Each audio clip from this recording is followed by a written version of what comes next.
All right, welcome, folks. How are y'all doing tonight? We're back. We're back. We got some new emotes today. They're finally all uploaded. They had to, Twitch has to manually approve them, so it took a while for all three to be available, but now they now are. Check them out. Check them out in chat if you got a sub. It is the ones I'm gonna put in chat right now. These three. There they go. it's They were all three of these were made by the artist Nanny Nads. I'm gonna put up a link to her stuff. Hold on. And she pulled from a vast trove of memes to suggest some, and the last two, the two animated ones, were based on memes. Obviously, the butterfly one, the ghost Buckeye, is the German face, the scary German.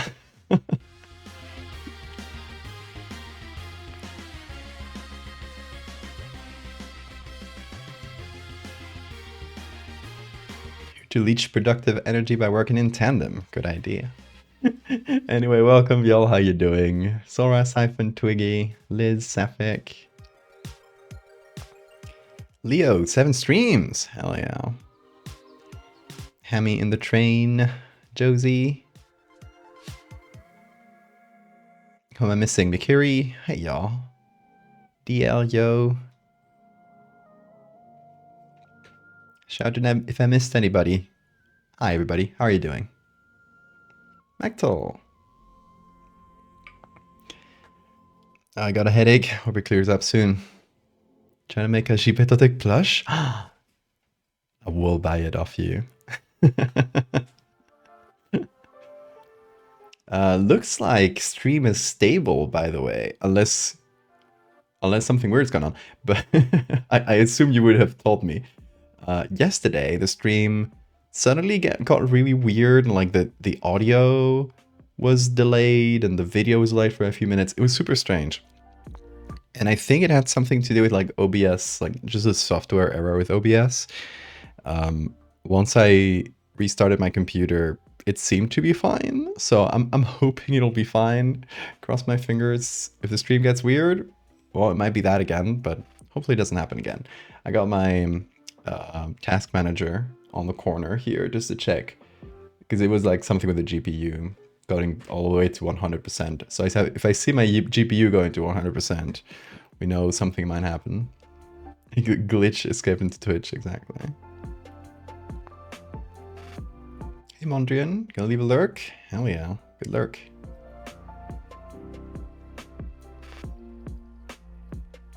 The computer fractalized. It really did. Something happened. I still don't know what it was.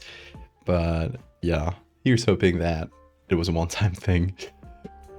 And that my computer's fine. Oh my god, if there's something wrong with my GPU, I will kill somebody. I don't know who. Somebody. Gotta take the fall. I just had to change most of my computer's pieces because of a faulty CPU. And if I get a faulty GPU as well, which is the most expensive piece, I will murder. I'll bite. But hopefully not. It's still in warranty, so it wouldn't be like, it would just be annoying, but hopefully it's not a hardware thing. I don't think it is. You just noticed chat on the side. Yeah, that's been there for a few streams. It's a new little thing I cooked up. You guys are layers in my Photoshop. Mystical Vin, thank you for the follow. But yeah, today I figured since yesterday the stream kind of got messed up towards the end and we couldn't finish this fractal thing. Also, it was very late, so yeah, we probably wouldn't have finished it anyway. I want to finish this last image of the last part of the Fractal series, and yeah, except for the epilogue. So it's one of the last times you might see me work on the main Fractal series on stream. And then, since we'll probably finish that like decently early in the stream, unless we complicate something, Then we'll do some bean picks. I have downloaded off of my phone, like I plugged my phone into the computer, downloaded 160 something bean pictures into a folder.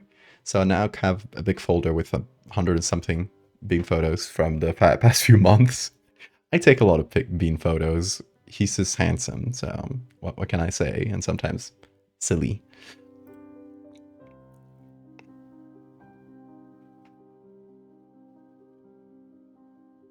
The layer chat is cute, yeah. Also, like, there's a little reference here. Get the bean layer and the val layer, and bean is a smart object. I'm not. Alex May, thank you for that follow.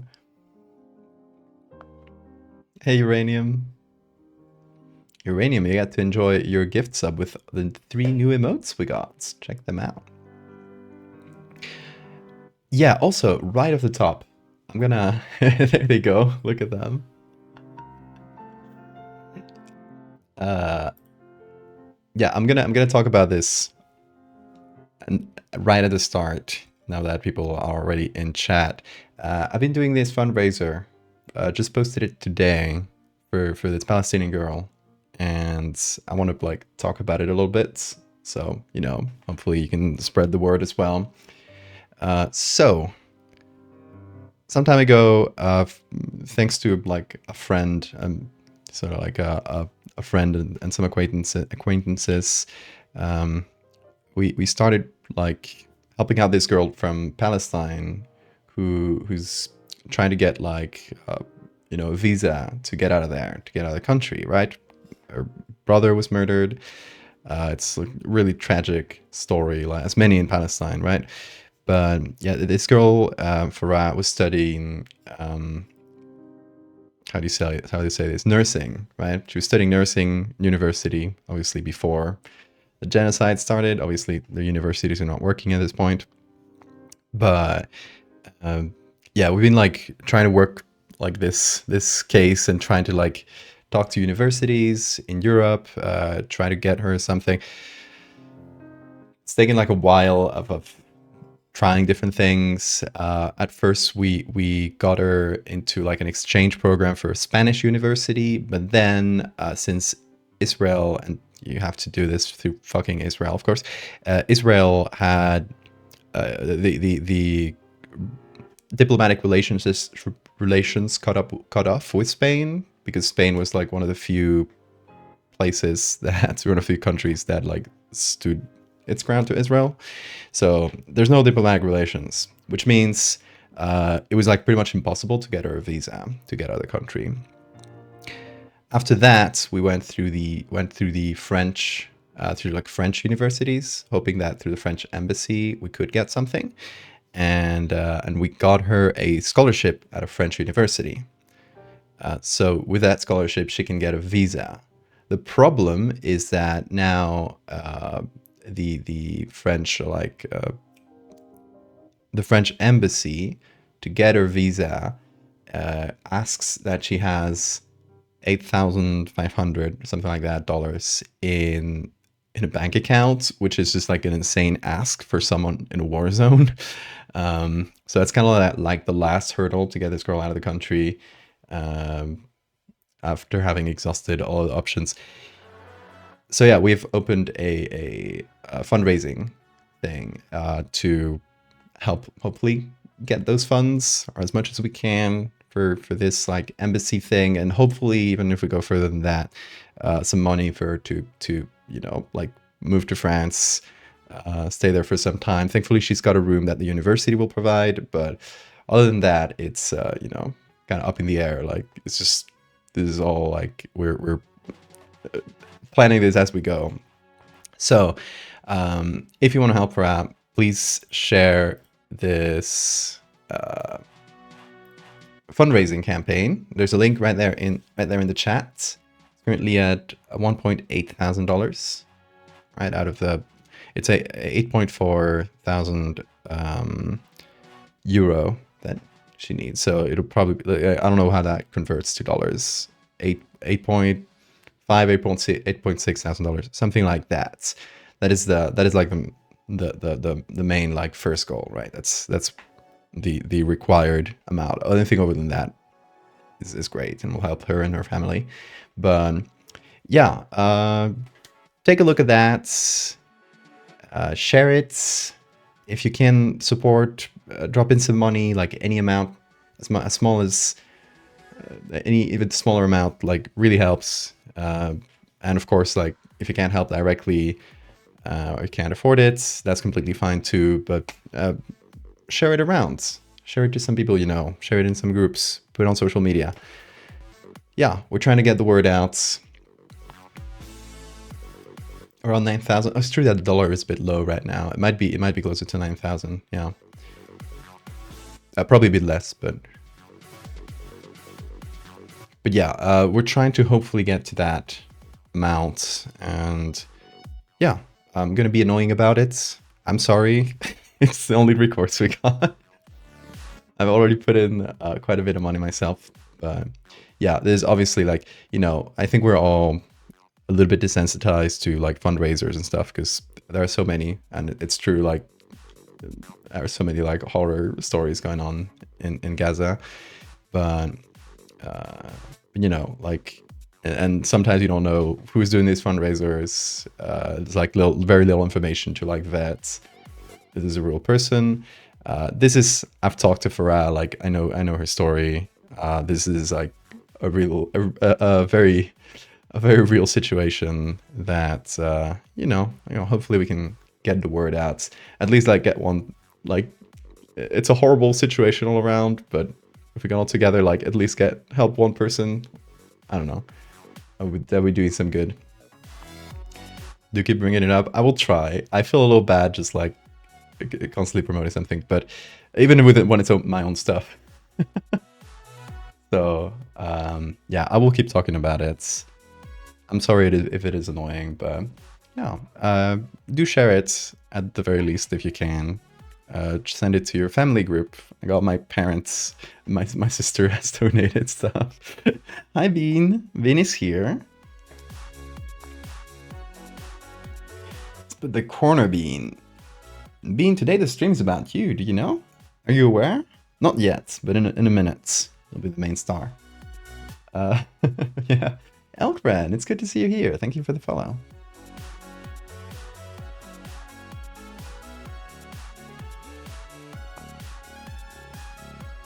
If you can't save the world, yeah, exactly. We can at least like help one person.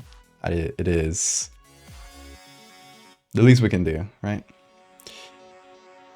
So yeah, I'll keep you updated on her case and the scholarship and all of that. It's still very much an ongoing thing. Like the scholarship, it's like straight up that there's like a new thing from this week. So it's still like, you know, they're still doing all the papers for the scholarship and stuff. So, and settling the details. It's a very like developing sort of situation. But yeah, we're trying to do everything we can. My friend who's like who's the person who got in contact with Farah and who like started all of this. She's like a law student who's like really interested in like, you know, this sort of thing and like immigration law and that this exact sort of situation. You know, she's like really read on these subjects, so we're in good hands. I'm just a silly artist who's trying to help, but we got some good people on the case. It's not just me.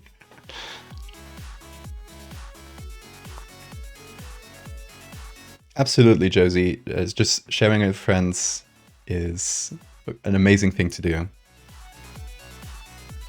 Posting it on your socials, like I've shared this in like family groups I haven't talked to in years.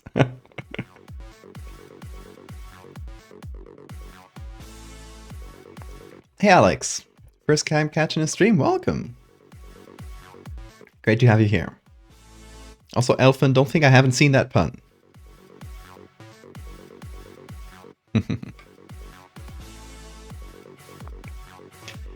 And exactly as Maxwell says, we gotta take care of each other, of ourselves, to be able to take care of others. So Don't put yourself in a tight spot financially. Absolutely not necessary.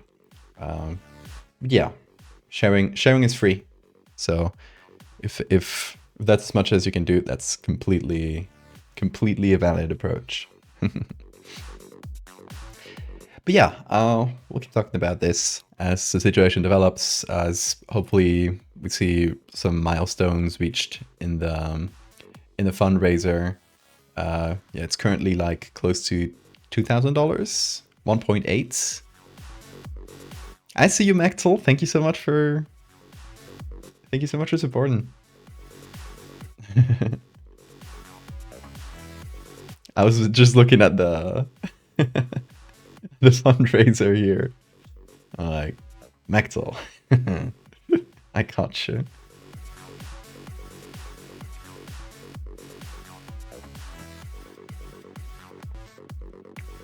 It was around 1,000 an hour ago. Yeah, maybe a bit more than that an hour ago. But yeah, there's been like a couple like bigger donations that have really helped. So that's always amazing to see. So like that's why sharing is really important, because at the end of the day, it's a numbers game. Like not everybody can support, not everybody can like support large amounts, but if you share it to enough people, even like a small percentage of them that do have the means to say like, hey, I can give like 50, 100, more than that, that like makes like suddenly a huge bump, a huge difference, right, in the whole campaign. So that's why, you know, sharing is a bit of like a big numbers game, where you want to, if the more eyes you get in front of, the better chances you got. But yeah, let's get to today's arts, shall we? Let's put in, also, is the music level correct? Is it a bit loud? I made the music a bit louder, but I don't know if like I over corrected. Yeah, let's open the fractal skeletons, shall we? Where is it? Fractal skeletons. It's opening. Here it is. So if you missed yesterday's stream, this is what we've been doing. This is going in the last part of the Fractal series. We already did 2 images for it, which I'm going to show you. Hold on. This is like at the very end of the timeline in terms of humanity, right? And the Fractal series. The last part, we saw like the very advanced state that people were in, where like their bodies can't take the toll. Now, what we're going to be seeing is we're going to jump, I think maybe like 1 or 2 decades into the future, like from the previous part. And we're going to see like literally the remains of humanity.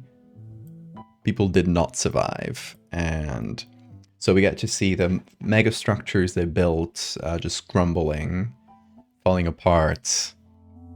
And we get a very fractalized skull that has a little fractal flower growing from it, which is kind of a lead in to the epilogue for the series, which is going to be millions of years into the future, and it's going to focus on like nature sort of thriving without humans and with the fractal, right? Like nature adapted, we didn't. So yeah, we get this image, the crumbling megastructure, and I wanted one to sort of close up the idea or the theme across the series that like the fractal itself didn't destroy humanity. Humanity sort of destroyed itself, and yeah, that is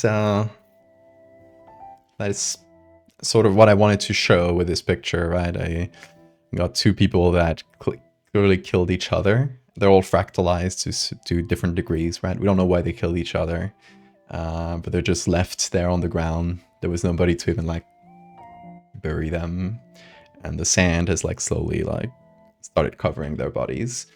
So we get like this one person with a bunch of way too many arm bones, like their ribs are fractalized,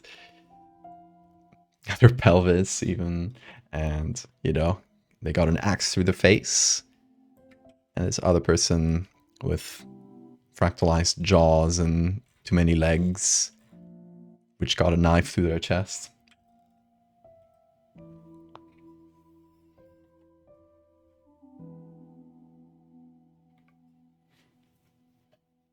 I love what you do with bones. Thank you.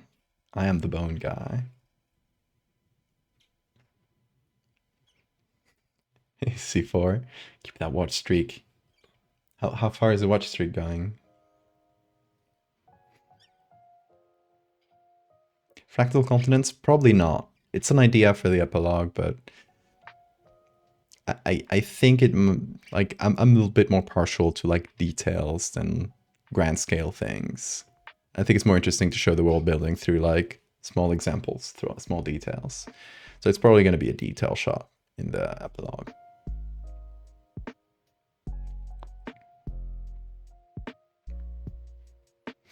If I streams now, you know, accidentally miss some, it's completely fine. I sometimes will stream on days, on like different days each week, so understandable.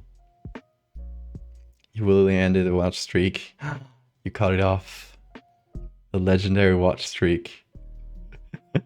Like that picture with the chains, the person with breaking their chains.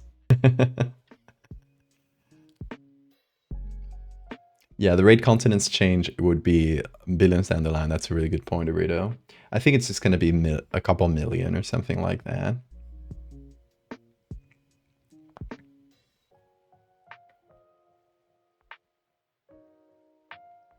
It takes a second for a person to realize how messed up this image is. Yeah, that was kind of like one of the things with this specific image is that it's kind of hard to show these sorts of things in bones because they're already sort of like messy and scattered. So I don't know, it's a little harder.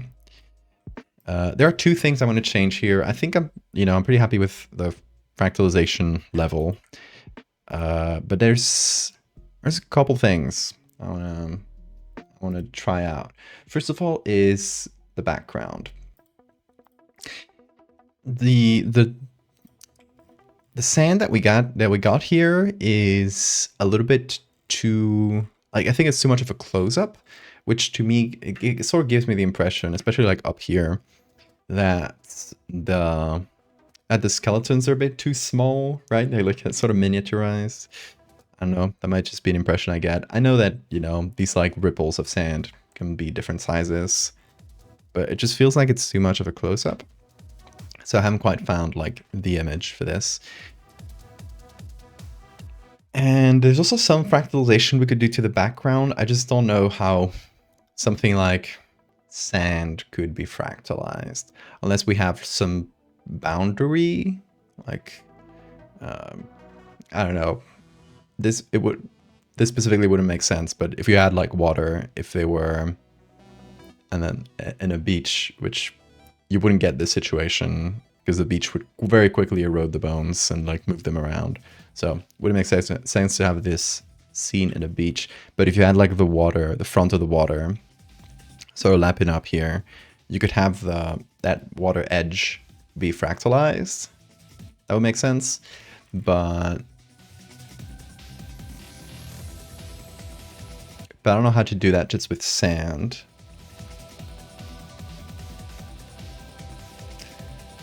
The sand could be in patterns. Yeah, we could just add patterns to the sand. If we get like a very flat base.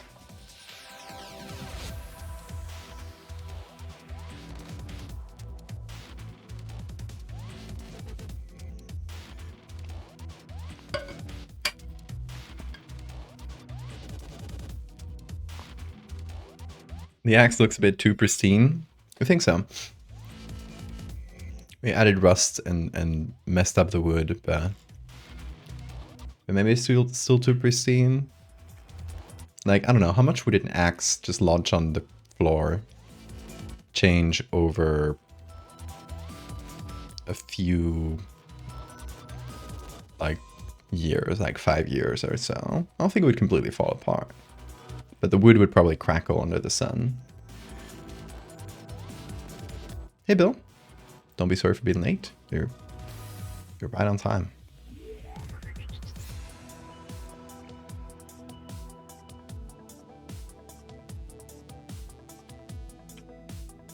The wood might be less shiny.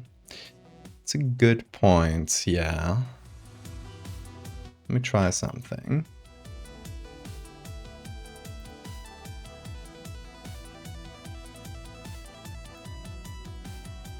Because this is the original, this wood texture I added.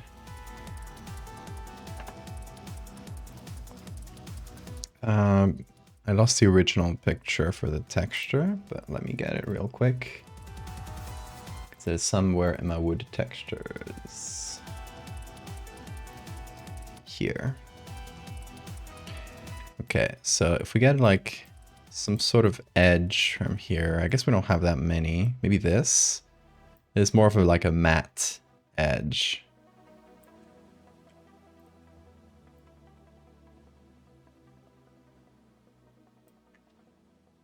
So that might work better.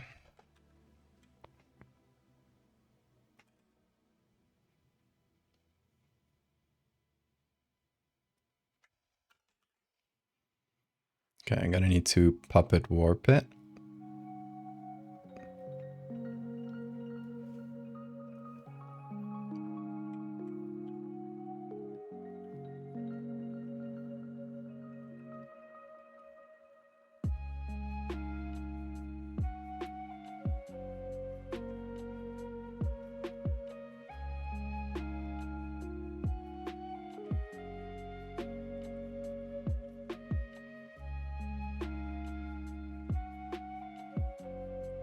There we go. That gives it a more matte finish.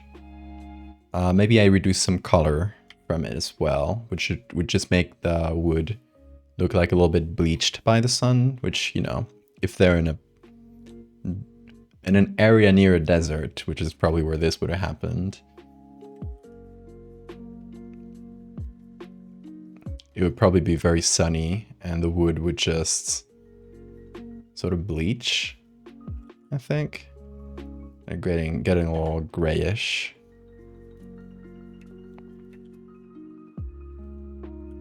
Yeah, it definitely ages it.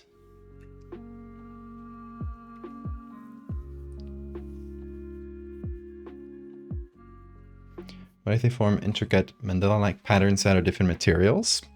What do you mean, the sand?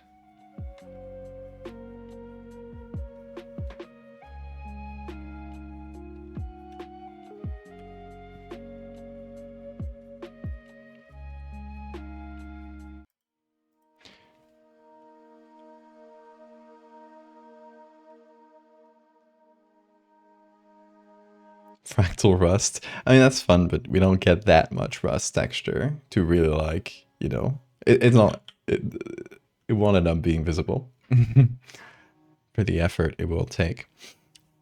Okay, here's an idea to, let's have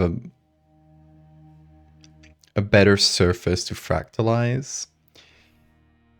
Instead of having this background, it starts with these wavy ripples that, you know, on the left here, because this part is like a lot more covered. But then like somewhere over here, maybe we find some line, right?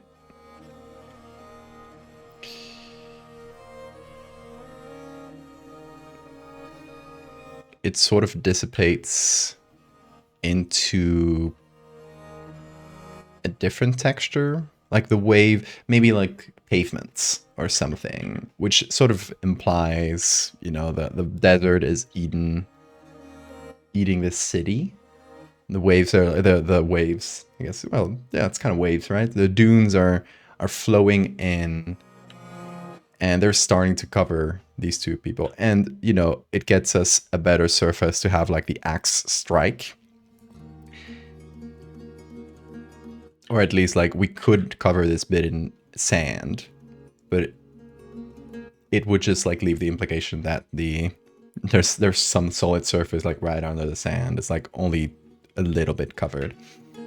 And this skeleton is not as buried compared to like this one, which is a little like partially under the dirt in its original photo. Here, this one is like standing over it. So we could, you know, change the background a bit to match, but you know, we could just have a completely different texture here and the bones would be like standing on it. It feels like it would make sense. So let me find, where is it? Left skeleton, right skeleton.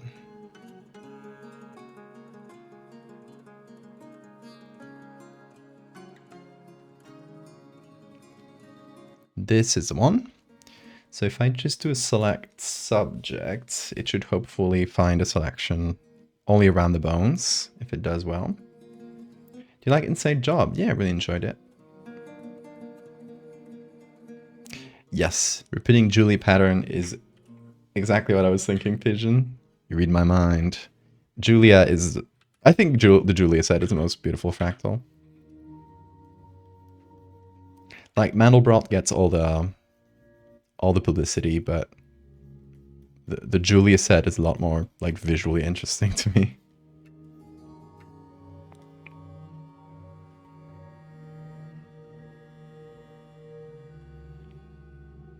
Okay, so, and I'm cleaning up all this edge, which should allow us to get a completely different background in there. I'm also seeing that the ribs I added carried like a little bit of edge with them, which is annoying. But that should be fixable. Okay, let me find these layers. Layer 5, I guess? Yeah, okay. So if we take all of these are the spare ribs, and we just do a little bit of playing around with the edges. There we go. This one that's floating a little bit, but it's just a matter of pushing it down slightly. And there we go. We got no weird edges around these. Yeah, Mandelbrot zoomed out is boring. It has a lot of interesting patterns once you get in. Hey Stray, don't be sorry for being late. Fractal rocks, that's where the crystal is. Is it crystal? I guess some crystals are probably fractal, right?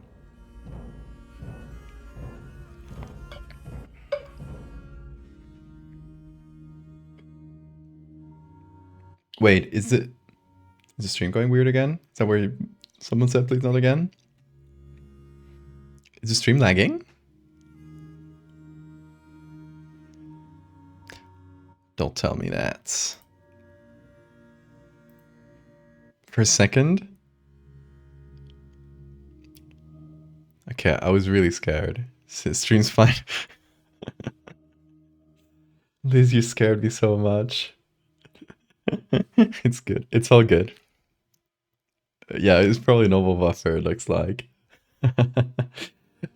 Yeah, the bitrate is good. And my GPU is good. That's why I was like a little surprised, because I got the stats. Like, I got my GPU stats like in this corner and the stream stats with the bitrate up there. I upped the bitrate a little bit. I changed some of the encoding settings. I was like, I don't know, maybe the GPU is, you know, it's doing some like weird encoding errors. So I actually changed it to a more, you know, another like different encoding type that is more recommended. I don't know. I changed it to something that apparently was good.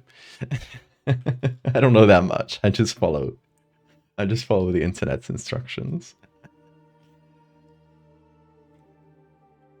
You scare us enough, we gotta do it back. That is fair enough.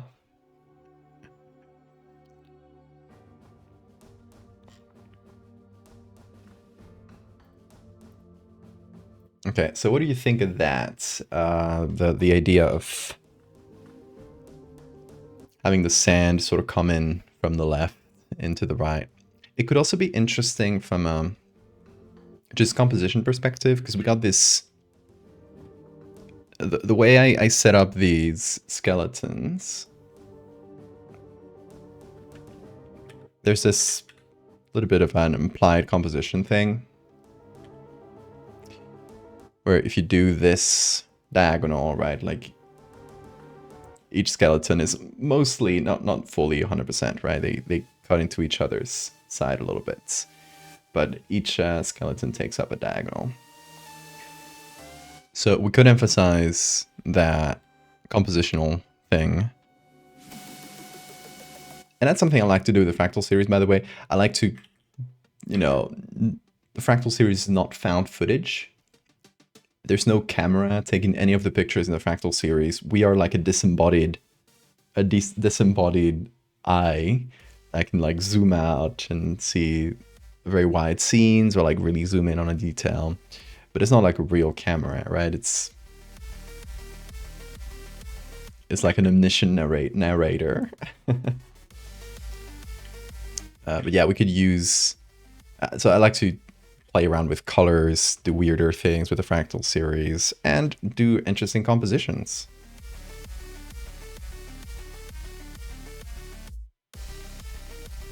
I did think of the burning ship fractal, but it's something that isn't... People who know about fractals know the burning ship. If you show the burning ship to people and ask to like regular folks and ask them like, what is this? What is this? They won't tell you it's a fractal. Like, I don't think it's like recognizable by most folks as a fractal.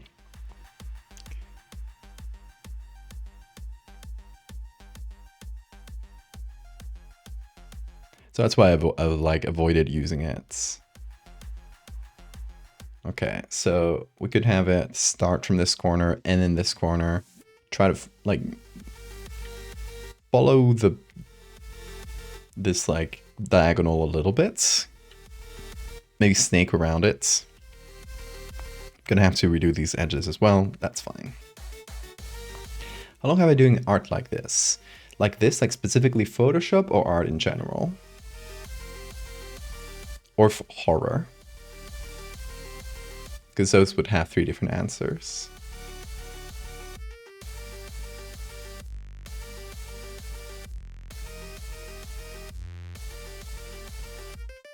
Fractal Dust Devil. That would go hard. Camping stream in the Appalachian mountain range. You gotta get me there first. Enough subscriptions and I'll be able to travel around the world.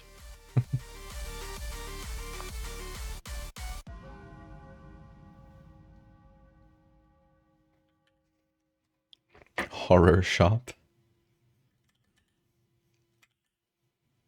That's the name of the program I'll create when I'm done with Adobe.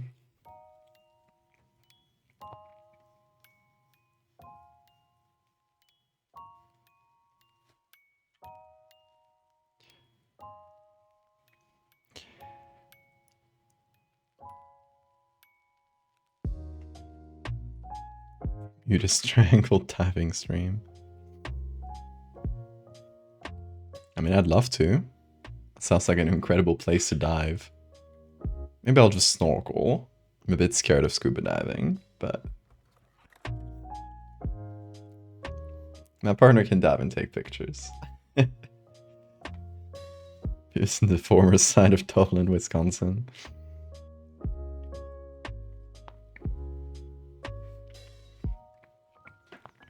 But yeah, to August's question, which could be many different questions, I'll say art in general, since I was a kid, like I don't think I've ever stopped. Photoshop specifically, I started at about 13 years old. It's my mom, she used to do a lot of like graphic design stuff, so she had all the Adobe programs, and I inherited like an old computer from her when she like switched to a new one, and it had Photoshop and a few other programs. So I just started playing around with Photoshop, and yeah, the rest is history. horror stuff, specifically in 2020, mid 2020, we were all locked down. So I guess like something pushed me to change my art style. Before that I did more like surreal work, and for a few years like I started doing Photoshop as like my main thing, and like seriously taking it like seriously as a medium in 2017. So from 2017 to 2020 I did a few different things, right? But mostly more surreal artwork. And yeah, I got like burnt out from it. I got really tired of that style. And I guess I wanted to tell like a little story, and at first it was meant to be like, oh, let me do like a little one-off series that's horror themed, and then I just kept doing it because I liked it. Burnout is real. Yeah, but changing your style to a completely different thing, good answer to burnout, turns out. Or at least to that specific burnout. Put Val in a submarine, send him to Challenger Deep. Please do. That's what you pay for when you subscribe to Patreon. Spaghettification stream. Get into a black hole first. Also, I'll say, talking about Patreon, not completely unrelated, but hey, we've had a bunch of a few like new donations on the fundraiser since I started the stream. I don't know if this is related to like people seeing it on social media, but if anybody from these donations is from here from stream, thank you so much.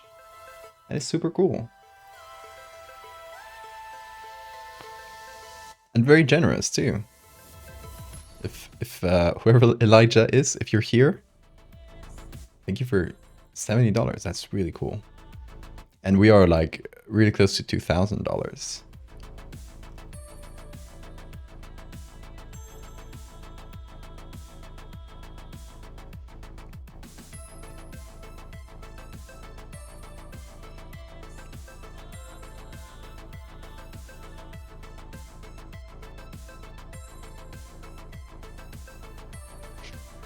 Fractals made you think a dredge style Helicoprion mutants.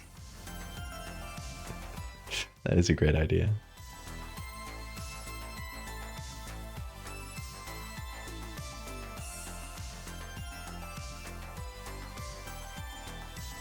Oh yeah, I found out about this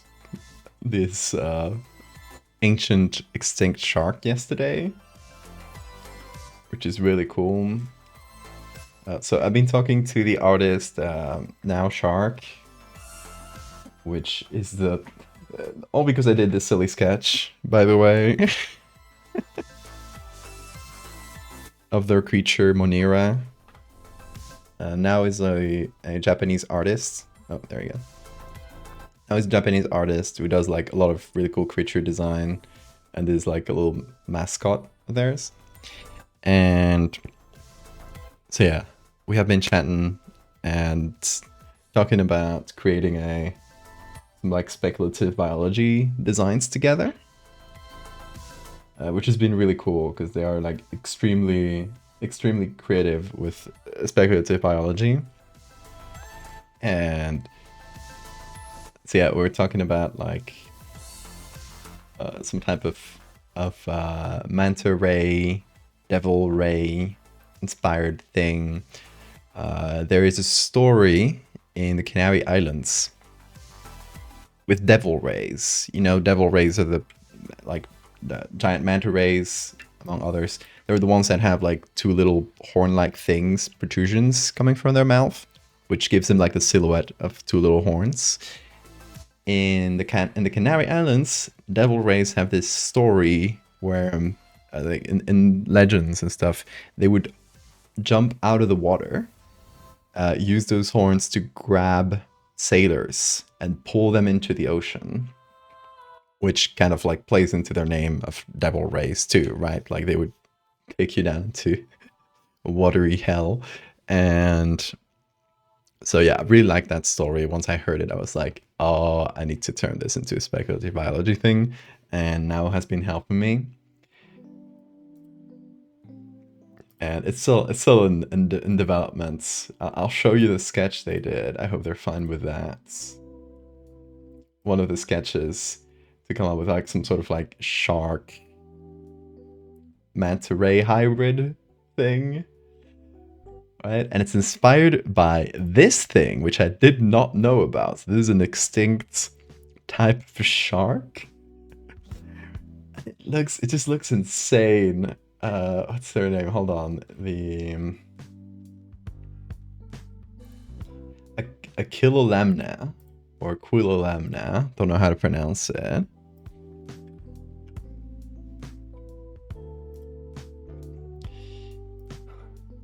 Look at these things.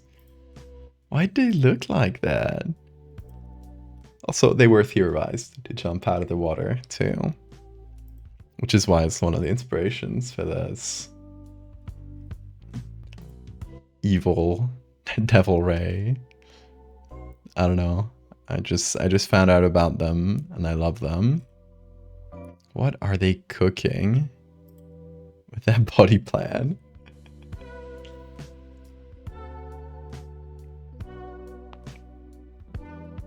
He yearns for the sky.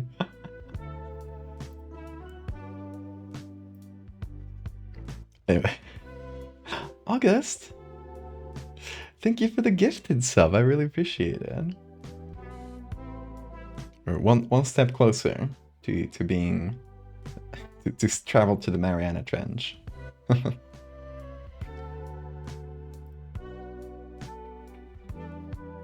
Subnautica as shark design. It really is.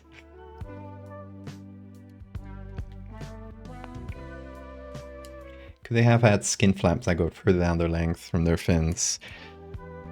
I don't know. Haven't read enough about them to know like their specific body plan and if we got any like soft tissues from them, but every like reconstruction I've seen has the very thin flippers, but sometimes they're slightly less thin in some reconstructions and make them look a little bit more like a manta ray. So I guess it's still it's up for some debate, right? Like this, sometimes they're represented a little thicker.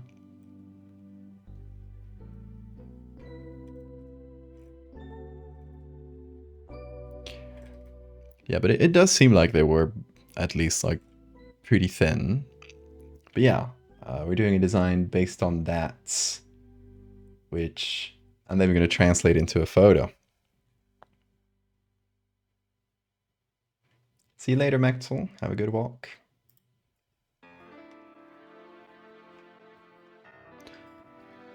Subnautica might be good for streams. I don't know how long it is though.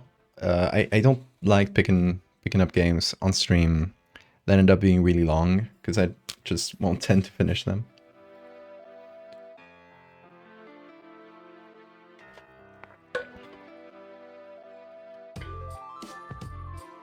Could be shrink wrapping. Could be. Anomalocaris should come back, yes. We know we already brought back trilobites in my edits. We got the power to bring on Anomalocaris back. Maybe someday, if y'all are nice. If y'all behave, I will bring Anomalocaris back.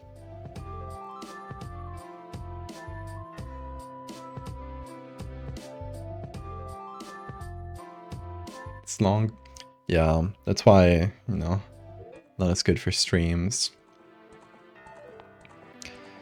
Okay, so we're picking up this selection again, because we're gonna remove more of the background. We're going to invert that selection, actually. There we go.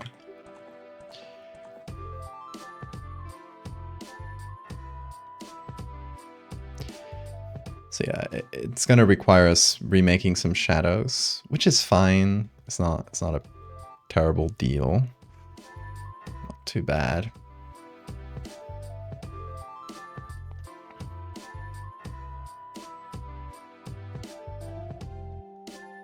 And I might have to go over some edges if I like cut into them too much. But this selection I'm using for the cuts seems really good. So hopefully that's enough.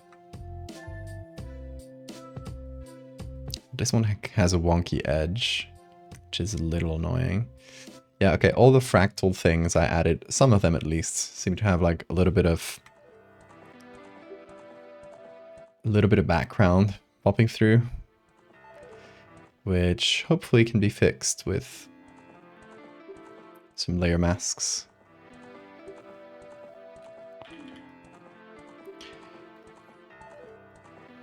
Yeah, I'm thinking pavement for the other texture, the one that the sand fades into.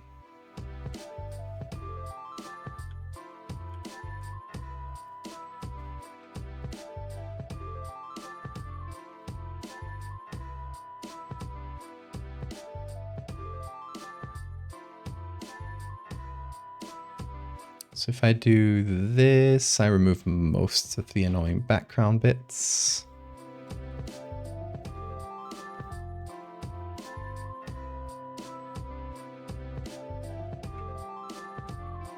Except for this little corner, which is it part of the, nope, part of another different layer.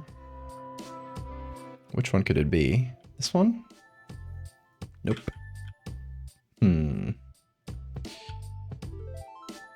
Which layer does this belong to? Oh. Okay. Must be... Oh, it's just a little layer I added for texture. Okay. Solved.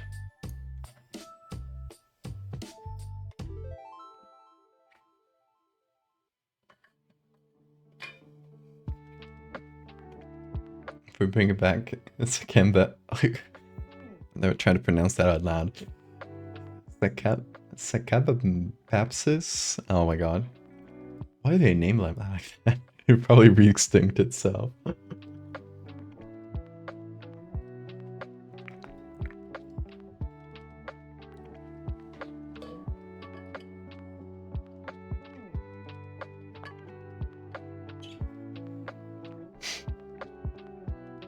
No, the pig is not finished. But I love when your art seems okay at first and you look better and you're like, what the fuck? Yeah, I think this is gonna be one of them. Just by virtue of using bones, which are sort of a little confusing by default.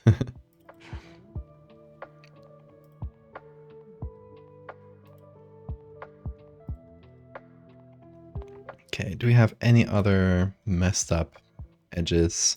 Like maybe a couple, but nothing too bad. What is this? What is this like semi-transparent thing? Okay, it's removable. No big deal then. Yeah, there's still a few little edges here and there that are annoying, but...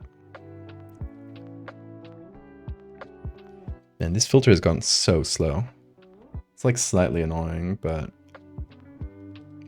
it's also pretty good. Or not filter, selection thingy.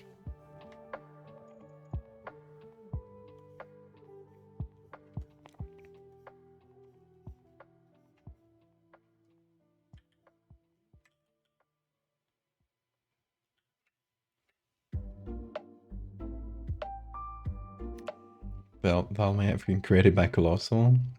Colossal is the people who claimed to have brought back dire wolves.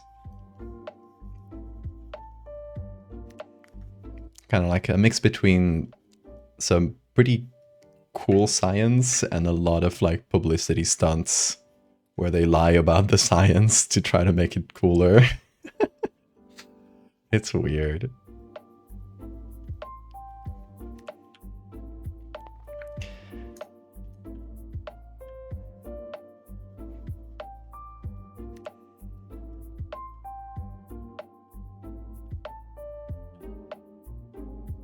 Okay. Let's find a better background. Squish them with a colossal rock. Like the thing too is that they are actually doing some really interesting science. If you look at what they're really doing, which is not like de-extincting, like bringing back extinct animals, it's actually sort of like multi-gene editing stuff, which is fascinating in its own right, but they like misrepresent it. Which is that you could just talk about, hey, we edited some genes into a wolf to fill a different ecological niche for extinct animals. That is what they actually did, right? And does it actually work to edit animals to fill niches that don't exist anymore? Like the direwolf niche, the prey are very reduced. They probably wouldn't survive on their own anyway.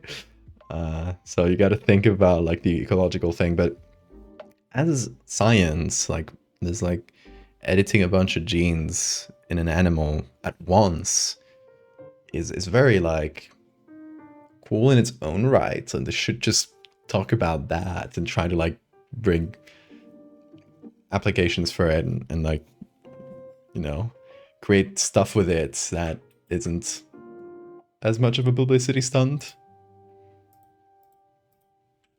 Like apply that to multigenic genetic diseases, right? Try to eliminate a genetic disease from a person before they're born. That's definitely a lot more interesting to me.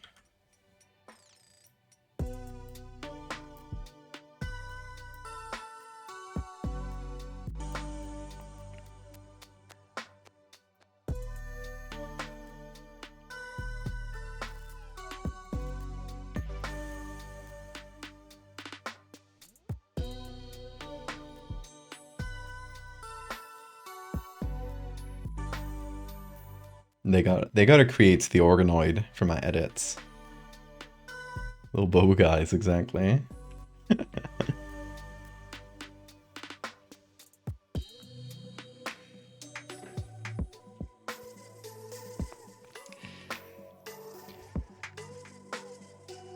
Okay, let's see about that. Pavements? I don't know what texture to use, but I think it should be some kind of like human-made texture.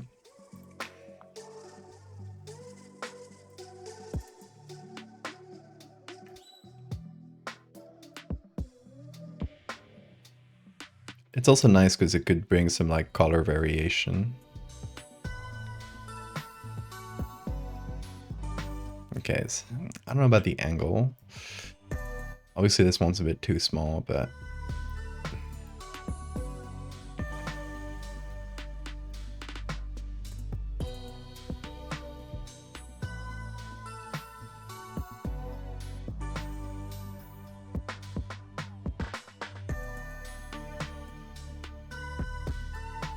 yeah, the angle's not quite there, but it's close.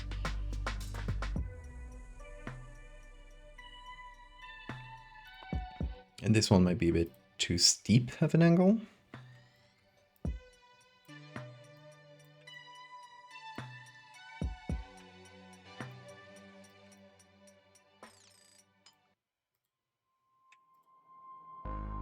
Compared to the original. Yeah, too steep.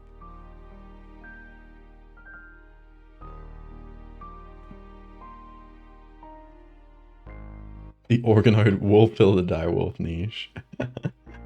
Give it teeth and drop it into the wild. It will fill every niche. Creature.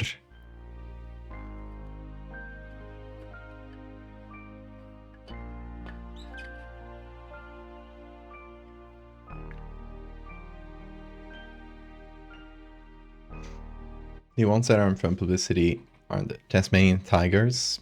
I mean, if there's still an ecological gap for them, they haven't been extinct for that long, so that one does make more sense. Maybe the mammoths, because theoretically it could help reduce global warming. I mean, do we have space for them, though? Like, I feel like the problem with megafauna is that they need, like, large habitats, right? You can't just have a mammoth in a zoo. It needs, like, a place to live. And I don't know, we just drop them in Siberia? Are people gonna be happy with that? I don't know. There's some questions about, like, the practicality of megafauna. And, like, ideally there would be. Ideally we'd have space for megafauna in our worlds, but I don't know if that's a currently possible thing.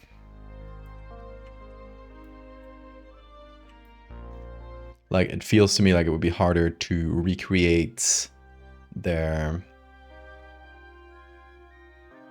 habitats than to bring them back. Feels like the habitat would be the harder challenge. Because that's like a lot of species.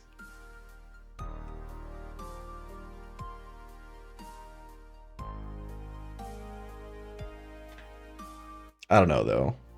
I'm a dumbass. I'm not a biologist, so.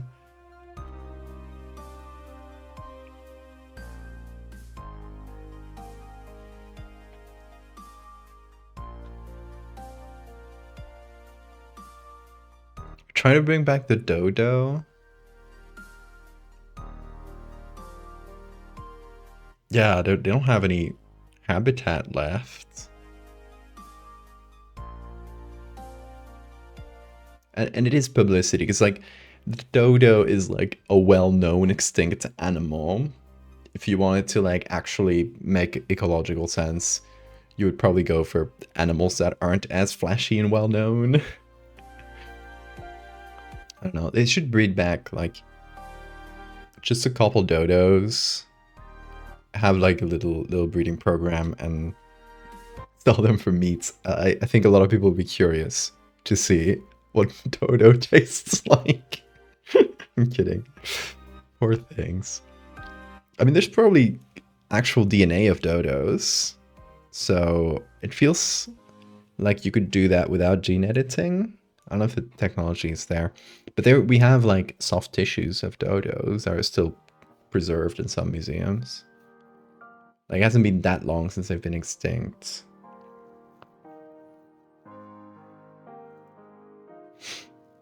Oh, have a good sleep, Mikiri.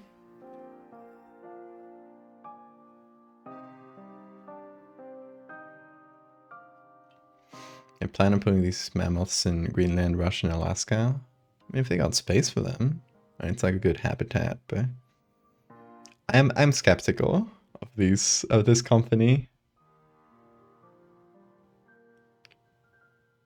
They should make the immortal snail. The most terrifying weapon. They're only a few sales meetings away from making dinosaurs. You know that guy who's trying to make, like, chicken dinosaurs? Like, trying to edit genes in a chicken to bring back, like, dinosaur traits, which to me feels so unethical. It's such a messed up experiment. Like, you're creating an animal that doesn't exist, never existed, doesn't have a niche anymore.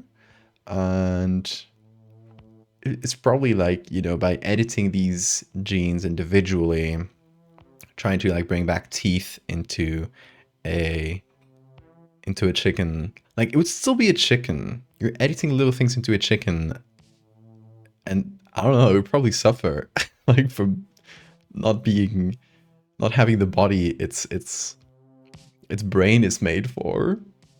It feels so messed up. It's like, it's fun to think about, sure. Like, okay, if you edit a few genes into a chicken, like, you make the chickenosaur, it would probably look cool. Why do you want it? Except for like curiosity, I don't think is the reason you should be doing experiments on living animals. The Jurassic World teach us nothing.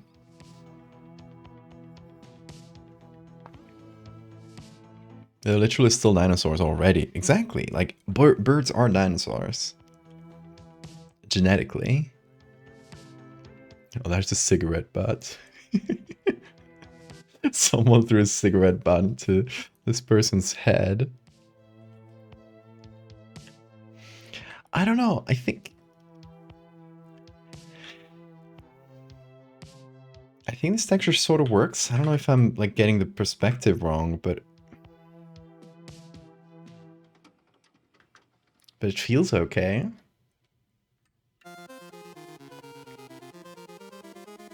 It's like, it has like the chewing gum marks, which are kind of distracting. Like, we could leave some. I don't know if they're chewing gum or lichen, but...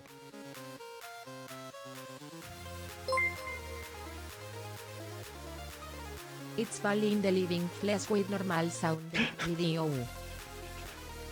Don't jinx it. Come on. It's me in the flesh.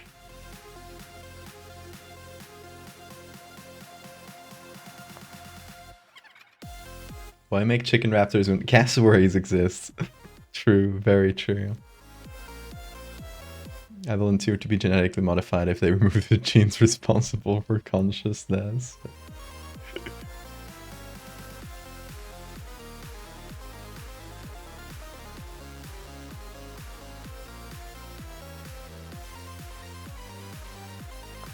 Jinxing on wood.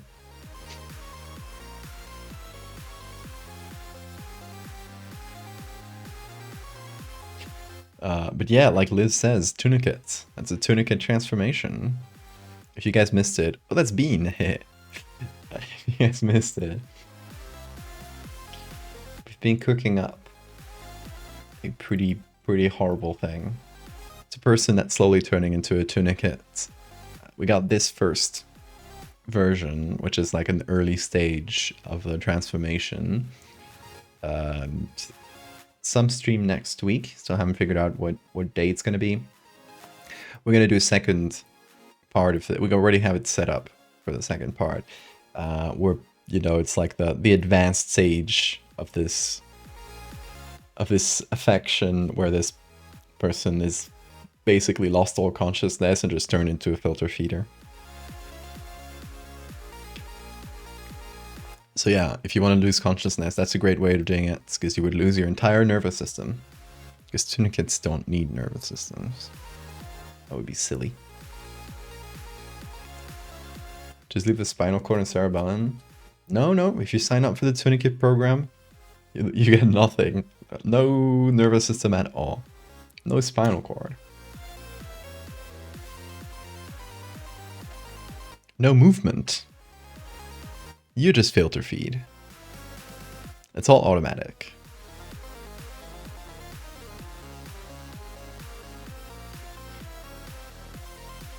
Okay, does this angle feel right for you guys? Like the perspective of the floor?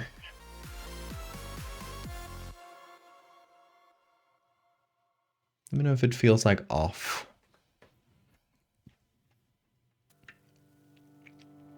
You signed the tunicate contract, no brain for you. Exactly.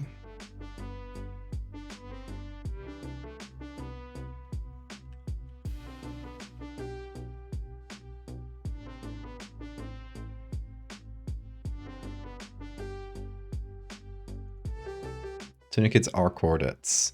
Only... I mean, they only have a spinal cord as larvae. They don't need it anymore. They become sessile. Sessile, right?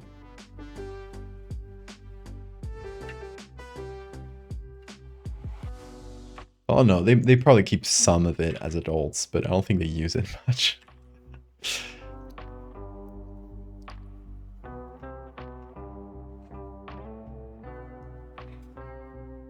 Senile.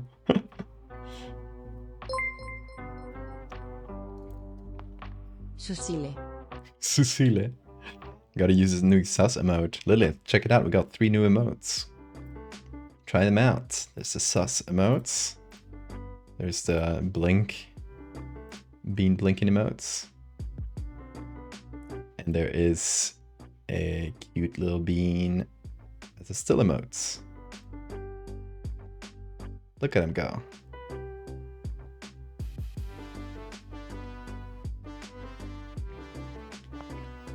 If I was a Tunicid, they'd call me the president of particulates.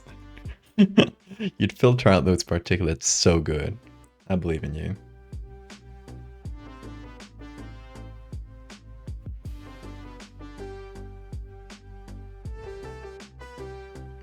Genetically engineering a unicorn. I mean, don't give them ideas.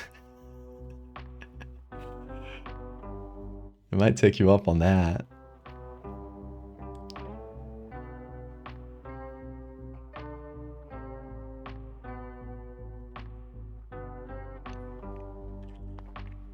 It would make a really fucked up zoo.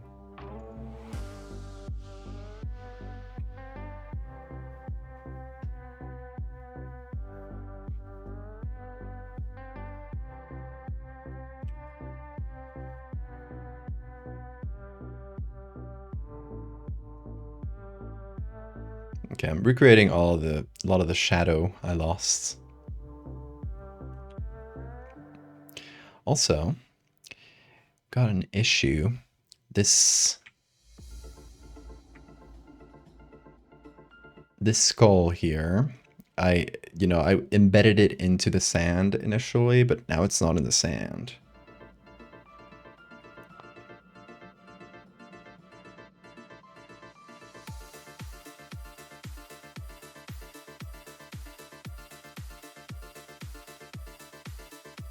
The trauma with fictional trauma.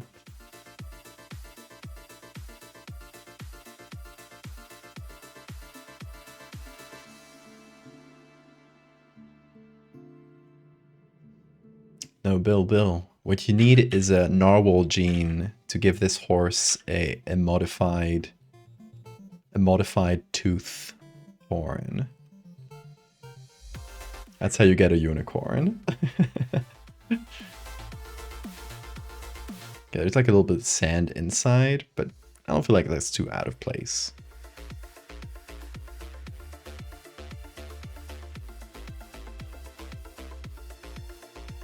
I don't think I buried anything else in this one.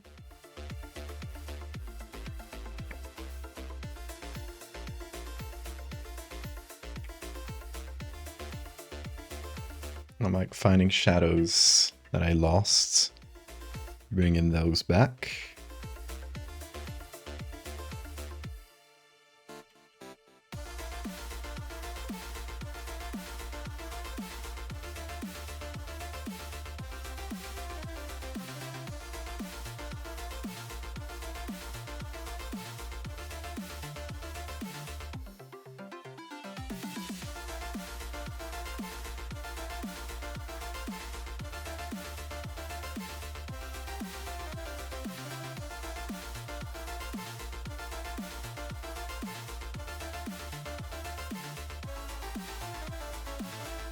Or did it teeth that grow backwards into the head?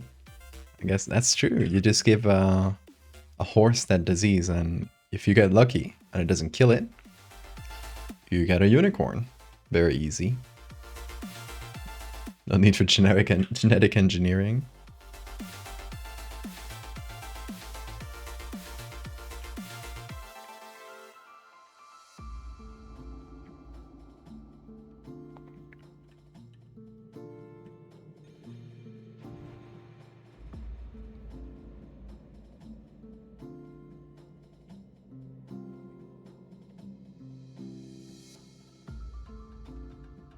Chad, if they give you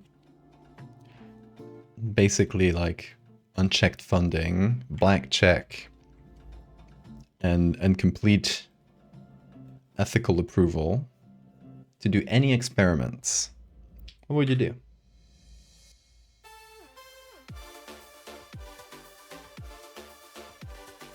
I might make Mirror Life just to fuck around and see what happens. Does it destroy the Earth? Maybe. Maybe we have it coming.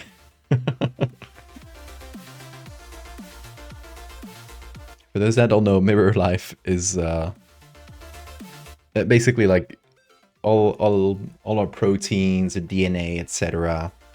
It has a chirality, which means it's like either left-handed or right-handed, and in every piece of DNA that has ever been made through the history of life has been of the same chirality. And if you had like a piece of DNA with the opposite chirality, it just wouldn't match any of our biology. But theoretically, this is just by chance, right? Because the life happened to develop with this specific piece of DNA. Also, hi, Eternal Zoo. Yeah, because life happened to be built with like this specific piece of DNA and the specific side of a protein or of chirality of a protein. You could theoretically make a form of life that just has like every protein and every DNA and all the other like organic compounds flipped. So they're left-handed instead of right-handed and vice versa. Would make all the dungeon messy creatures. That's fun too. And you would get a cell that is perfectly viable. Like it can still work. This has like the same compounds, but that couldn't be digested by anything else. So it would be pretty much, an inedible to anything else. And it would be indetectable to immune systems. So it could sort of grow unchecked. And yeah, scientists recently released a very long report basically saying, do not make Mirror Life. It could turn into a horrible ecological disaster and health disaster, basically. So yeah, I might just try. If they give me unlimited funding, I might just fuck around.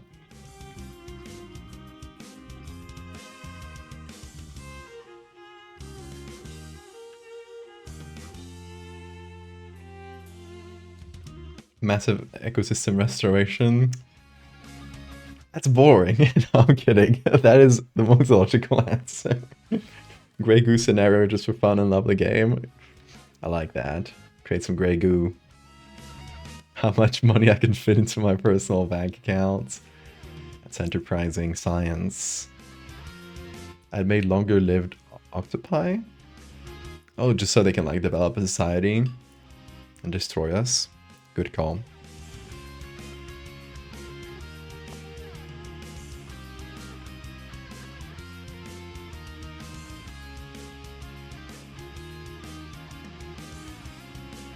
Turbo Terminator cancer. Left-handed cancer. That would be scary. That's a fun idea. I don't know how I'd like find a cool way to represent it. But just like on paper, as like medical horror, the idea that there's a cancer in your body that has developed just by chance. It is like mirrored its proteins and it's like genetic structure. It's like biochemical structures. How would that work? And I mean, it would definitely be like invisible to your immune system. It would be like a super cancer. I don't think there's like any fun way of showing that in Photoshop edits. Maybe better for like more of a writing thing, but interesting to think about.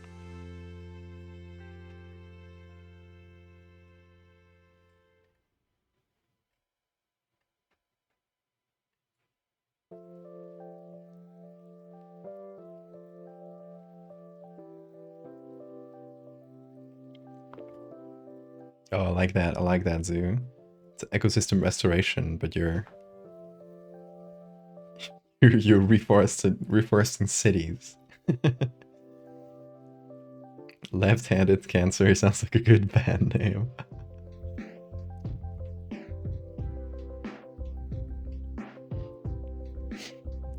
What's that one post about inserting specific concepts into a pig's brain one by one?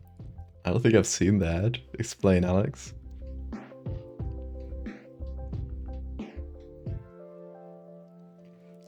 Wouldn't be able to grow because it wouldn't have the correct chirality of proteins in your blood to steal. That's fair enough. It could probably break down stuff, yeah.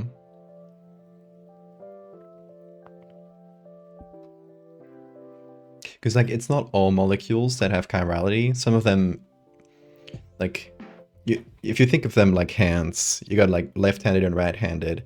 There's no way you can put your left hand, like make your left hand into a right hand, right? You can flip it like this, but then like the back of the hand is the other way. Like now they're backwards like this. Or you could have them both face the same way, but then like the thumbs are facing the other way, you know? If you have if you imagine that like a chemical structure, you got like some chemical structures that are like that. They have chirality. But some don't. Like imagine a hand that doesn't have a thumb.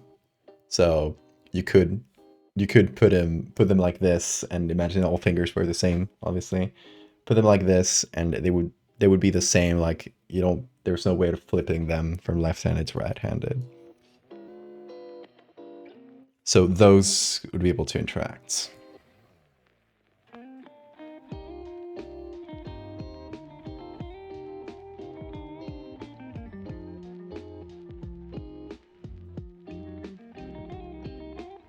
You found the post?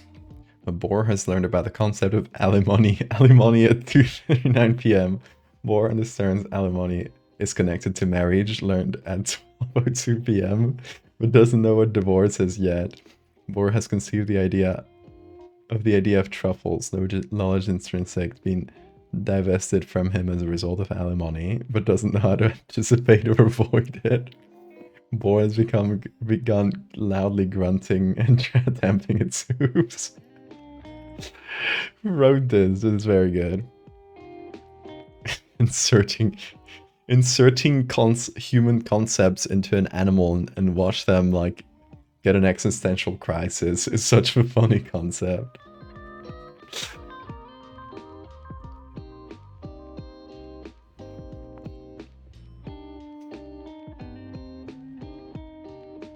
Okay, I think it's the right angle for this background. I'm still not 100% sure, but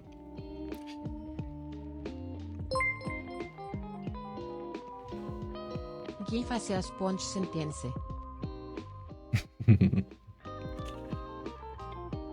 Do you think a sea sponge would be happy? I think so, yeah? Right? Like they got what they need.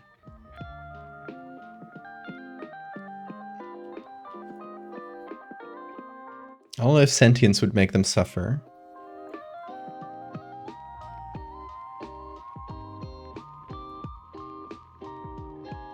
Maybe they'd just be extremely chill.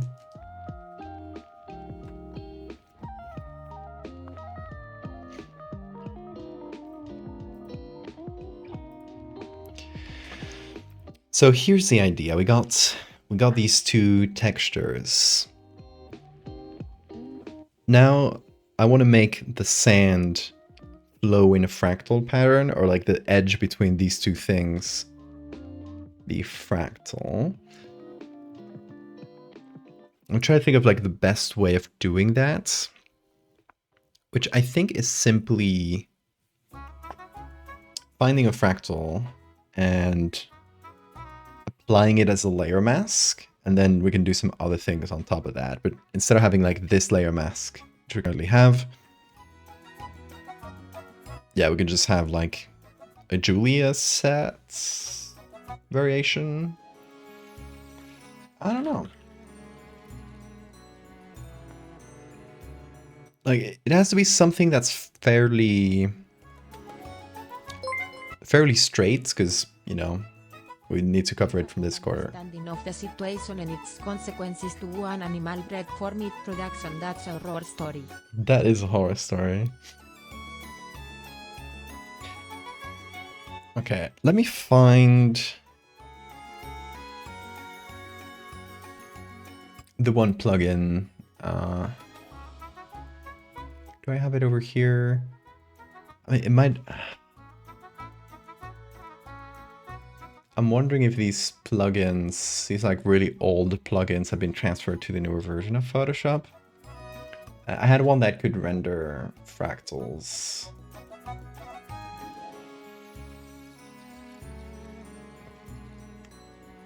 don't know exactly where it would be. Extensions Legacy? No, that's F-Record.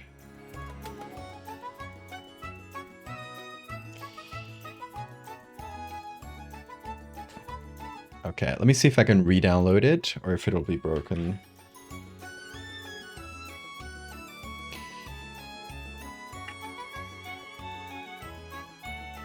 I think it was called Fractals.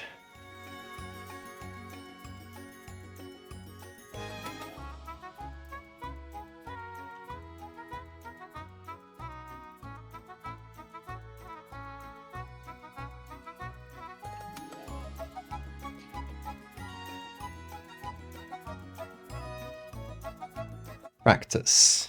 Okay. Here it is. That's the one I used for a lot of parts of the Fractal series. It's just that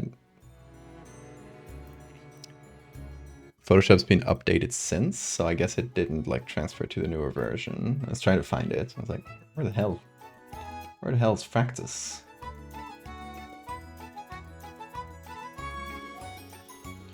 Okay. Let's get that installed into Photoshop.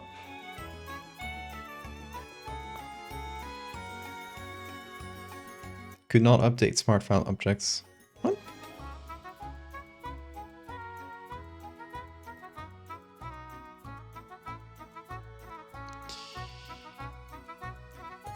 Did not show up. Just gives me this error when there's nothing about smart objects here. It's file type. File this type. We need to like manually install it or something. Whoa.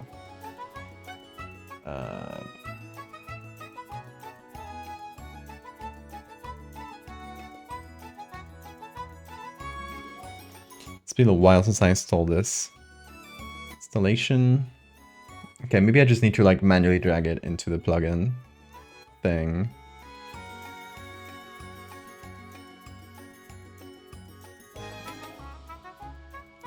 Okay. This is like a really old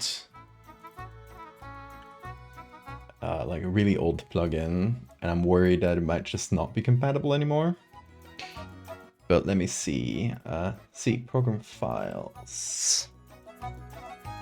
Adobe. Photoshop 25. Plugins.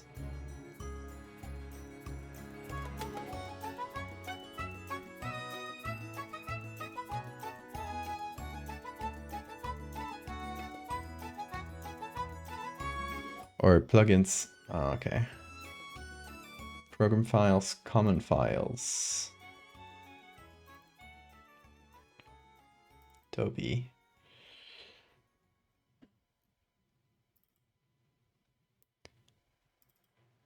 Okay. I think I found the place to put this. But we'll see.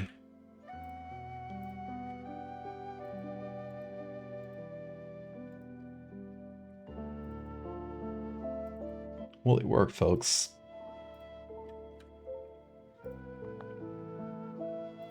Let's see if I have to restart Photoshop. There's nothing new here or in extensions legacy. Yeah, might have to restart Photoshop for a second. I've played Dredge on stream, yes. And DLCs. And I made Dredge fan art. Twice. Actually, the second time it was more like inspired by Dredge, but not 100% fan art.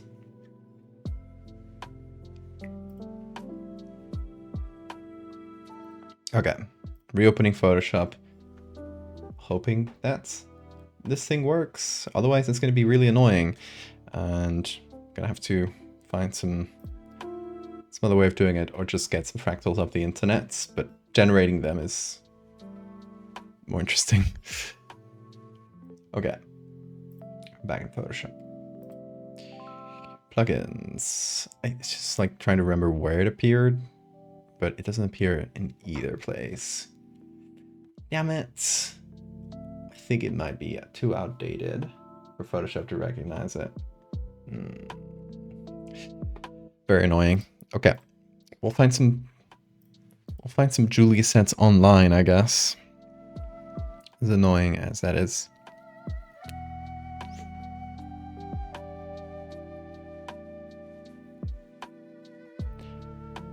Okay, let's go into the browser. And we're gonna go to maybe public domain, Julia sets. That's people probably named Julia. I got a lot of programs to generate 3D fractals actually that I've been using like more lately, but maybe that could work with the sand actually. If we do something 3D. Should we give that a try? Maybe that'll be interesting. Let's try that. Let's see what that gives. So let's go to wherever I'm storing these fractal programs.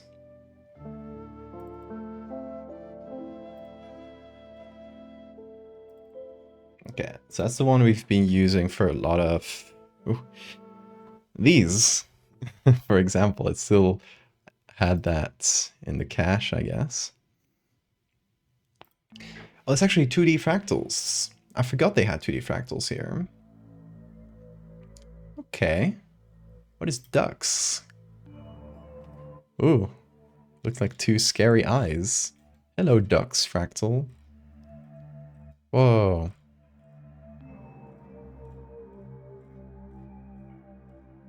Haha, I reached the edge. I don't like ducks. You don't like ducks? Come on. Look at it. Look at those two beautiful eyes. Okay, let's close this one too. Examples. What do we have in 2D systems? Oh, they got the game of life? It works? Hold on. How do they get that to work in a fractal program? Whoa.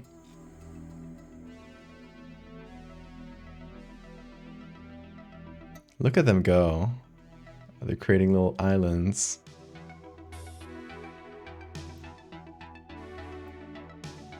And a weird pattern here.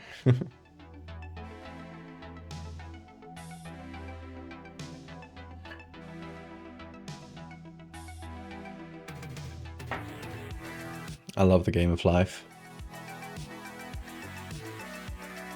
It's like hypnotic to watch.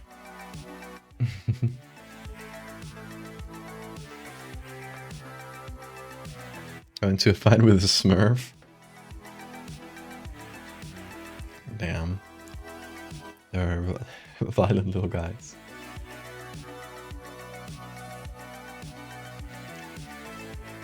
Okay. We got some Mandelbrot checkers. That hurts to watch.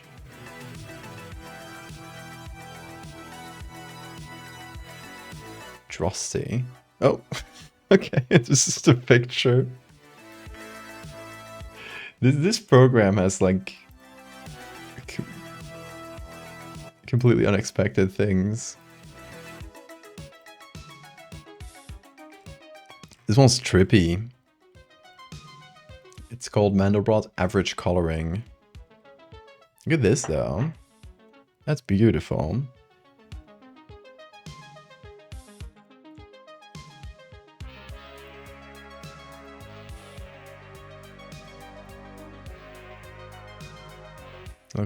Looks like peacock feathers.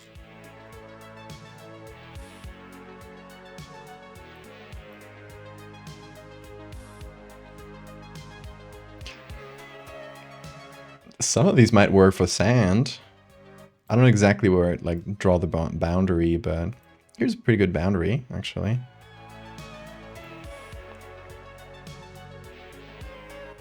This is a good option. I like Mandelbrot average coloring .frag. Let's see what else we got. What is Kelly? Ooh. More creepy eyes.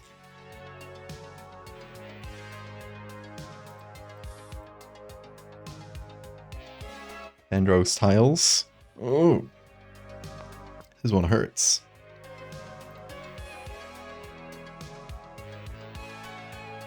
Reaction diffusion. Whoa. Whoa, it's moving. It's also a little hard to look at, but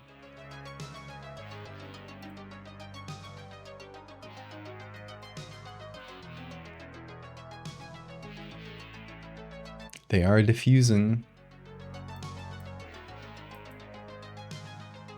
Okay. It's too red.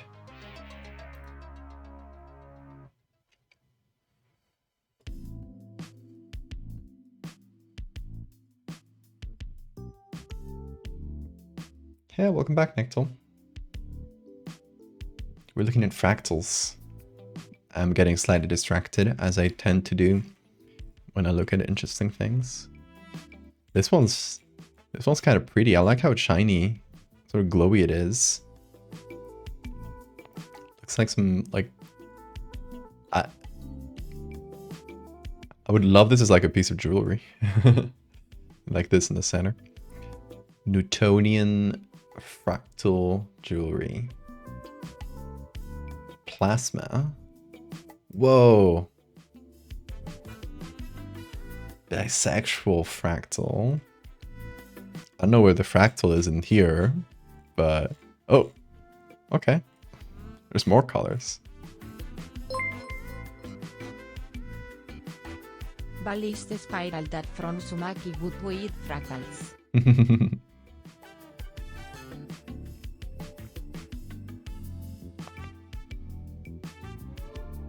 The gay bubble. Thorn? Oh. Some of these are hard to look at. Too much going on. I prefer this.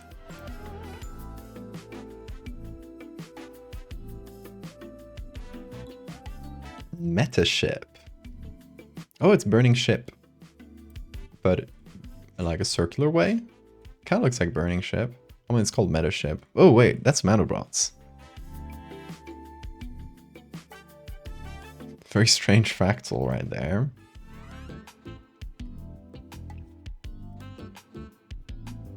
There's the burning ship. Of course. Can't forget the burning ship. This is the entire fractal, but the well-known part is this.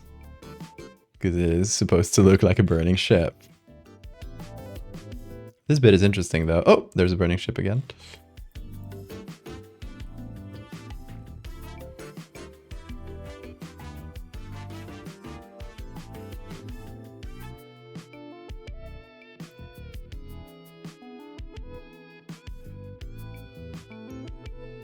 No Julias, though. There must be some Julias. Historical 3D fractals. One of these folders has to have some Julia.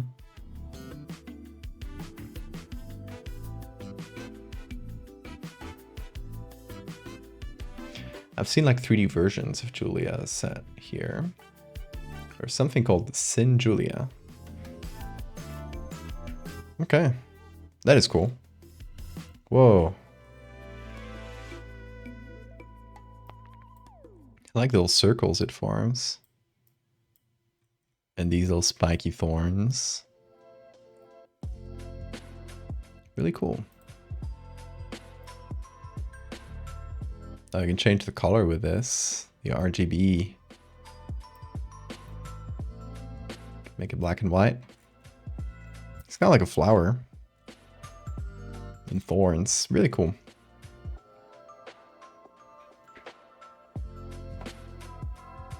bisexual torture bubble is where they're all being said.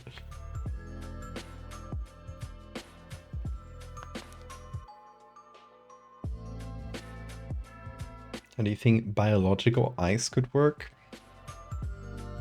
A living ice cube? Oh, sounds like a fun exercise though.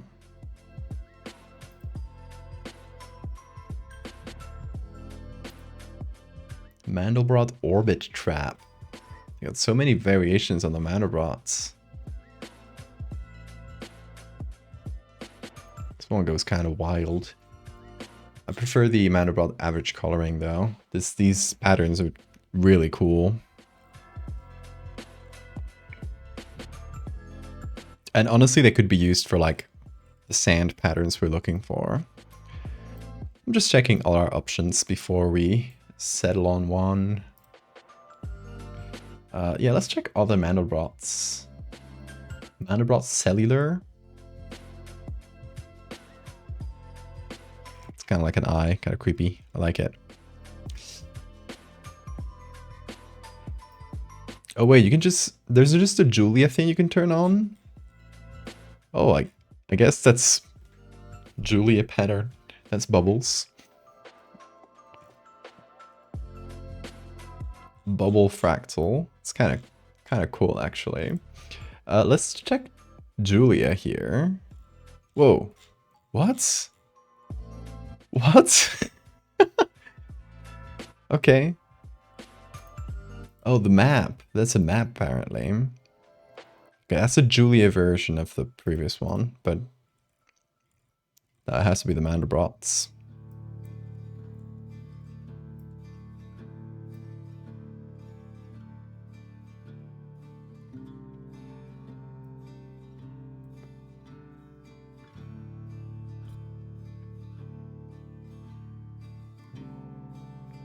One theory that the Chupacabra was created by NASA. That's an animal that we're capable of surviving on Mars. Haven't ever heard that. One of these is like a warp texture. Interesting. Could be interesting. I was thinking of using it as well, as texture on the sand and also as like the edge of the sand, like choosing an edge like this one, right?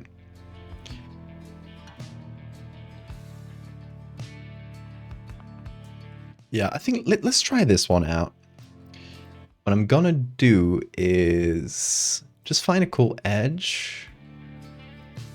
There's like a little bit like serpentine, so it lets us do like this sort of pattern where it starts and ends at the corner, but it does a little bit of wobbling in the middle.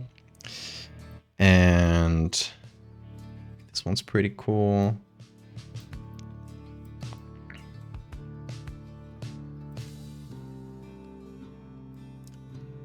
This one here is cool too.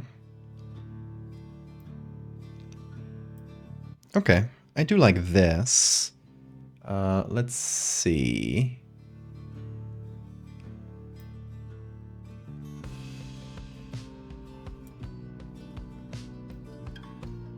Gonna make my window a little bigger like that. I'm gonna render high resolution render. And we want it to be 9,000 pixels big. That's gonna be big, but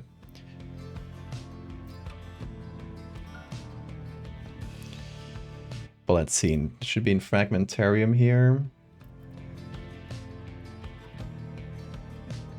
Okay.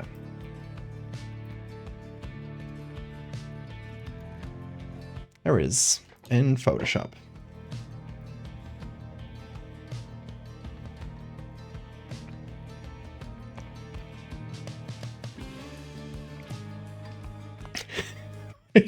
Fractal. Wrote granny texture on here. Speech to text, you were saying throw a grainy texture. Translated that as throat granny texture. Incredible.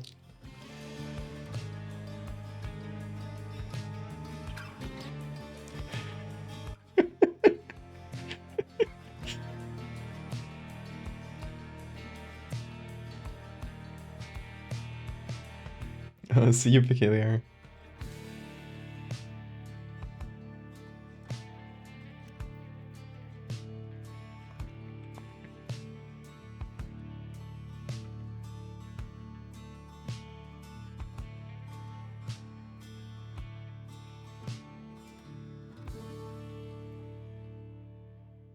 Okay, what if we do something like this?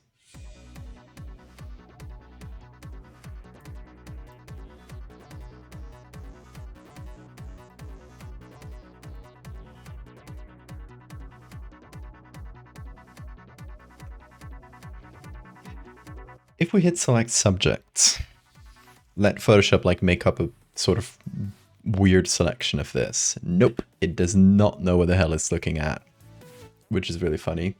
What if I open it in its own file? Let's see, I'm curious to see what like automatic selection would do to this, because I assume it would like try to follow some line, but would probably like mess up in some places, and that might give us like an interesting result, maybe? Let's see.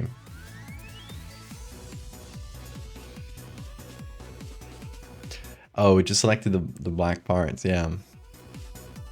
Makes sense. I actually want to remove those, so... Oh! Remove the other. There we go. Okay, let's hit select subject again. Let's see what it decides on. Oop, it just did the whole thing. Understandable. What if I do... sort of guide it to select this out.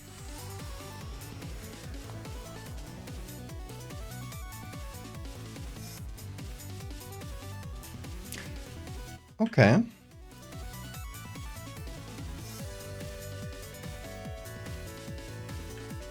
It's not doing a terrible job.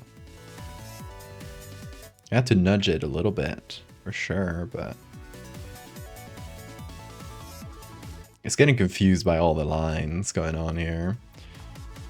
I don't think Photoshop selection tool was made for fractals. But that's why we're having a quick test.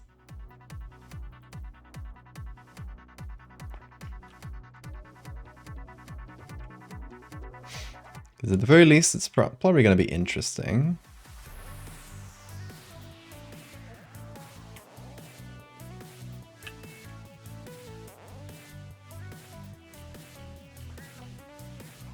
I can't comprehend the infinite.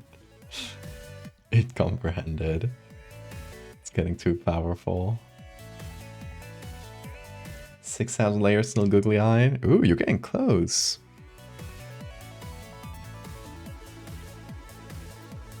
So that is what it comprehended out of the fractal, which is a little bit all over the place. But you can use a second tool to try to get something out of here, which is the hair tool. Let's see what it does. If we just apply it to the edges conscientiously. It is doing something definitely interesting. It's like creating these little streaks.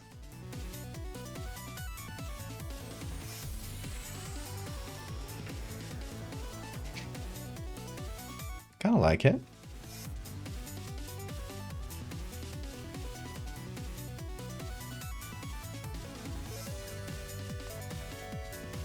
It's funny because it's like we're using this generated fractal arts and then applying like other automatic tools to it. They're definitely not meant for fractals, but it's sort of like piling up different computer algorithms on top of each other and see how they react.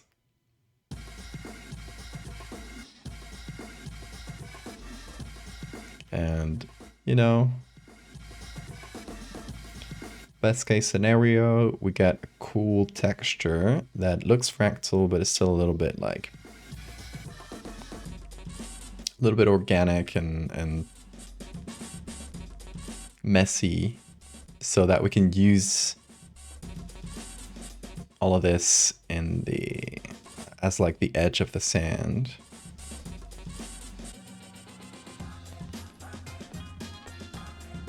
What if I used smart radius? What will that do?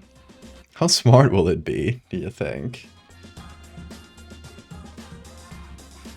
Doesn't seem to be doing much, folks. So what if I hit object aware here? Will it change the current ones? Yes. No, it has to be color aware. Yeah, smart radius is not doing shit. It just doesn't know what a radius is here.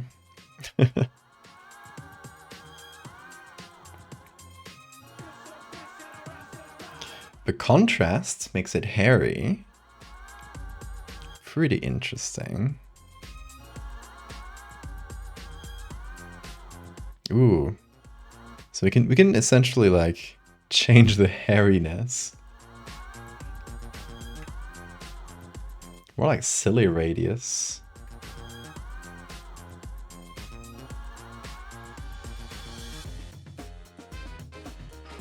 Okay, I think it should be like a little hairy.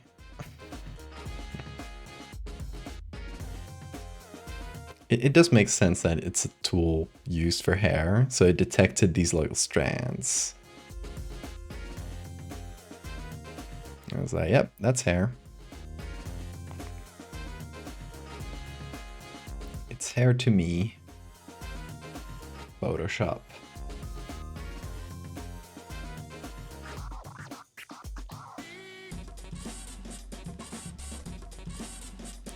There are like some straight lines that go through, but those should be fairly easy to stamp over and hide. Okay.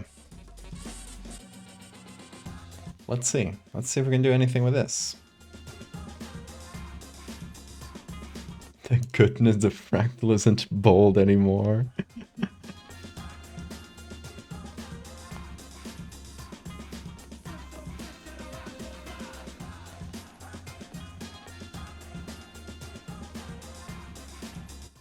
Okay, first of all, let's get these layers down below here, so we get to see the skeletons above them.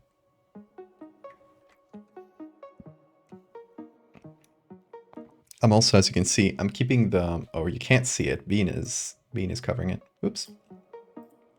As you can now see, I'm keeping the layer mask of the original so that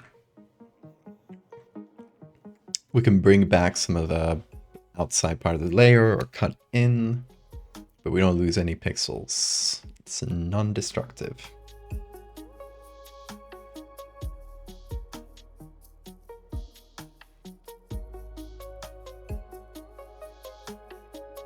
To be honest though, this layer should probably be a smart object before I mess with it too much. Let me do that.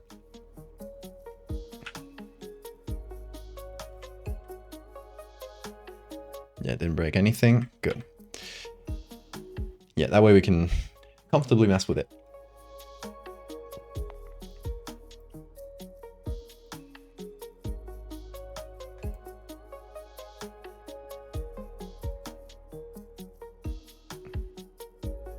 And we find sort of the line between these 2 points. I'm kind of feeling like this wave is a bit too... like it's getting in the middle of the face and the composition.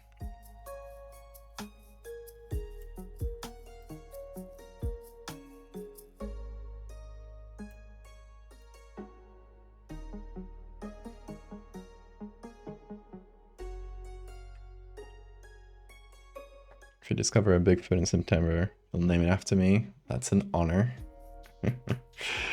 Oh, see you, Uranium. Thanks for coming in.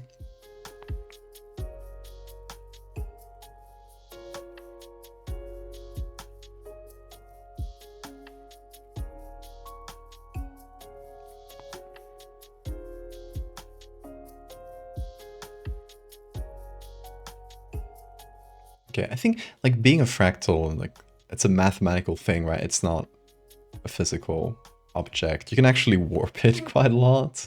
So I guess I should not be afraid to warp it.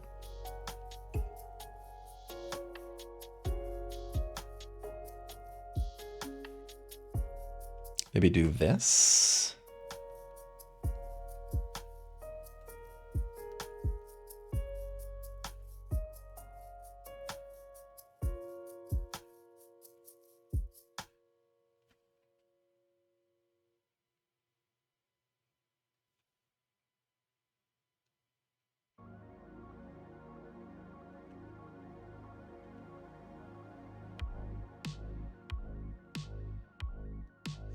Late night pizza order, nice.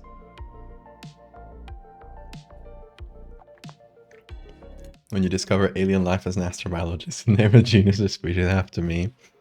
An absolute honor.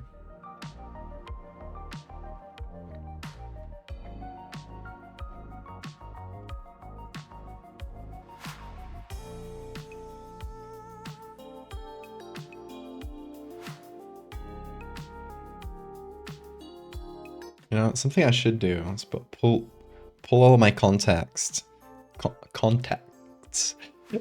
and find an entomologist, specifically a weevil specialized entomologist who can describe a new species and name it after me. That would be the honor of a lifetime.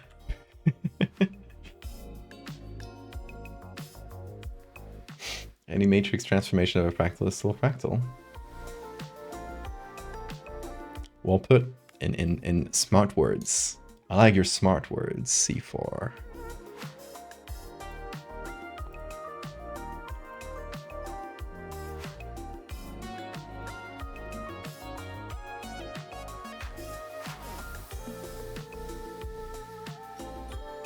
Okay, so I've cut it with the shape of the fractal. And now I can like overlay it on top of itself, maybe? Hard lights? There must be some way of like overlaying it in a nice way.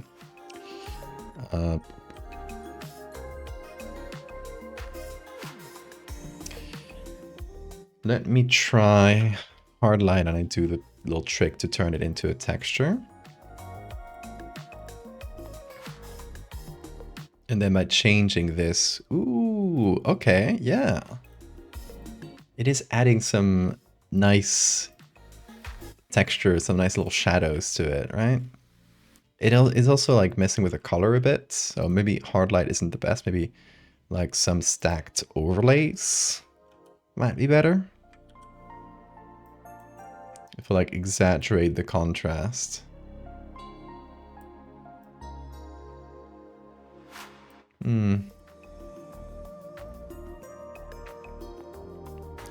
No, hard light just looks a lot better. Okay, well, we'll work with that.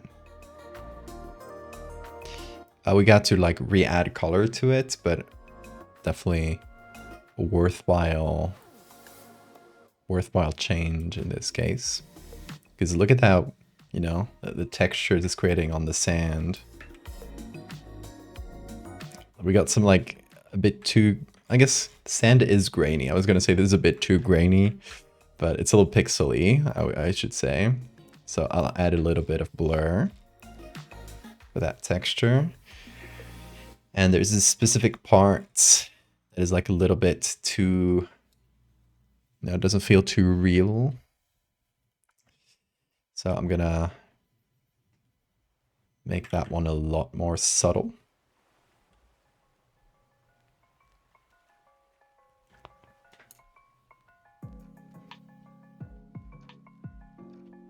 Valdevia-mosus. The biggest one you find after me. Thank you. You're my strongest soldier. My bravest warrior.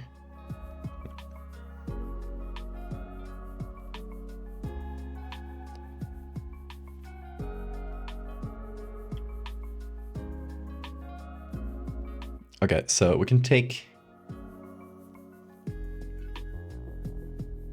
these textures and take some part that is cool and add it as a texture to the back as well.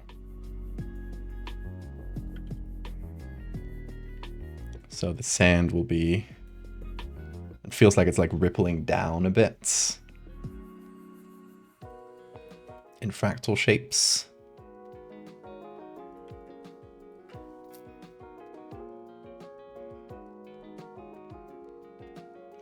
And I wonder if I bring in some, yeah, if I do this, right? I extend the edge outwards. I can create some like interesting shadows too, like right at the edge of this.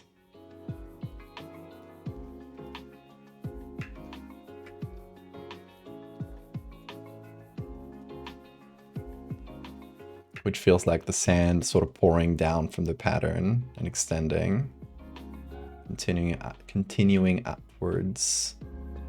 And if we want to go for that, so wait, messed up here. There we go. I'm gonna actually cut this part of the sand out because it is messing with the composition a bit. It's like, you know, a little bit messy. So we do break down the fractal pattern a bit, but hopefully in a way that isn't too noticeable. And if we want to increase like the shape of the sand a little bit, upwards and outwards, we can just use these ripples.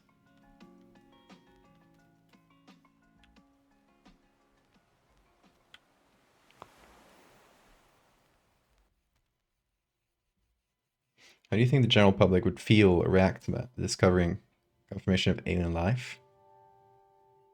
I feel like they'd be ignorant about it. They'd just not believe it. I mean, it depends on how it's confirmed. Like, are we talking a scientist saying like, hey, we have like proof of complex biological, like complex proteins in a very far away planet? Or are we talking like, hey, here's a microbe I found on the moon Titan, like it's here. I feel like those two would give you very different public reactions. Or are we talking like, oh, we get the aliens sent us a message, they are coming. You should read, if you like sci-fi and those sorts of questions, hypotheticals, you should read the Three Body Problem series, which is a series of science fiction books. They have like very interesting concepts. I don't think they're written by an engineer, and you can tell. Like, I don't, not in a mean way, but they're books that are very much about like, here are some fun sci-fi concepts, and I don't focus much on like, here's some interesting character development, right? There's also a Netflix show they did for that, for at least the first book. I haven't seen it, so I can't tell you much about it. But yeah, it has like a lot of really fun and interesting sci-fi concepts and that have to deal with like alien life.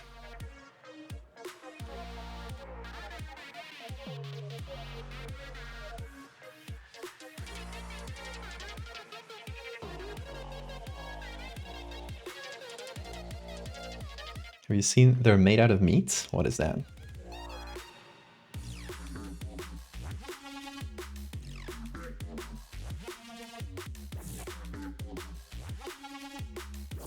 Okay, so we can recover some color by doing that.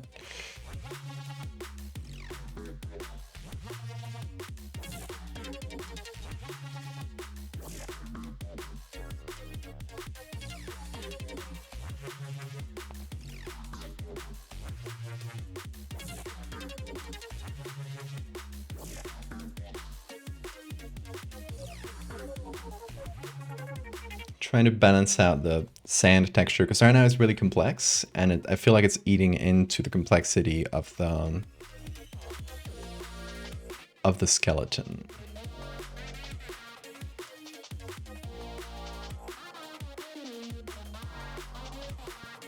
So like maybe we need to soften out some of the fractal patterns in some areas, change them with simpler ones.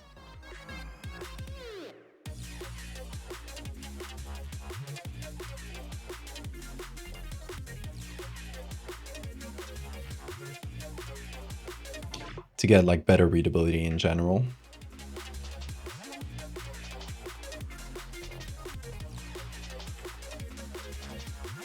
So that we can add more of these. So if we want to change like the very complex patterns that were on here, we can instead change them with this much simpler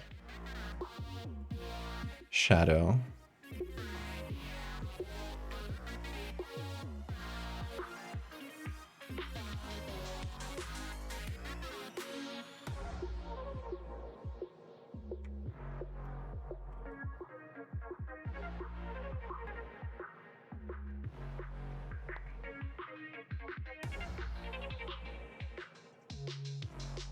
Short film, short story. Best version has a guy in a fez playing one of the characters. Ooh, I will grab that link.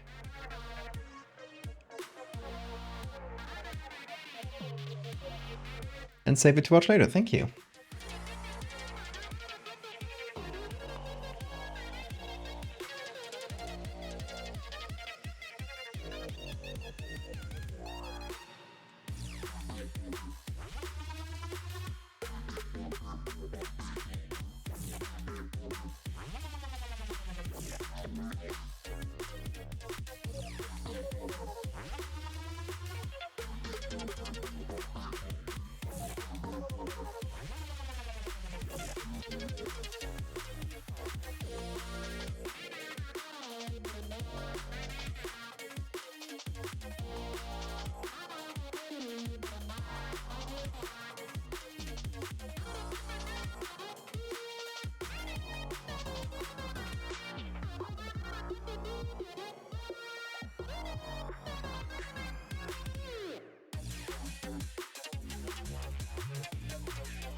Okay. I got the sand more or less covered. I feel like I lost a little bit of that composition here. Hey, Bean. You're so sleepy tonight. Oh, good yawn.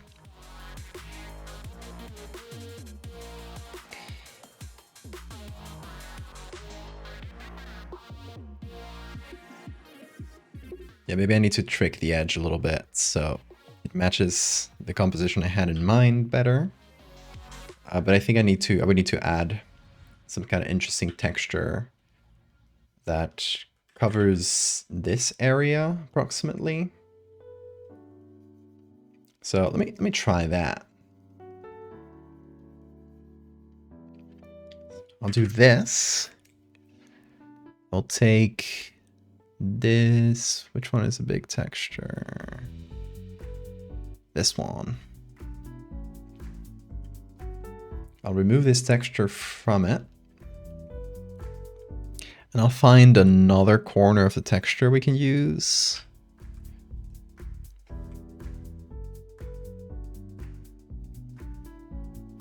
To sort of continue the fractal upwards.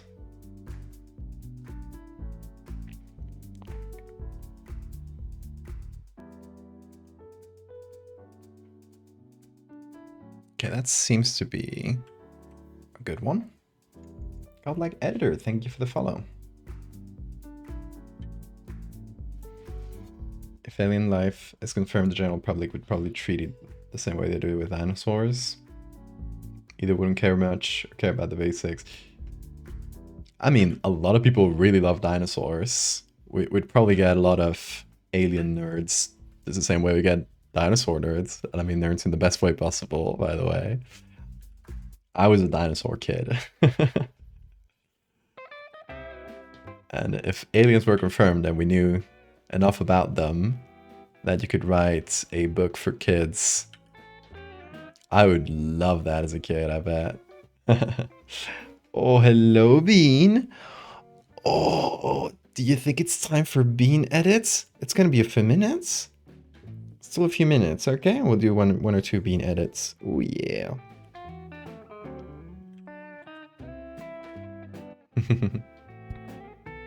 Hello. Do you want to hop on the shoulders?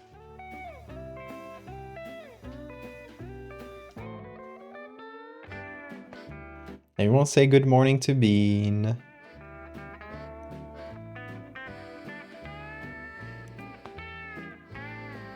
He came here for attention. Bean alerts. Everybody stop what you're doing. Everybody stop what you're doing. Bean is here. And he's asking for attention. He's scratching the mic to call your attention. Oh, big yawn. You wanna hop on? You're back for Bean. It's very important. Kiss? Give me a kiss. Oh, headbutts. Headbutts? Headbutts. Oh, come on. Oh, he doesn't want it anymore. There we go.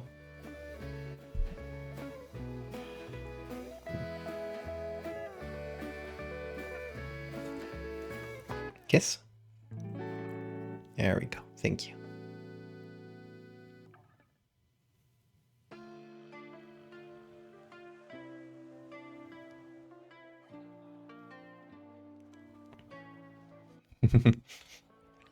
Oh, Liz, you did the wrong bean emotes. Valdev Beans is the one with 3 eyes. Valdev Bean is the one with 2 eyes. We're starting to get so many bean emotes, by the way. Actually, gotta get your cat now. Get your cat now. Let's do a cat meetup. Come on, Bean.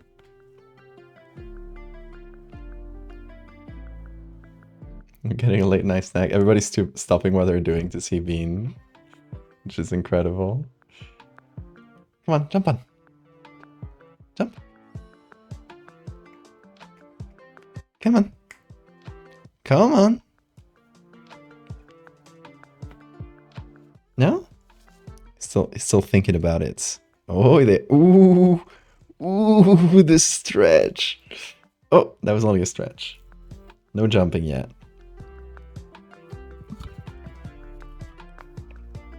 Come on. Come on. I'm asking you politely. Ooh. Good boy.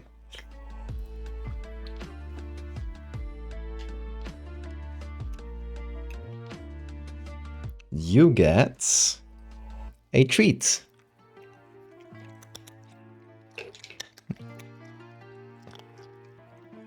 That wasn't even one of the crunchy ones. He crunched it so good, though.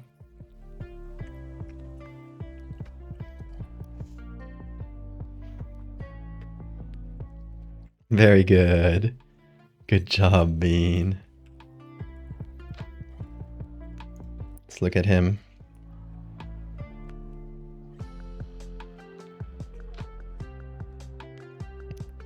Acquired your cat. Bean, look, a cat. Looking at us. I mean, you don't see them, but they're seeing you.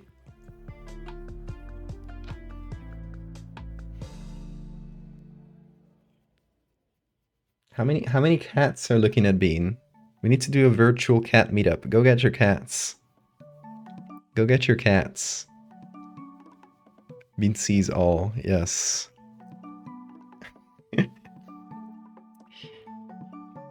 Everyone, if you have a cat and the cat looks at Bean while he's on camera on the stream, take a picture of it and send it to the Discord. We gotta make a collection. Virtual cat meetup. Kitty would not appreciate being scooped up the stairs. You gotta trick it to make them think it's their own idea. That's how you get cats to do things.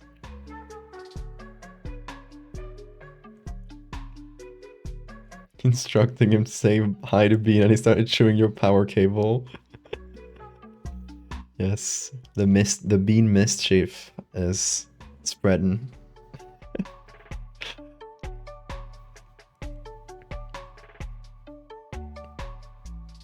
You only have birds. I wonder how they'd react to Bean.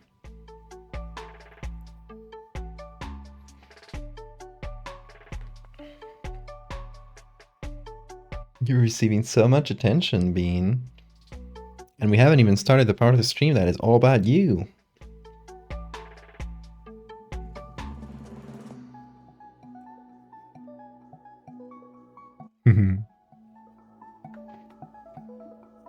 Did you like watching? Oh, you gotta get me a picture of the birds watching, Liz.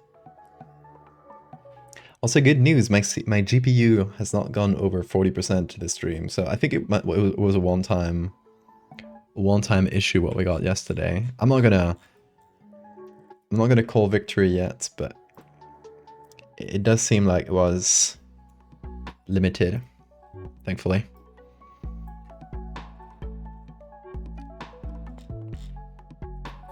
Okay, I'm gonna add a grainy texture to the sand. Got some grain textures in my actions. This one should do good.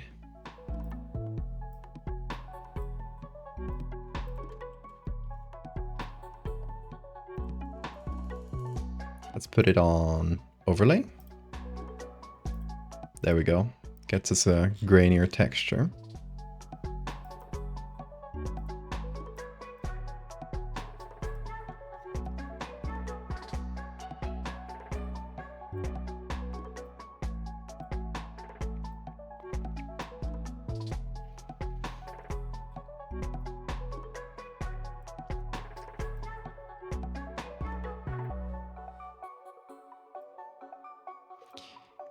And something I want to do is to make the sand feel different enough to the skeleton that, you know, it pops out and doesn't like get absorbed into all the texture, you know? Because in this case, it's really easy to see the skeleton above the sand, but when the sand gets so textured like that, it's a different issue.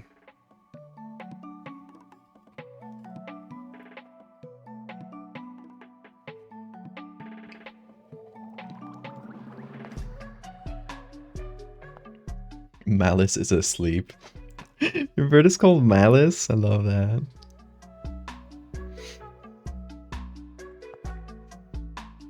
How do you think heavily religious creationist people will react to the confirmation of alien life? I think if they don't have the aliens in front of them, they would probably say it's a lie. Like, creationists don't believe in science already, so... And other religious people, like, at least thinking about, like, Catholics and the more moderate religious people I met, they would probably say, like, yeah, alien life, if it exists, it was also like God's creation. I don't think they would see it any differently.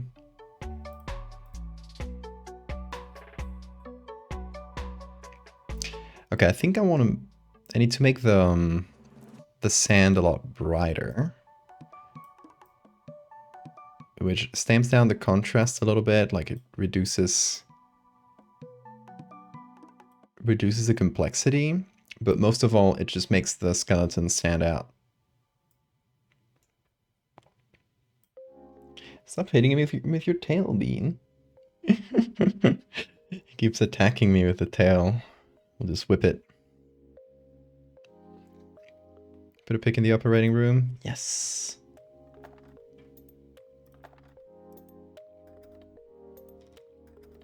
Oh, Rupert. Oh, Bean is looking at. Look, it's Rupert.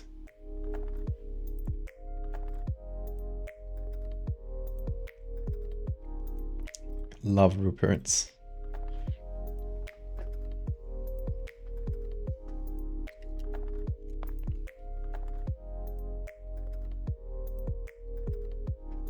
Whoa, you want to go already, Bean? Okay. He gets hot on the shoulders. I mean, I assume he does. I do. But I obviously tolerate the warmth because Bean is the loveliest being of them all. But I assume for the cat, it also gets hot pretty quick. I met someone who said that alien life would just look just like life on Earth, no matter the environment they're found on.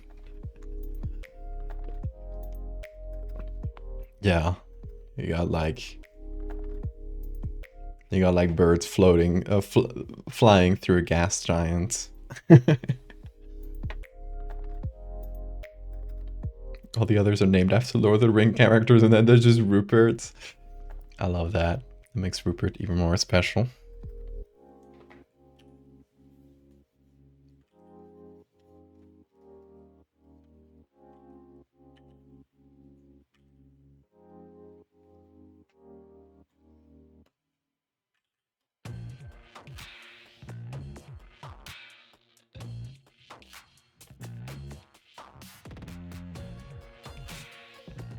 Scratch your toy, Bean. You got this.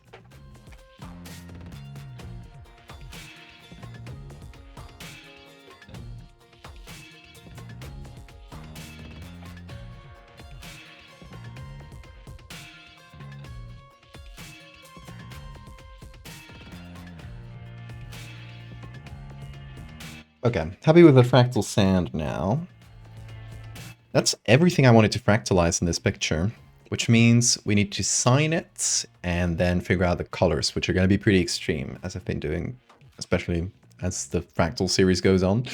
So I need to figure that out. Hello, Bean. What you telling me? I don't know. He scream.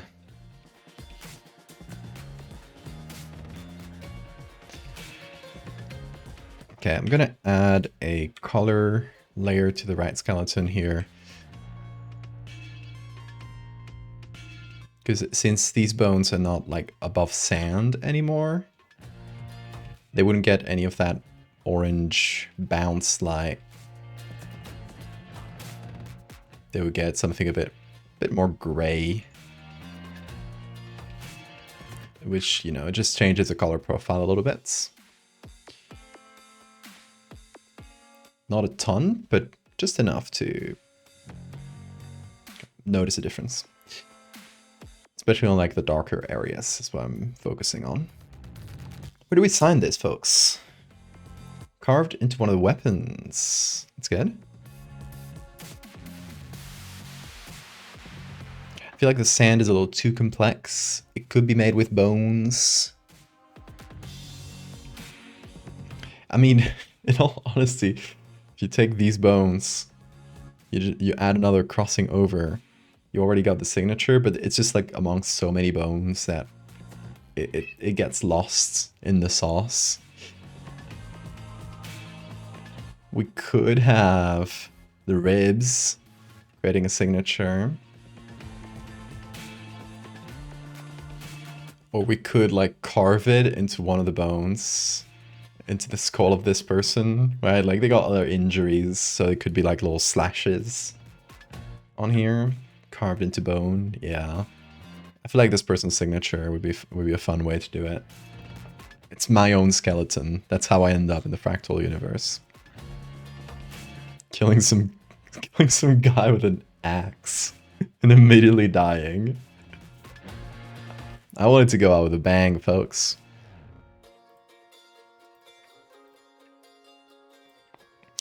Also, this knife, it feels like it should be going under that rib.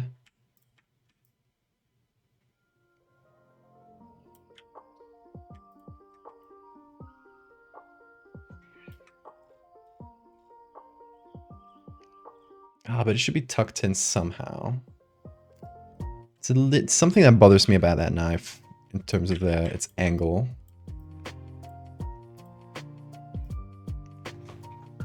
Going on, Bean? Oh, Bean wants to go out. Hold on a minute, Bean. Be right there. Maybe I'll tuck it into this bone, actually.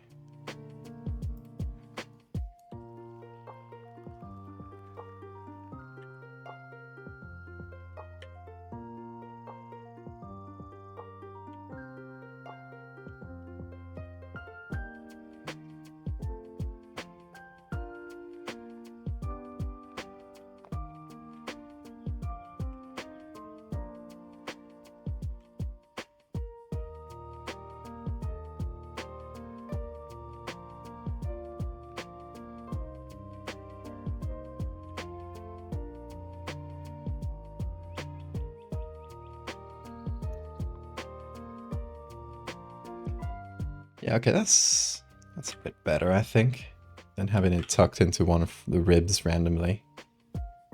Because I wanted to interact with the body somehow, but that didn't feel right. Okay, I'm gonna let the cat out. I'm gonna take that moment to have a really quick bathroom break, and when we're back, we'll sign this, and then we do Bean pictures. So get excited. We're about to see a lot of Bean. So I'll be right back in like about 3 minutes. All right. See you soon. Oh, stream ending. Whoops. Intermission.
And we're back.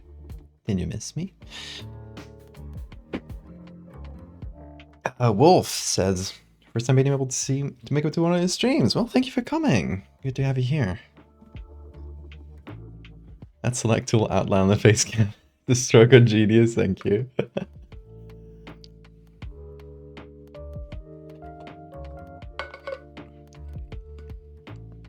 Hey, Cryptid. Doing good. Working on some fractals. And when we finish this picture, which will be really soon. Oh, sorry.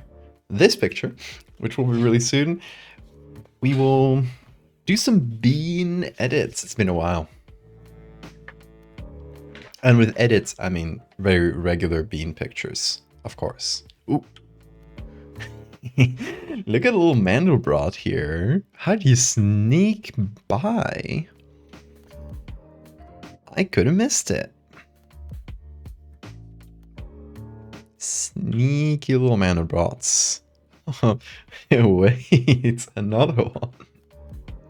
This one feels like it would have just been a darker little piece of sand, so not that big of a deal. There's another one, little one here. Gonna have to look close. These ones are fine.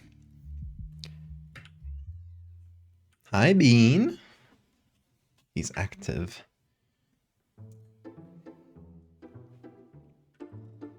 Yeah, every bean pic I post is normal. Obviously. Hope nobody suggests otherwise. Okay. The signature, the axe. Nearly forgot. The axe was like made like this when I, you know, initially made this.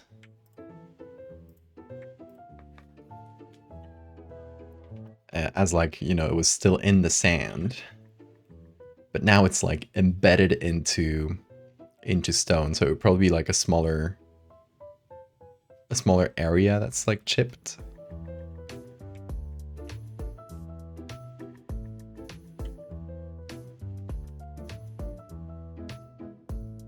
I'm gonna push it up slightly.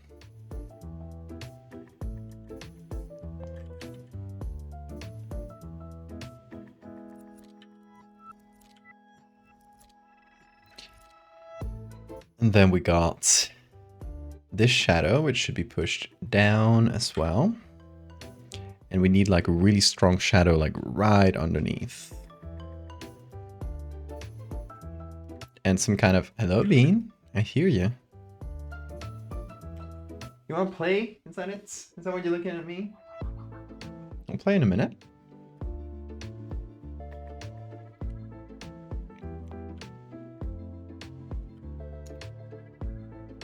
Managed to snag a high tier ticket for Planet Anime Con. Nice. Hope you enjoy.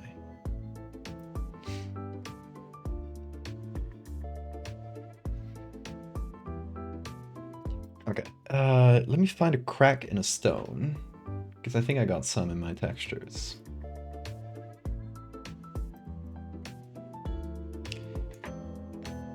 Exactly what I was looking for. This picture. Real crack in pavement. Literally what I needed. You know, it's probably going to be like a small crack, like right around the edge of the axe blow, but you know, something to sort of explain that the axe is just standing there.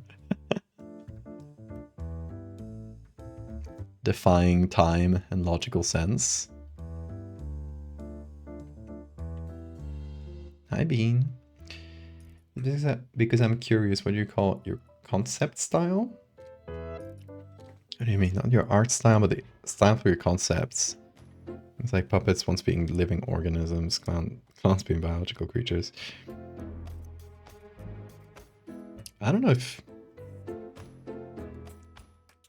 there's terms for concept styles. I don't know. I never really thought about it. Give me examples of terms of what you would consider a concept style. And maybe I can figure out what you're thinking.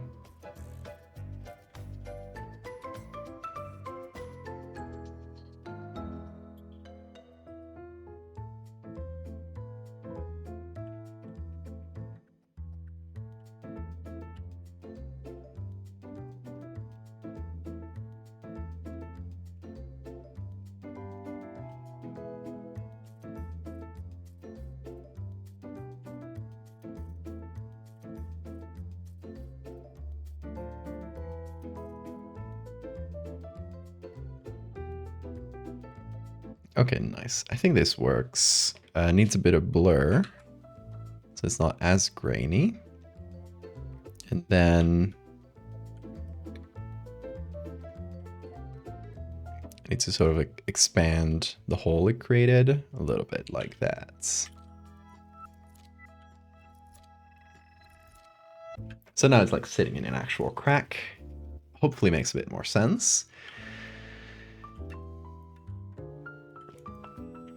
And now we can do the signature, which I think is going to be another crack, but in the skull.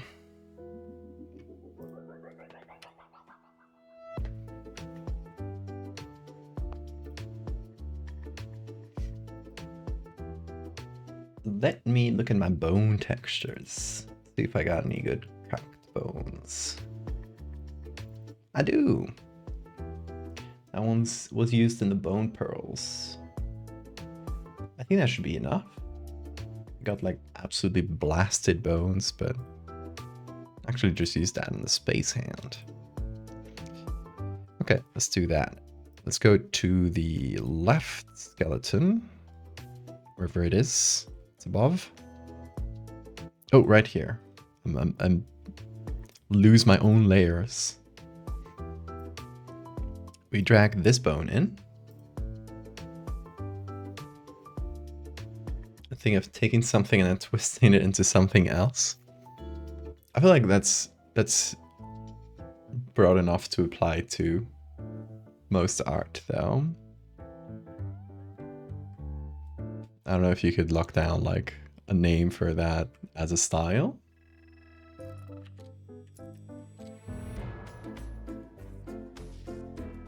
Okay, that's too much of a crack, right? Like that's a gash. That's a canyon. Let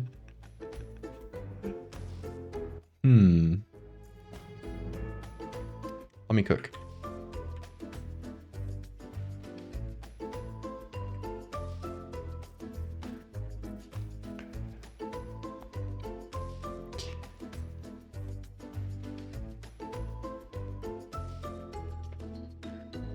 Similar style to Gravity Falls or X-Files. Weird things you never think of. Interesting. I don't know. You would have to come up with an entirely new term. I don't think there's a term that exists for it. Are you trying to... Every time I look, he stops doing it. But he's trying to get to the corner of the rug once again. There's a box on top of you. You literally can't.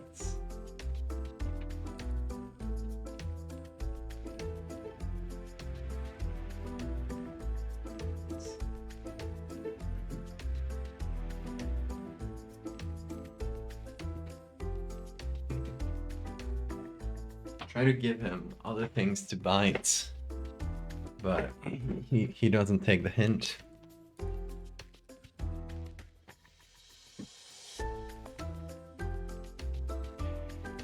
Okay, so here's what I'm thinking about. Just like taking these two sides of the gash and closing them in. He's playing with the thing I gave him. Winning!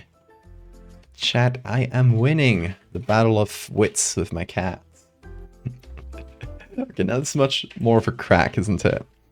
I can put that as a texture, and let me make that into a smart object before. And what is it? High pass.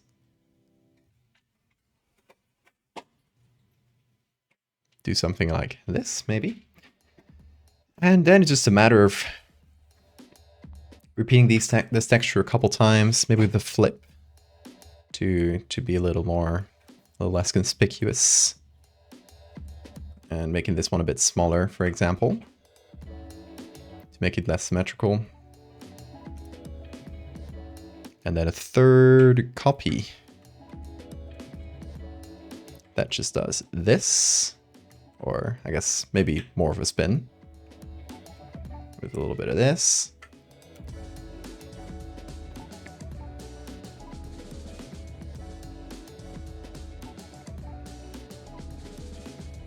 Maybe they cross over each other, actually.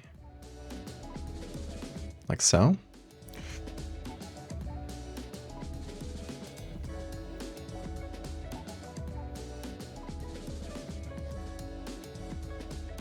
Weirdification.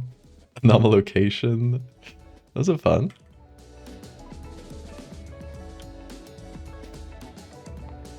I guess maybe an existing term that could be used is unreality, I guess.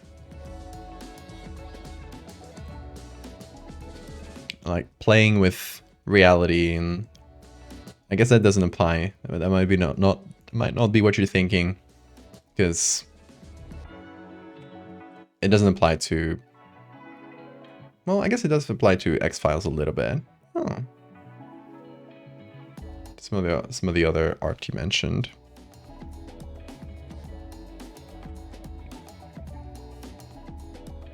But it's like more specifically, it's the thing I sort of explore the most with my art is on reality, is like messing with people's perception of reality for a few seconds.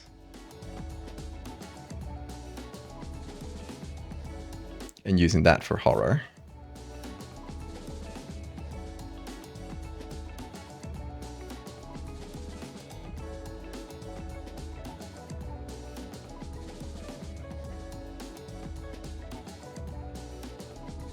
Bean. Stop that. I see what you're doing, Bean. You can't fool me. Unrealification. Come over. Come over. Come see me. He wants to play. There we go.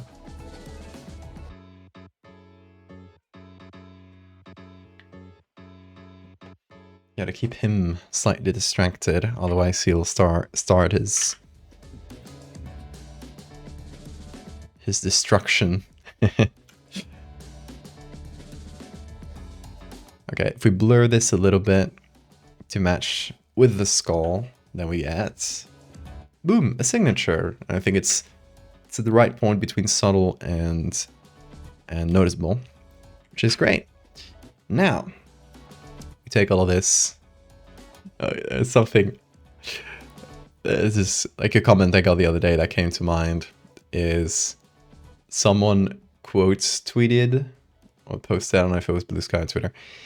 Someone quote tweeted my art and said, "Oh my god, it's the same symbol that's all over the Book of Bill. What does it mean?" It's like, you mean my signature? I'm like, oh, what?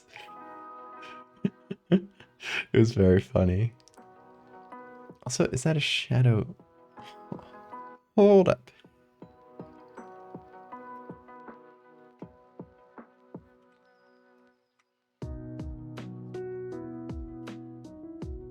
Oh, I see. I see. Okay, there's like a weird shadow that was above all the other layers. I honestly don't know what that's doing above every single layer, but we have found it. Oh, Bean is exploring the closet once again. Okay, so we need to blur this to the lowest common denominator of quality in these images, which is this skeleton here. So we essentially need to turn the blur up to the point where we start losing a little bit of detail in that skull.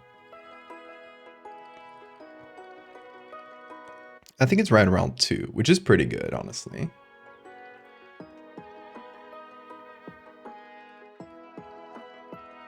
Remember seeing a bunch of Reddit posts thinking that your signature meant some kind of secret link between Bill and Pacifica? Wait, for real? You think you'd be able to find those posts? I'd love to read it. Did they figure it out in the comments, or? That's so funny. They were using it for shipping. Okay, now let's do the colors, and we gotta go crazy for the colors. Oh, that's human larvae. Hold on. I thought I had that picture open. The 2 other pictures we got for this part of the series are this and this. So you can see blue and purple are like the main colors here. You know, there's still like the water has some greens and stuff in this one, but very purple, very blue. That's what we gotta aim for in terms of colors. So what I'm gonna do is I'm gonna keep these 2 on the side. You're not gonna see them. They're gonna be in the corners of my peripheral vision so that I can use them as reference.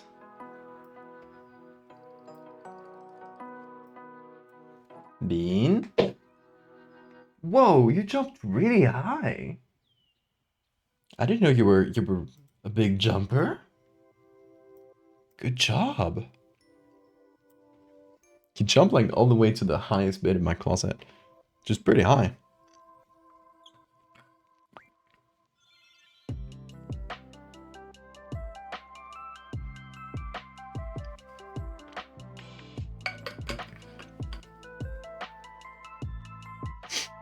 Okay. Color grading and temperature will be our friends here. So we change the temperature and the tint. That gives us a first sort of approach. I think I'm going to go high contrast, low-ish exposure.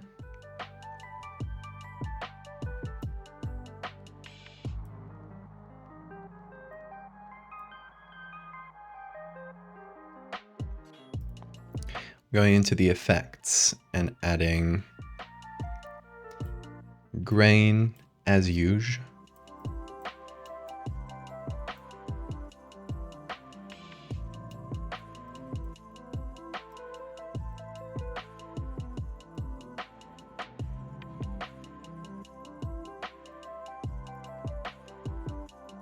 Okay, so far so good, but still far cry.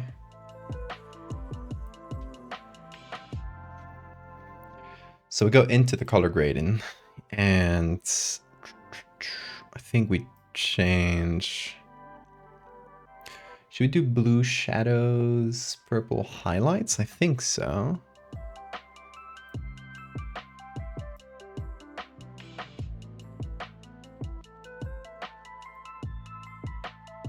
Hello, Bean.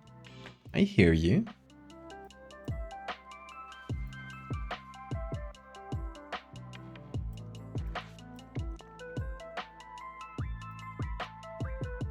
The color part here is always the toughest.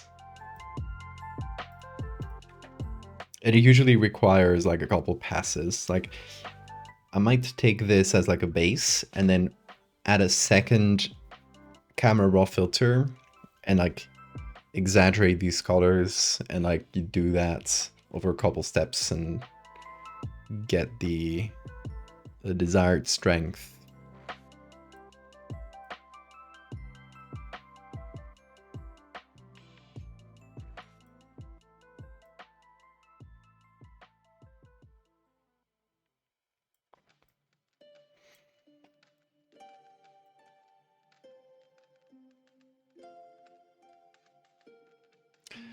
I might still change the lines on the pavement.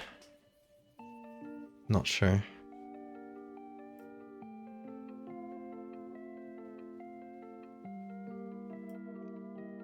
Because the exacerbating thing about this picture and the color is that originally it is a very yellow picture. Yellow bones, yellow sand. The only thing that isn't is a pavement. But that's why it needs a little work in that regard. Some of the posts in the open rating room. Do you have any idea what the crossed N means? Gravity Falls. Symbol font all over the website and the Book of Bill. There were a bunch of them. Oh, that's so funny. I never thought to check on Reddit.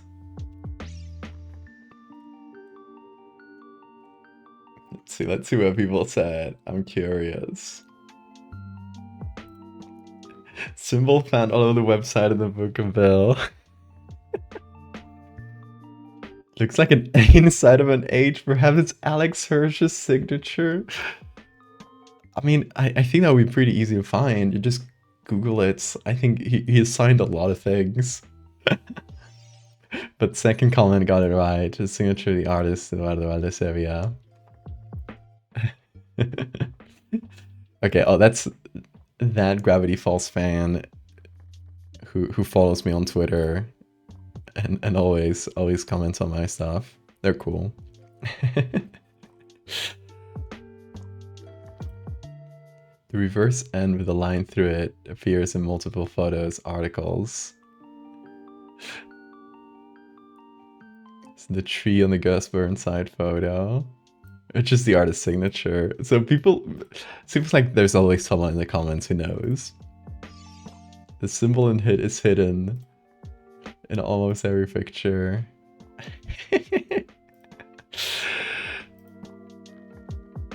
They found it everywhere. That's so funny.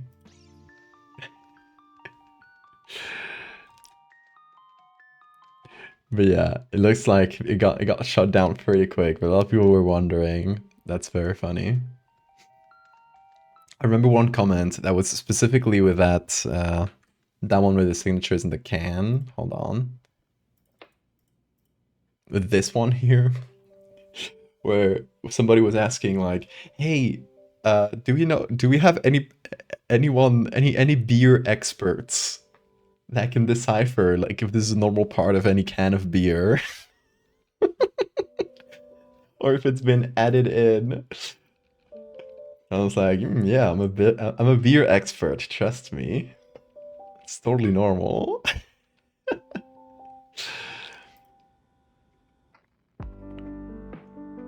Link between Bill and Pacifica is such a funny theory. It feels like, here's my headcanon. Let's try to find something to justify it.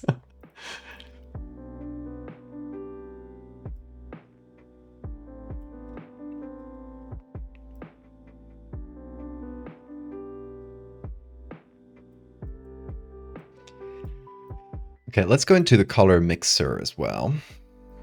And let's see, the oranges and yellows have been kind of stamped out, but the reds are still pretty editable.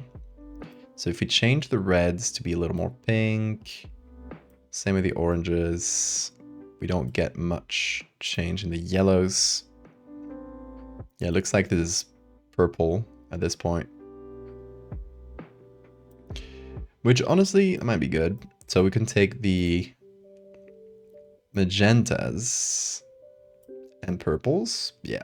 We can take those and saturate them, which would make the sand kind of pink in color. And it would just help us get a better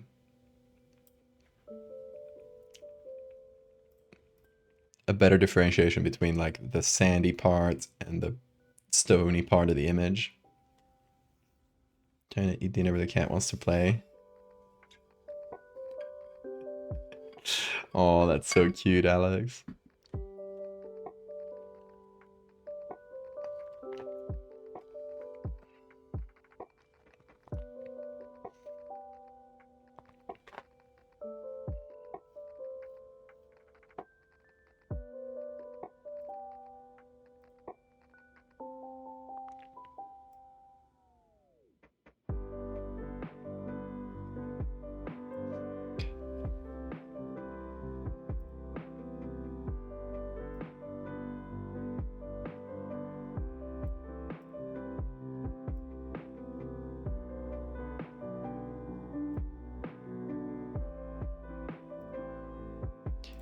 Okay, let's hit it. Okay, here, and well, we already got quite a bit of difference in terms of color. Check before and after. But we'll still need some more. To be honest, in this picture, I respected the color in the skull a lot more and changed the background more. So maybe that's what I need to do. Like, it's still, the skull is still a little pink, a little purple, but maybe what I need to do is, before applying these filters, try to edit the background below the two skeletons right here, and add, do I have any color lookup tables that,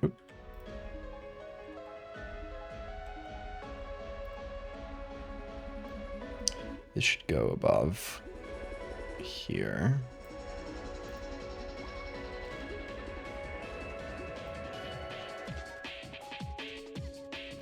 Okay, that's the sand.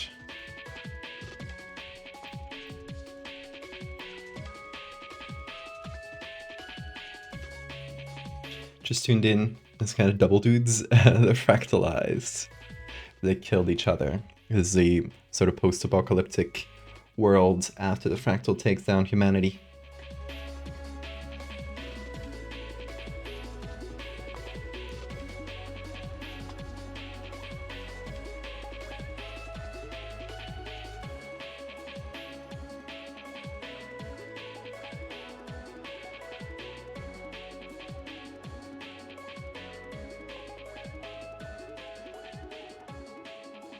Okay, so this color lookup can help us with the pinkification of the sand.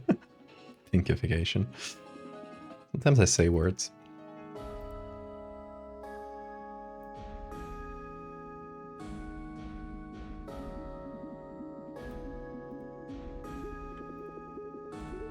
What if I only add that to the sand? Okay. So if I do this, that's a bit too pink, isn't it? Let's try to find a good balance.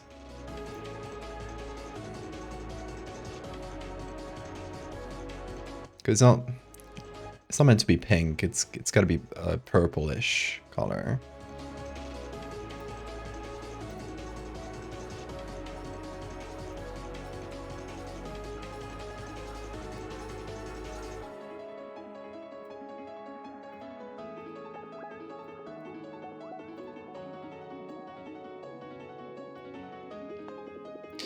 And then the pavement, it's meant to be blue. Also, like, something that bothers me about the lines on the pavement, I might just remove them entirely. I don't know. What do you guys think, chat?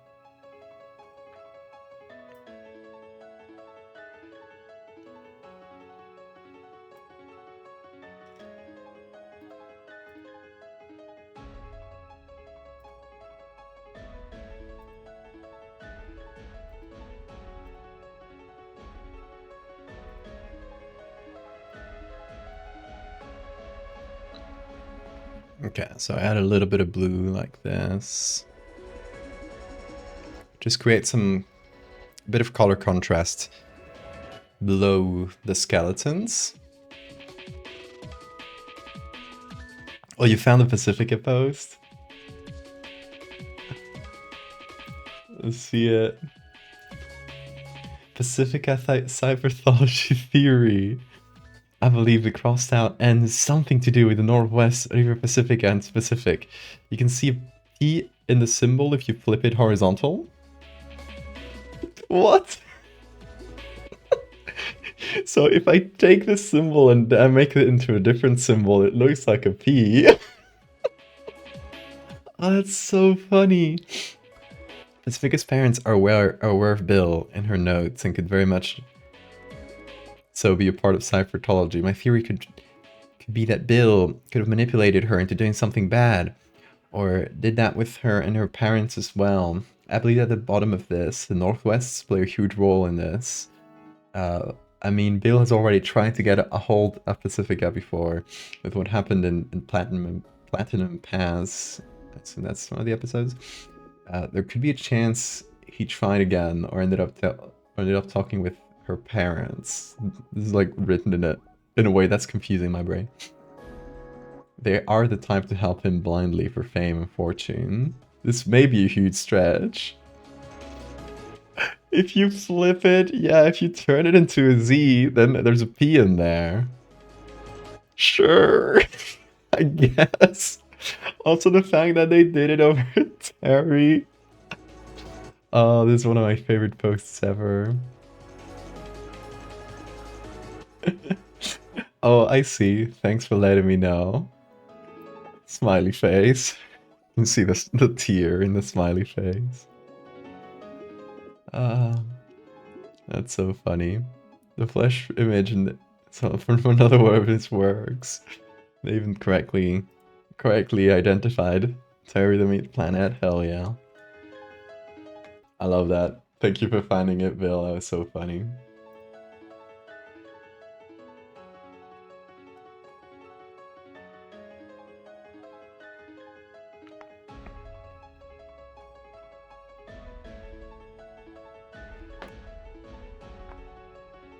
Completely ignoring the meat planet and focusing on the signature. It's a great bit.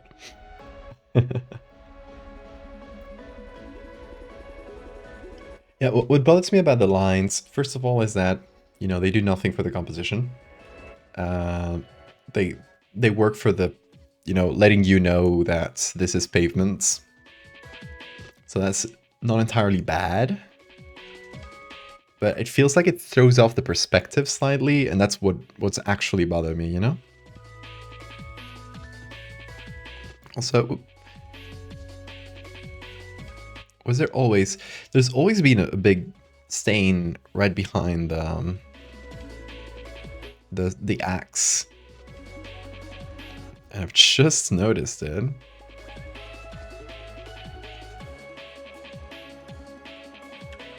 Oh, maybe it's because I moved the axe, actually. It might have been behind before. But yeah, let's do a little bit of this. Right, we don't need to entirely remove them. But the way Josie suggests, like, they're just like de-emphasized a little bit.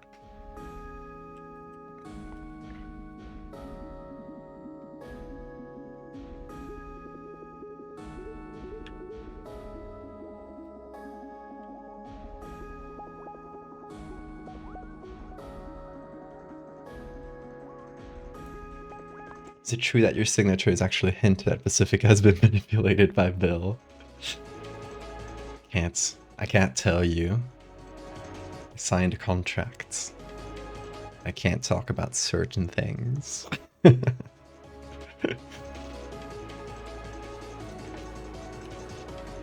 signed a second secret contract.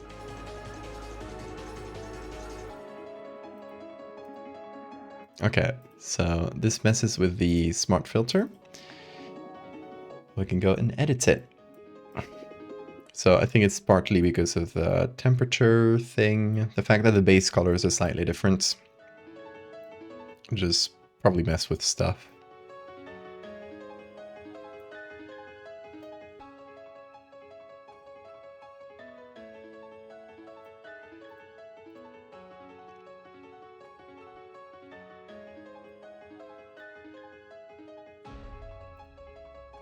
Okay, maybe this needs a lot less color grading, actually.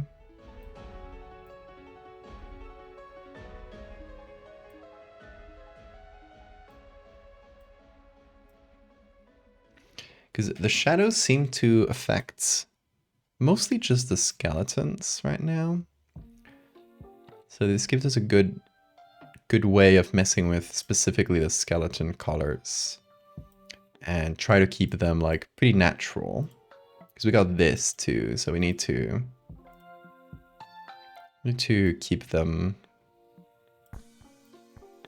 similar, match them a bit.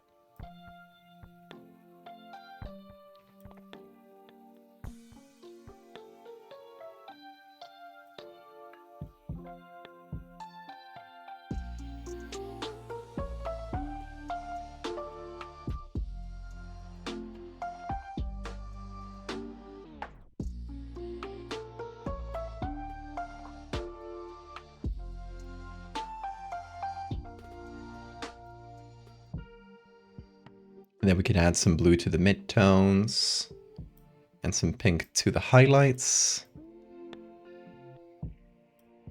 Or some purple.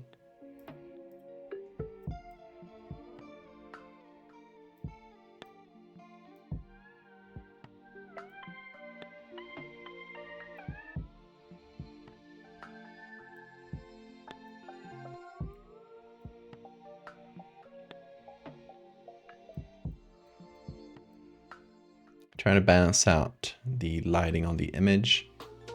I want a fairly high contrast look. It's meant to be a pretty dramatic scene. Guys, I found this website called Valdivia Art. It has a symbol everywhere. What does it mean?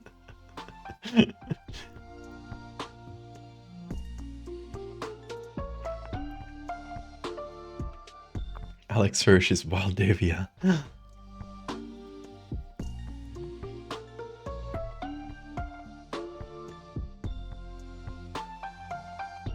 My Valdivia theory is that if you take my signature and you actually duplicate it, now it looks like a W. So that must mean something.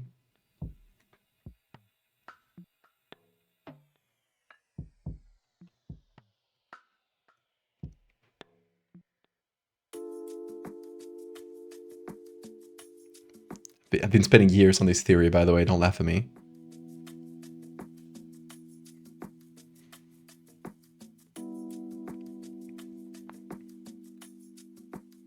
How much do I have to pay you to make Winston canon? Yourself insert Winston? Just like a random photo of, I think it's a fisherman. Who is Winston? That might be the actual mystery.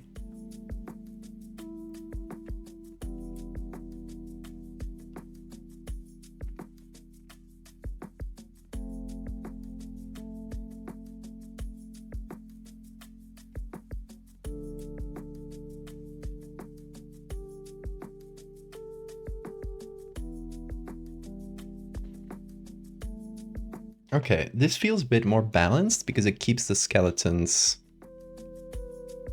It keeps the skeletons like a bit... The coloring on the skeletons a bit more natural.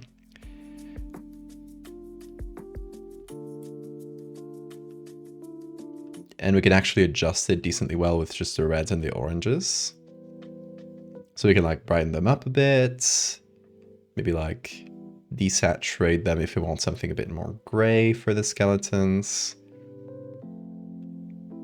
Or maybe, you know, we add a bit of pink on the reds.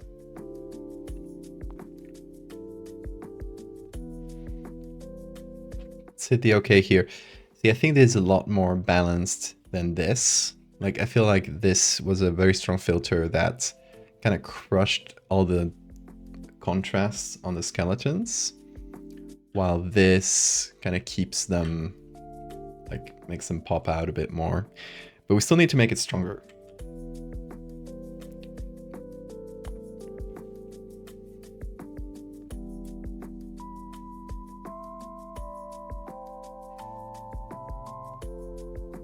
We can just do this.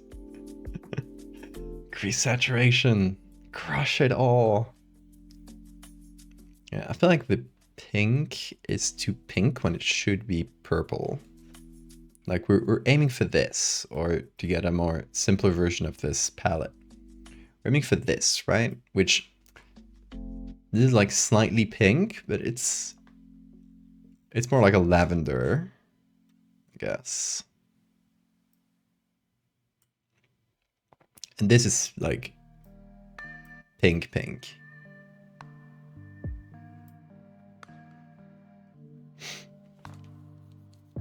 Winston is from a video.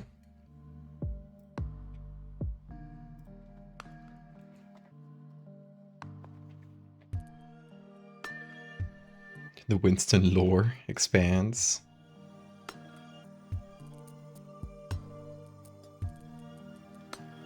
Oh, there it is. It's the purples.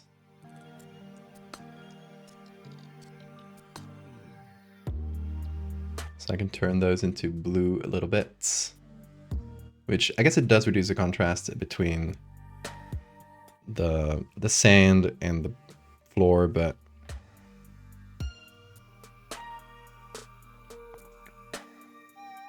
it's not bad.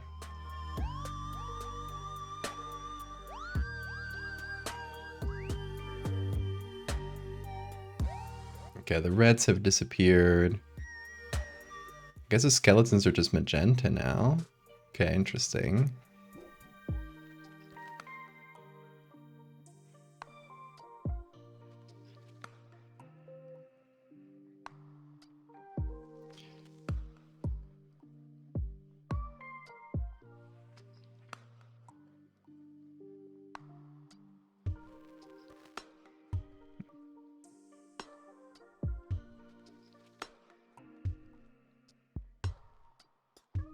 And then if we mess with the blues, it changes the saturation on the floor lots.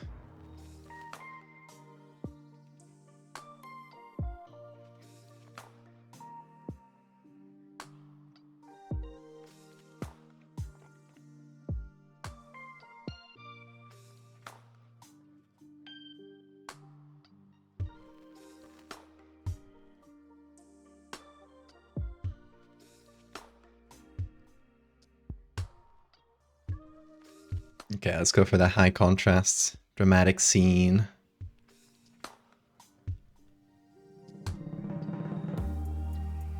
Hi, Bean. I hear ya. Hello. He's here. He's here. Oh, the baby. The man.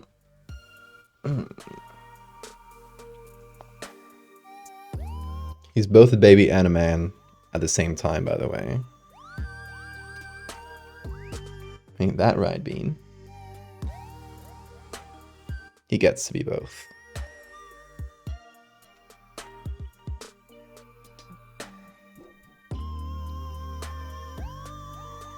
Depends on how you behave. Isn't that right, Bean? You can go. You gonna lie down here? You gonna lie down here? Here, I'll make you a spot. Turn on the bean cam. He's choosing. Be careful, don't go over the... Not on the keyboard. As long as you don't lie down on the keyboard, you can lie down anywhere. Oh. Okay, well, that's the tablets. Well, we're gonna work around the boy. It's okay. I think I have a strat here. I call it the slide. Okay, slide the bean strat. Whoop. Whoop. Perfect. I got my tablet back, folks. Or most of it. I'm missing a little corner of it. I can't go further than this, but I don't need it. I only need the right side of the tablet at the moment. Also, my mouse is sort of in the middle. Let me move it. Hello, Bean.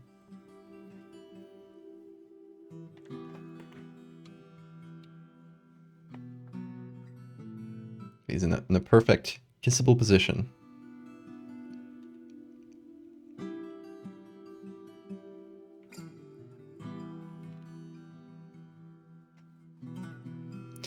I think I'm getting there with the color scheme. Like we got those lavenders on the... Whoa, where is it? Oh. Something happened.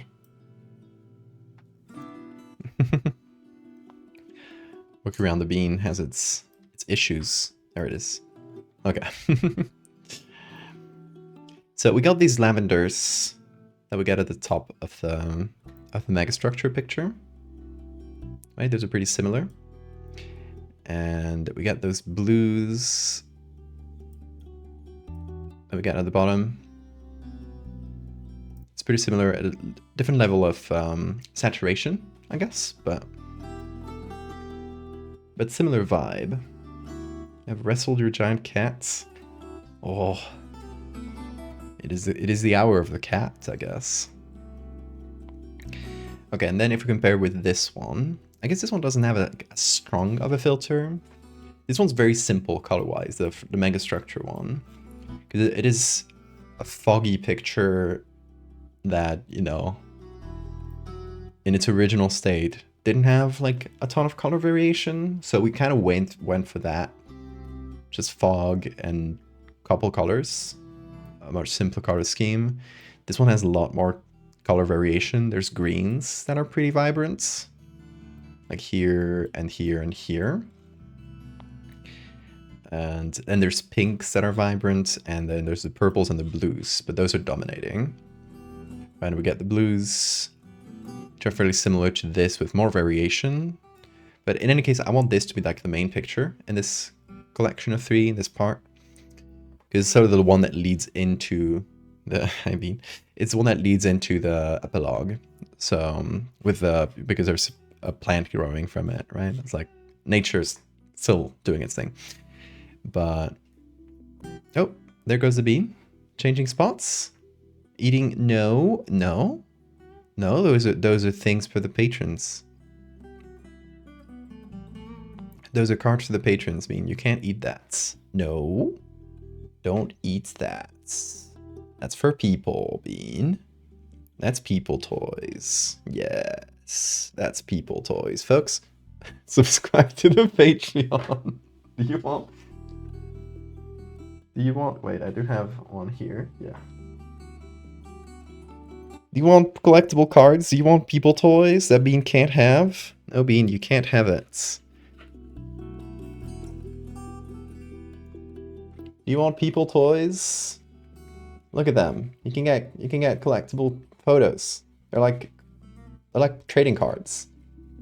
And you get them in a little customized envelope like this, which you tear from the back. Oh, Bean wants to tear it, but no, people toys.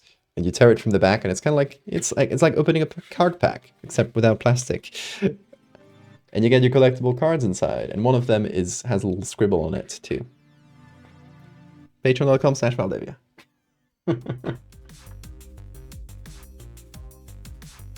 No, Bean can't eat them. They're for you guys. There's a link to the Patreon if you want to check it out. You should. Okay, and Bean has given us a bit more space, although I think he just wants to eat. You see this pile here? That's a pile of things that I'm sending out this week. Limited edition. Okay, sure. If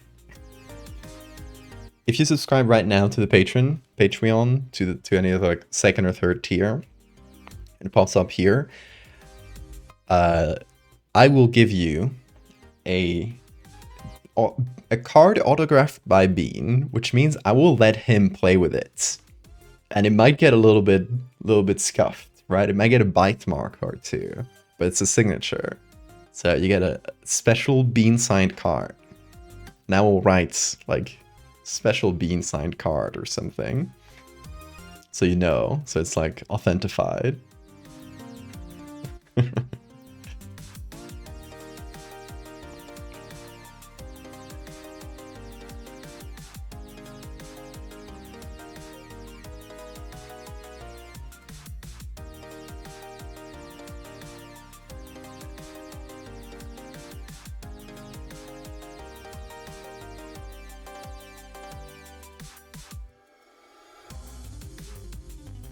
Runkelstein Tapadil. Exactly. We all need to be a bit more like Runkelstein. He's an inspiration.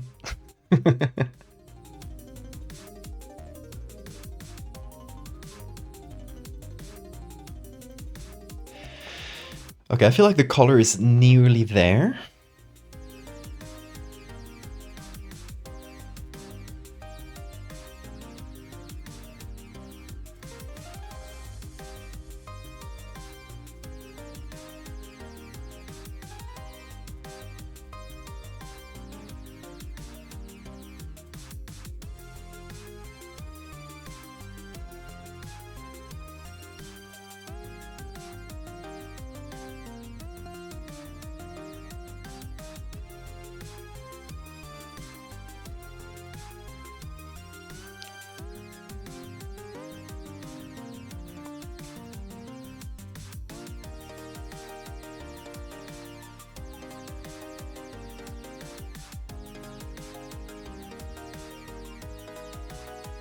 should all throw our brother into an interdimensional portal.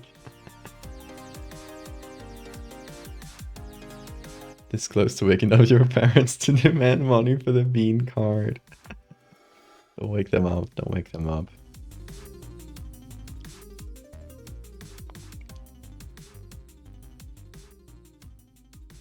But I'll keep the deal for you. I'll keep the deal for you, Liz.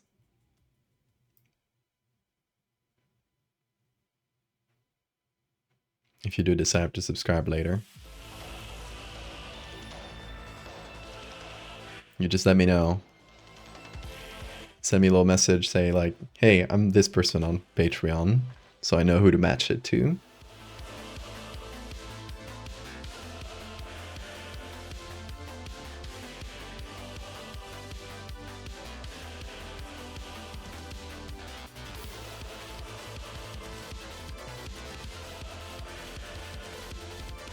Oh man, the colors are so nearly there. They feel still a bit desaturated. And there's also a little issue with the Photoshop. Please, don't flash. Okay.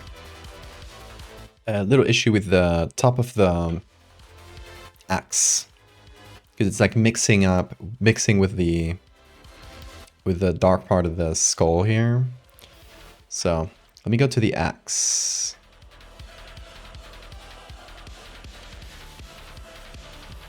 Maybe add a bit of lights.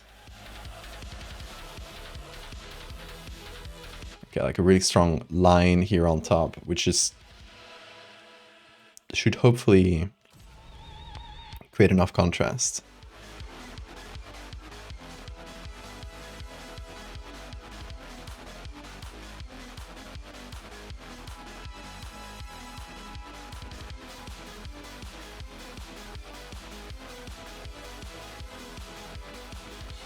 Bean is looking at the stream preview really attentively.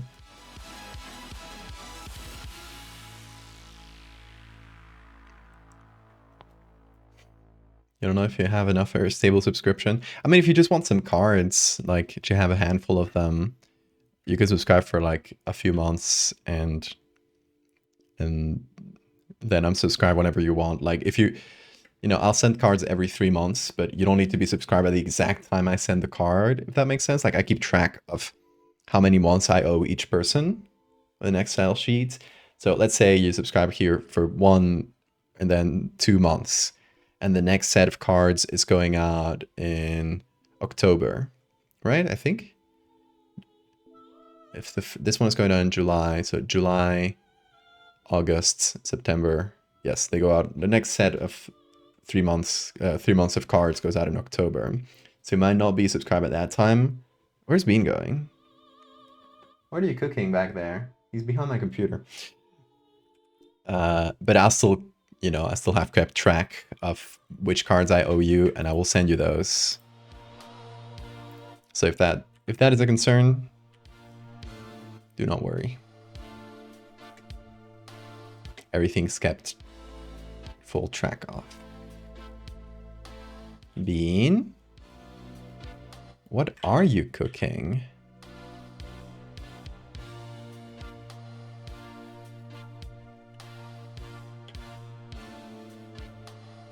Oh, hello. You going down?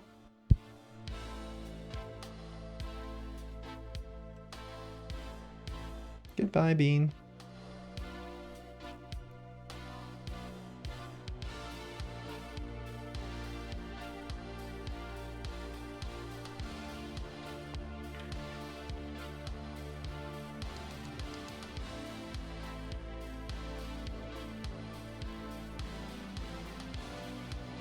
Hey, Laos.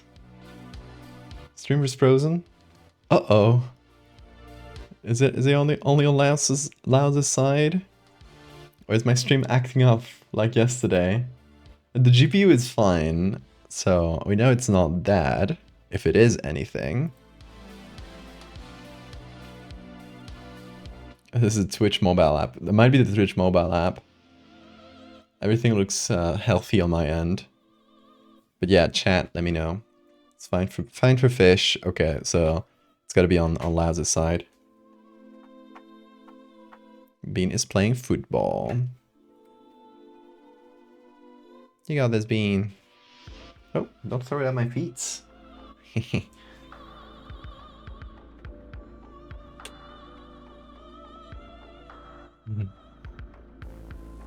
playing.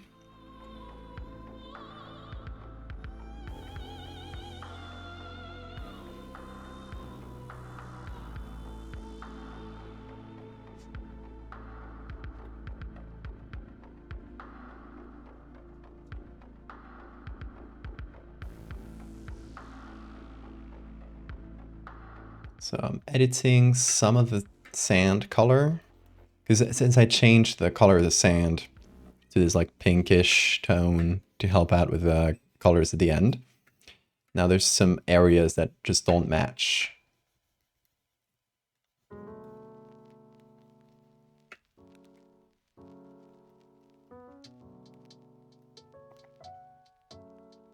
So all the areas that still have sand from like the original layer are getting a little weird. So yeah, just going over that real quick.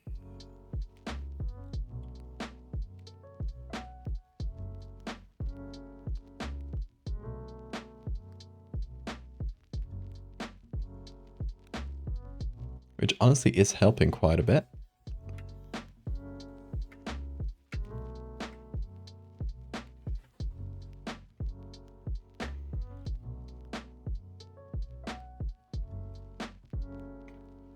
Welcome back, Laos.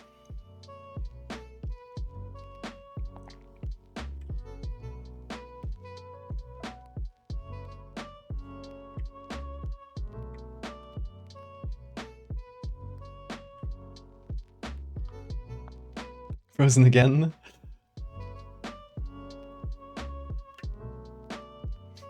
Oh, Laos. I hope you'll come back to us soon. We already miss him.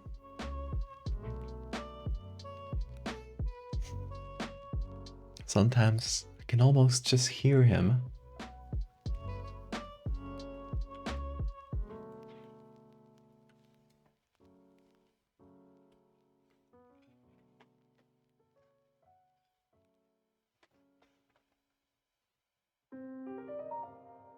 Are you eating a cable? Look at me. Where did you get that cable? Is that... Oh, it's for my camera. You're gonna break Bean Cam at this rate. It's for my camera, I think. Yeah. Oh, it's 2 cables. Okay. Get it now. Bean? No cable binding. We've been through this. He found a cable he shouldn't have under the computer. It's like it was a little bit loose, so he just pulled on it, I think.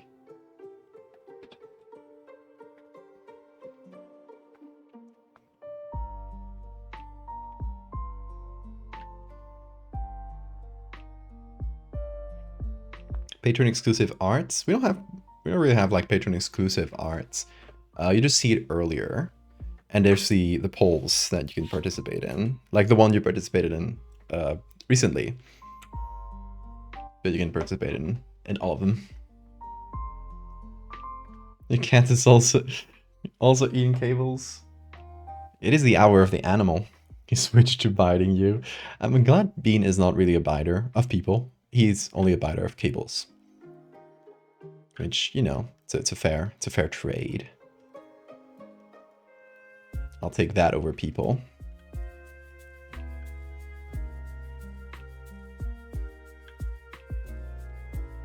What is it about cables that is universally delectable? It must be something. Maybe we should just try it. Maybe the cats are... They know something we don't.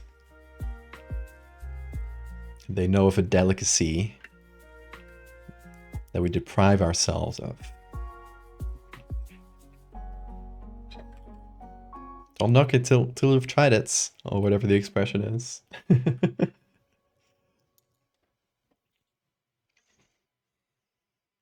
The rabbits know it too.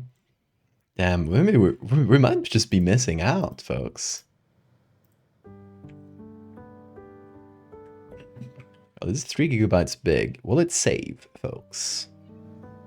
Whoa, good screen bean. I heard you. No, it won't save. This document is too large.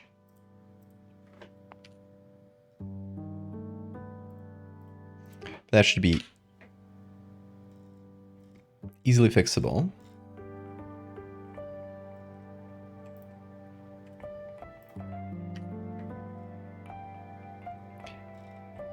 It might be some of the background textures. Like, what if I... Hold on. Oh, the fractals. It could just be the fractals. They're very big textures, yes. That explains it. Let's try and save it now.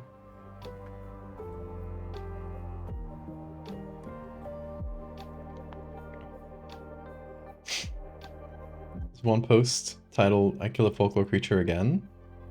The blur photo for it doesn't resemble. It must be.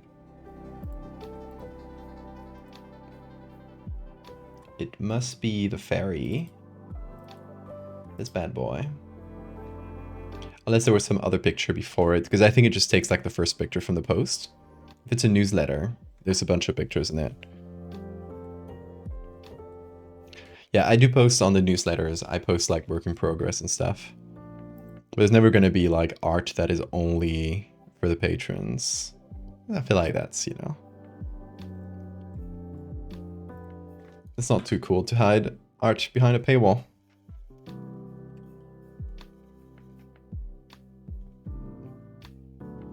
But yeah, for patrons, you just like, you see it earlier.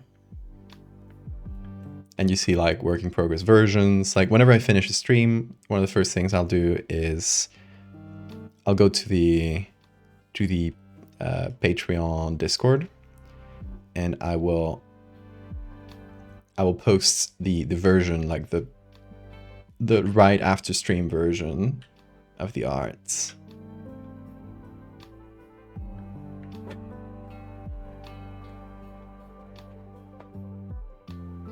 Bean, do not eat that cardboard box. It's there for your protection. Wait, it saved, I think. Oh, interesting.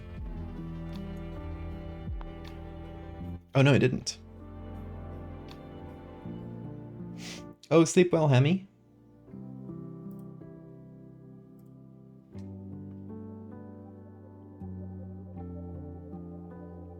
Everyone in the chat start chewing on cables. Yes, let the revolution begin.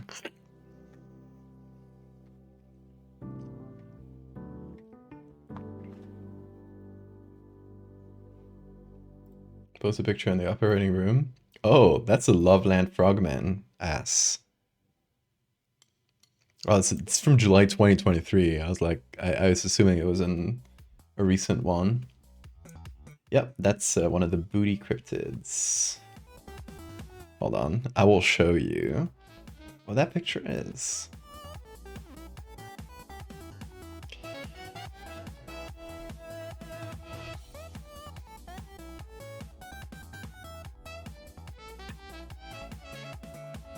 Haha.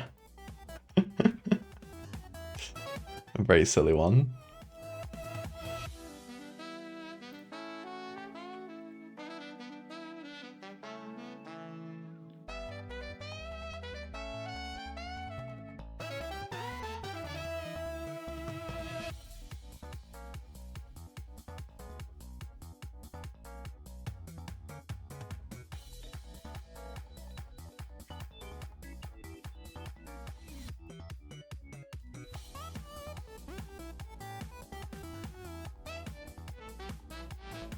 Okay, let's try grouping these up, adding some soft light, making these a bit brighter, but giving them some more shadow. Because currently they just don't have a lot of shadow, so they stick out a little more than the rest.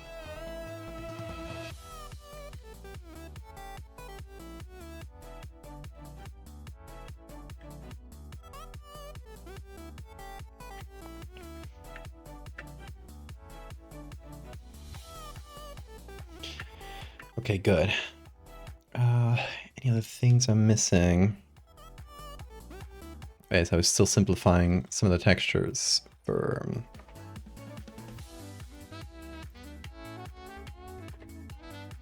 smaller documents, and I think that should be enough. Still no. Okay, there's some weird layer thing going on. This happens sometimes. Like there's a layer that's a bit too large, and it's not letting me save the documents.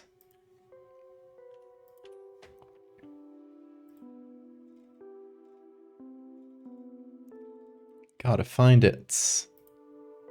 And it might just be this. I don't want to lose that layer. Let's see, is it that? No, it's not even that.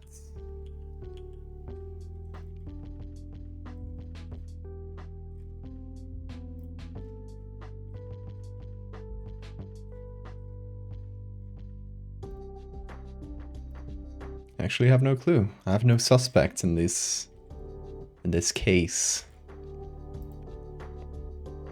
I don't know what's making this document too large to save, to be honest. It's gotta be something.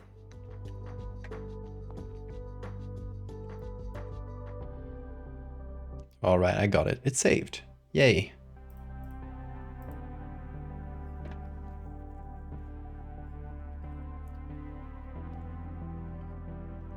The bottomless bit one.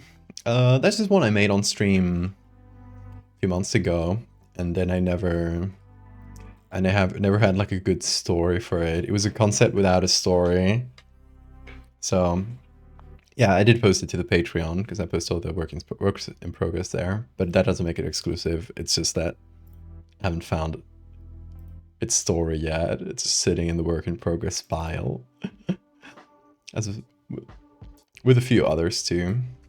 You can get that picture as one of the cards on the Patreon, because I thought it would be fun to have like some cards on the Patreon that are unreleased edits. So it's a little more surprising to get. I could just turn up the vibrance, honestly. It does look pretty okay. It just makes the blue a bit too blue on the ground. But this slider reduces that.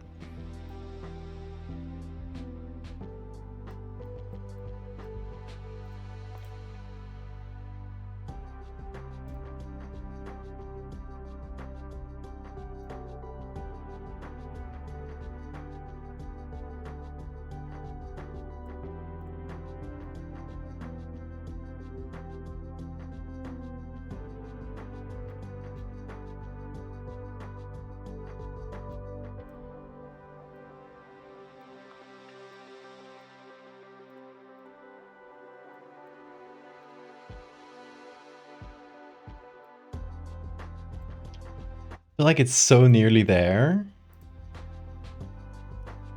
Third camera raw filter. Let's go.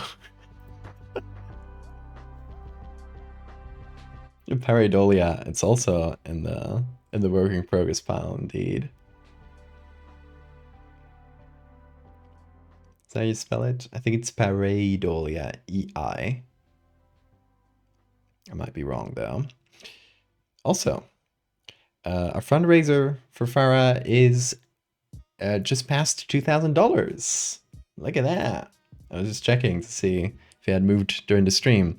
Yeah, we got past $2,000. I think that's like $200 more than when we started. It must be. We started like Mechtel was the first one to donate during the stream. So I think that's gonna be about 100 and something or $200. Hell yeah. Thank you all if you contributed. And if you shared it, absolutely. Thank you as well.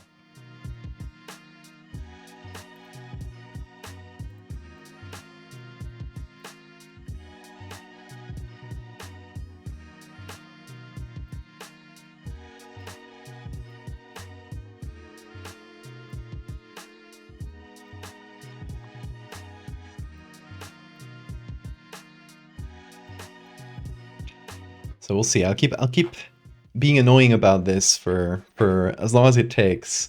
Usually, you know, with fundraisers, it's gonna be like the first day that you get the most. So I hope it doesn't slow down after this too much. Make sure to share it around. Keep it alive so the fundraiser doesn't stagnate.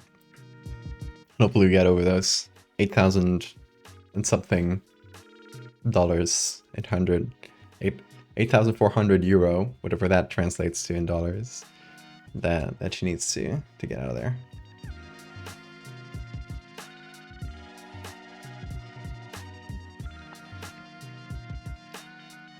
Yeah, exactly, Bill.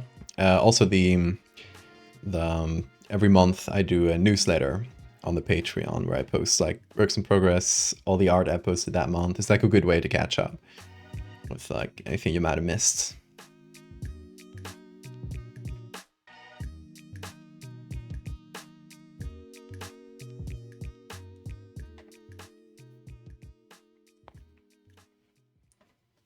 Subscribe to the Patreon someday.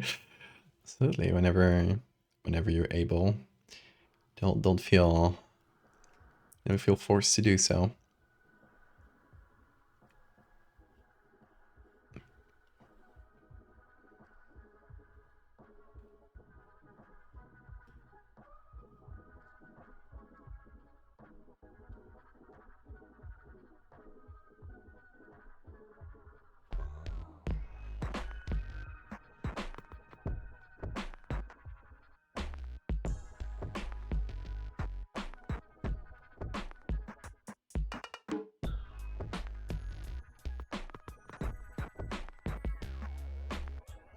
Oh, it's such a tight balance with the colors.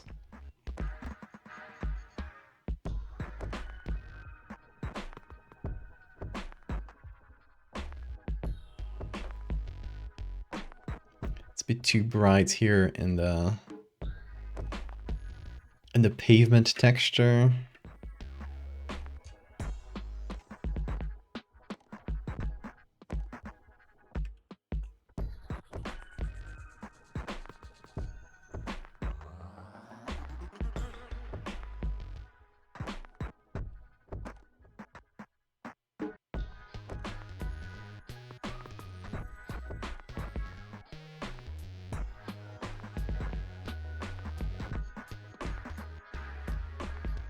Let me see. Let's go with the pavement texture.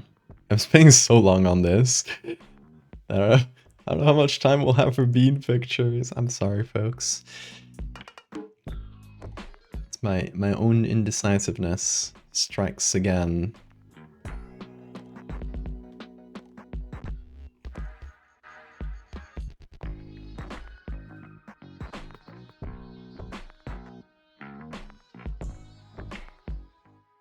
Okay.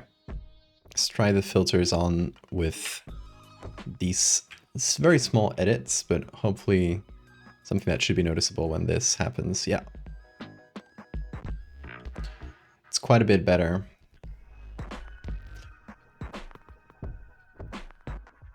But let's undo this last filter, this last camera raw, because I feel like it didn't do that much actually.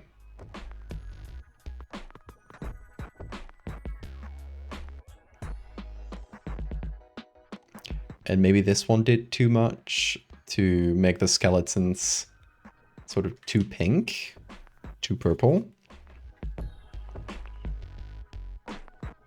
Also, I am on CY. I was like, why is the color different when I click on this compared to on the normal Photoshop view? I must have pressed Ctrl Y at some points. I keep doing this accidentally, which changes the scene to CMYK, and that changes the color. It's a different color space.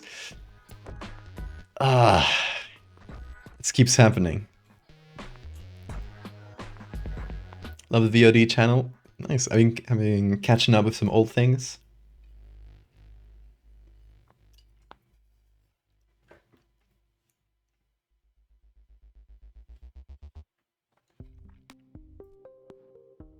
Okay, Is it the color mixer? Is it this?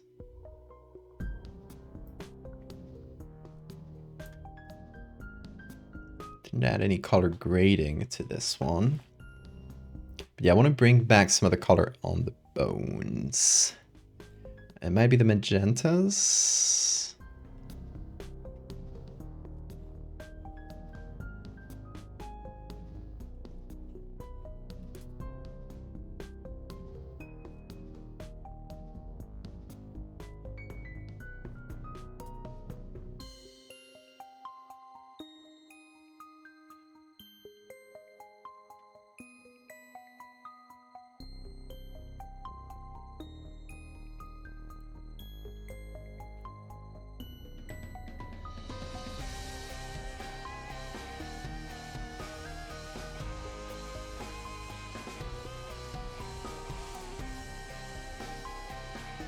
Okay.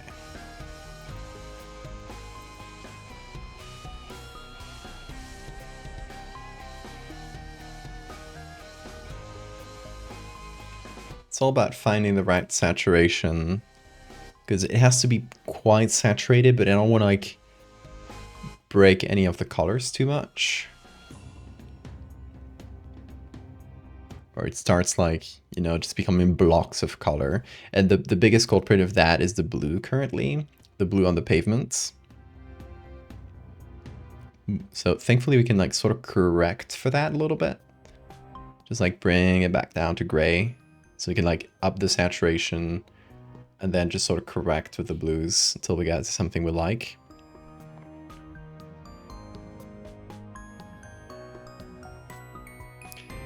And I think I can add a bit of purple, a bit more purple to the shadows.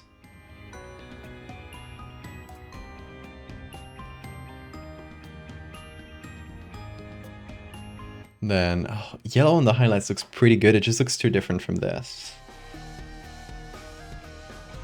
Right? I do like it. I do like, if this was an individual picture, I would go for something like this, I think. Do you think you come back to the ziggurat? At some point, it just needs like a different like medium to tell the story. It's in the back of my brain though.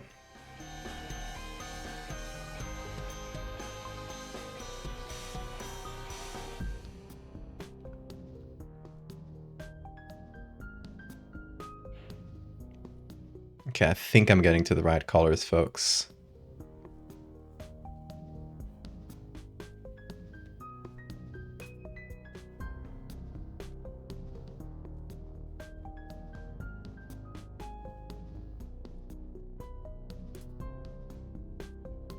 Like just looking at it from afar, so I can get a thumbnail view.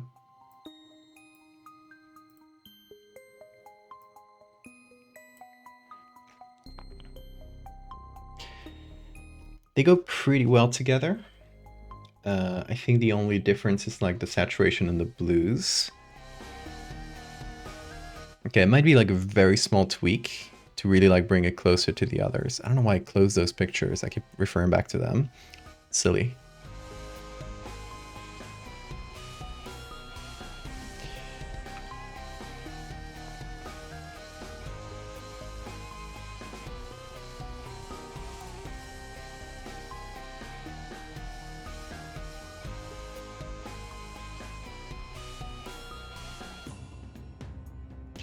Okay, and there's a simple tweak I wanted to try out, which is on the right skeleton. We got this color layer, which I used to bring some of the colors on the skeleton a little bit closer to the colors in the pavements. And is that doing anything? Why is that not doing anything? Do you have anything selected? Hello? This layer isn't working.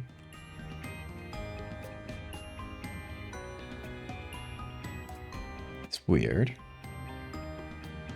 I'm doing the right, editing the right thing. No, my brush is just not working. Let me click out and in. Okay, there we go. Just need to click out of Photoshop, I guess. Sometimes that kind of silly stuff happens. Okay, I want to make this skeleton a little more gray, which hopefully in the final picture should translate to the skeleton becoming more blue compared to the other, which will be a bit more pink or purple, which hopefully should make the composition work a little bit better and the color balance work a bit better. But we'll see. It's a little experiment, I guess. Okay, so I went ahead and just added a bunch of blue or gray, bluish gray to this. Then I apply the sim filters and we check the difference. Okay, there is a difference. You see that this skeleton is a lot more blue now. It doesn't stand out like quite as much, but I think it creates a slightly better composition. So maybe that's good.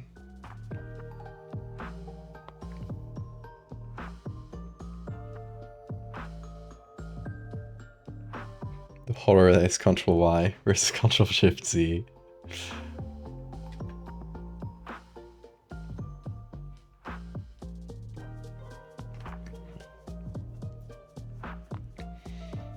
Do you have any entirely scrapped concepts you'll never come back to? Yeah, you've said a few of those. I don't know, like maybe really old stuff. I just don't have a plan for. I got a lot of scrap stuff back from my surreal days, actually. Like right from that moment of just transition between surreal and horror. But that's mostly because I was kind of in a creative rut.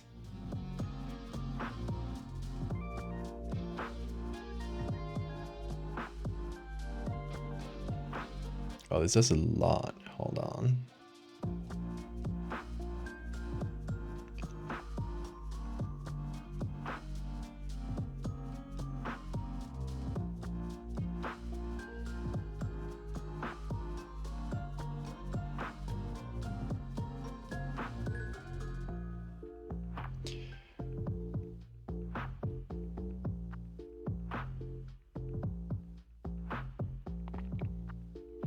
So it's really funny that we made a picture based on the classic lovers from, you know, that archaeological find of the two people holding each other as a skeleton, but they've just killed each other instead.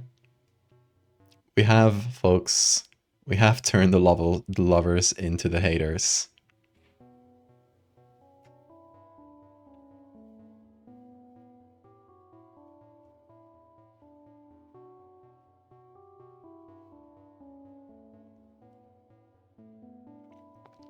Okay, that's a hue saturation, which just checking the before and after.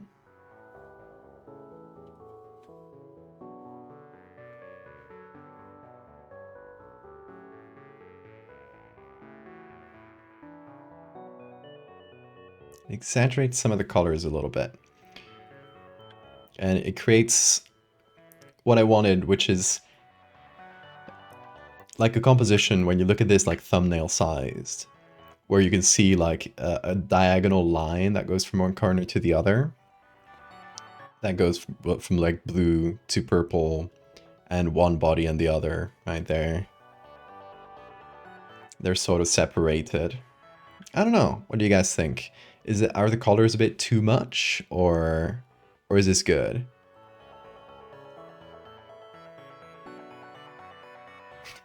Checking the before and after is pretty dramatic with these fractal pictures.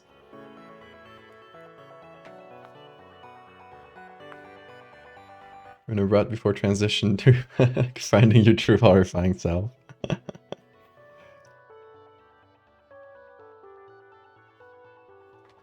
They kill each other because they don't want each other to bear the pain of being fractalized. It's a beautiful way of putting it. But if I did that, I would probably not axe their face. If I was like this suicide pact between lovers, I I would do it in a gentle way.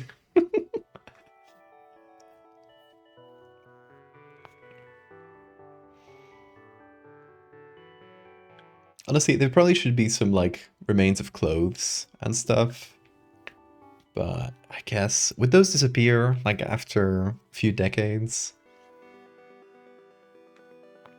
It would eventually disappear way before the bones, right? But I guess if the skeletons were like picked clean by animals, is probably what happened after these two people fell to the ground.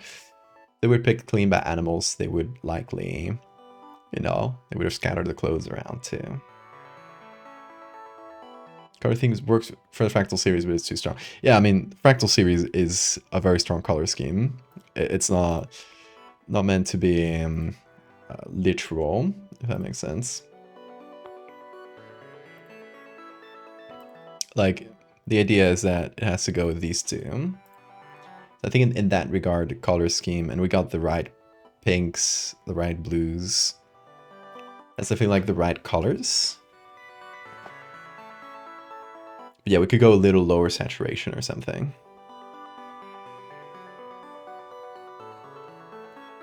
Or, you know what? You know what I might do? Let me test something out real quick. Let me get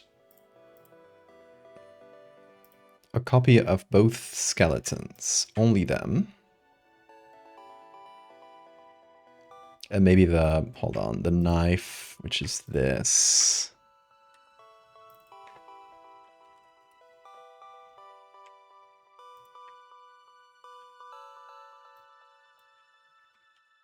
Get a copy of all of this, which is just the skeleton's part of the image. And apply them on top as a color layer really low, which can bring back the color of the skeletons a little bit.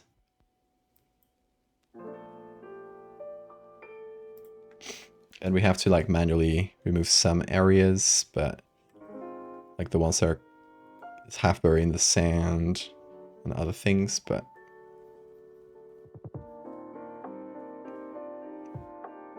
it does bring back a little bit of the color contrast, which I think we might have removed too much of it. And it does fit the color scheme because we do have this like yellowish bone color in the other one, so I don't think it's too much of a stretch. I should remove the shadows when I did this, but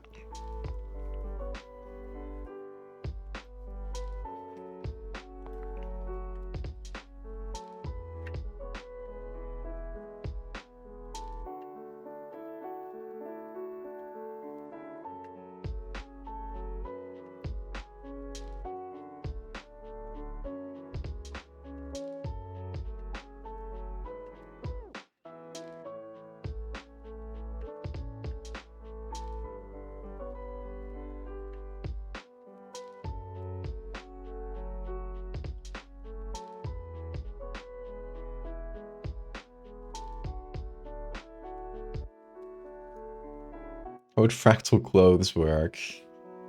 I mean, in the period between fractalized people existing and society completely crumbling, there would be people making fractal clothes. You'd probably need them customized, I bet, because it's going to be different for every person. The clothes get fractalized too. No, because well, things only get fractalized at the rates at which they naturally change. So, you know, a mountain will slowly get eroded into fractal shapes by rivers. But so clothes, if you just leave some clothing there, it'll slowly tatter like over a long time if you don't touch it. But so it might tatter in fractal patterns, but that would take years, I think. So you wouldn't really see that in in a regular time scale of someone wearing clothes. What if we were two fractalized skeletons in bisexual lighting? Me and who?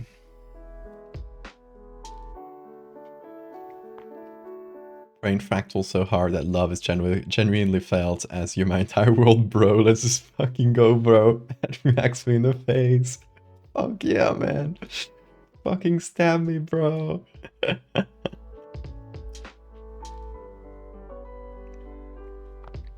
Current saturation makes the border between concrete and sand too harsh.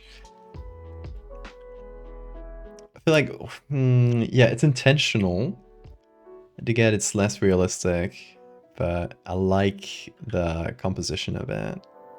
Like this diagonal composition. But I get what you're coming from. A bromance for the ages. The bromance. Perfect. Let me try a little manual color editing. Just to desaturate. Find a more slightly less saturated blue. That doesn't work. Less saturated blue.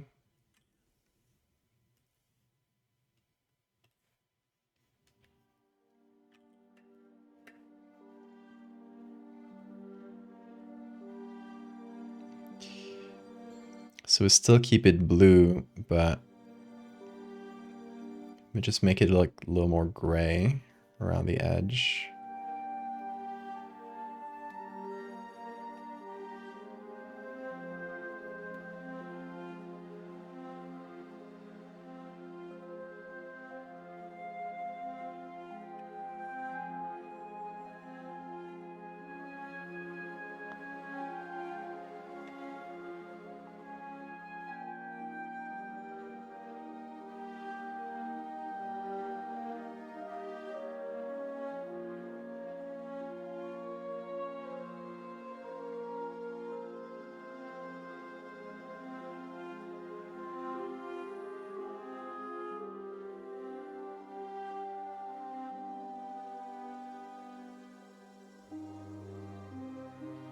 Like the yin yang symbol, but they have to be 69ing.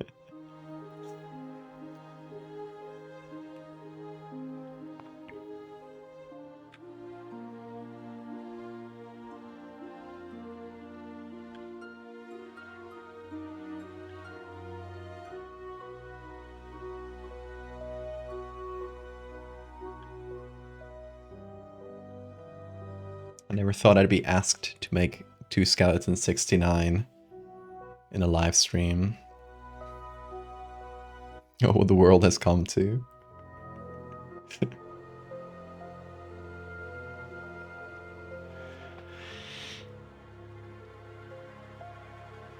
think that's the right spot.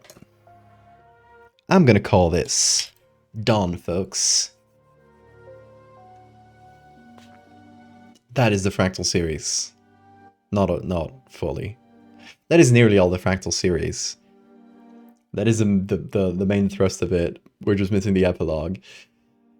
I'm excited. I'm really excited. The only things left in the Fractal series, folks, are obviously posting this with a text. I may do it tomorrow. It's Friday. I try not to post things on weekends because that's when the least people look at the internet. So my post is either tomorrow or early next week. And also because on the weekends I like to relax. I've been trying to relax a bit more on the weekends. So posting things and having to keep up with social media is a bit stressful. So another reason to not post on weekends for me. But yeah, Fractal series. So we got these three images. The final main part of the Fractal series. And then we're going to follow that up with the epilogue that goes millions of years into the future, unspecified amount of time, and sees nature thriving, sees the earth just having adapted and gone back to a new, like, normal state. Yeah, so you can see the colors are tamer, like everything's gone back to like as you follow the Fractal series, the colors just get stronger and stronger and stranger and reach sort of like a fever pitch, and you know, reaching this point where everything like super saturated, blues and purples everywhere. And then you get an epilogue where everything just feels calm again, and you get like graceful fish as opposed to that like first fish, which was like sad looking. We get mountains already being carved into fractal patterns over millions of years. The only thing I want to add, change, I guess, is like I want to add a flock of birds to this image. Something, maybe one bird, like flying close to the camera, maybe a flock of birds. Still haven't quite chosen, but we'll do that over some of the next few streams. I don't know. I might wait a bit.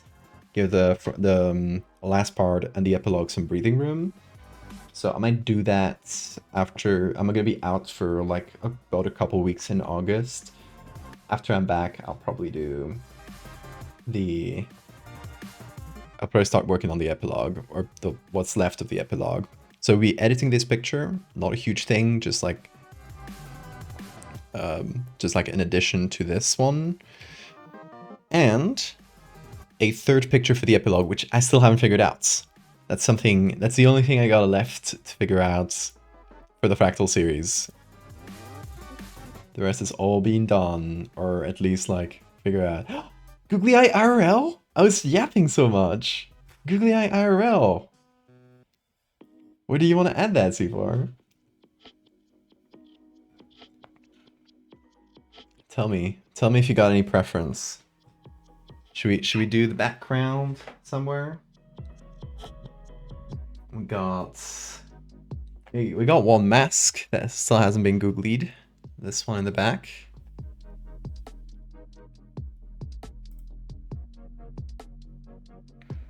On a bug. Good choice. I have an idea. Which bug should I choose? Maybe the big boy? Okay. The big boy. That is a fully articulated... Oh, it's full of bean hair. I haven't dusted it in a bit. So it's just accumulating a little bit of bean hair because of the, I guess, like some static charge. Well, the big boy. Fully articulated, by the way. This thing costs, like in a gacha machine, I think it costs like $15 equivalent, something like that. Well worth it. Look at this cool, fully articulated, like down to the segments, folks. Fully articulated head and body and elytra. This is an amazing figure. It looks like I'm selling it to you, but I just love it. I just love this one. What if we put a couple googly eyes just like hiding below the elytra so that they're just like peeking out, and when you see it in the back it'll just look like a little face.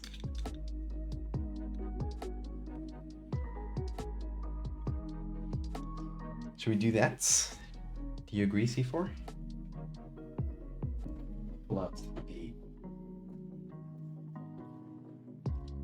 the ghoulies. Very important.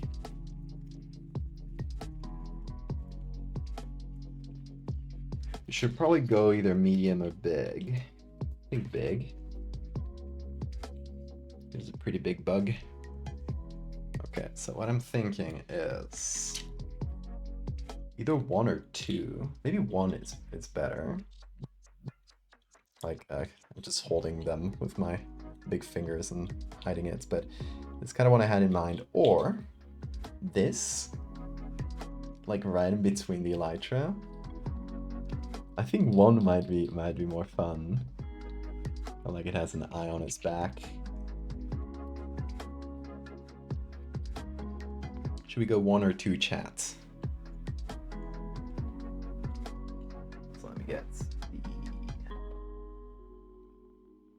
sticky thing. This sticky, the glue. The glue, aka the sticky. What do you think, chat? 2 eyes or 1 eye? Starting to glue the first one. Since that one is for sure. I'm using bar glue like this because it's not, you know, I use super glue for other things. But considering this figurine, I don't wanna mess up. Since I can only go get another one in Japan. 1 eye, you think?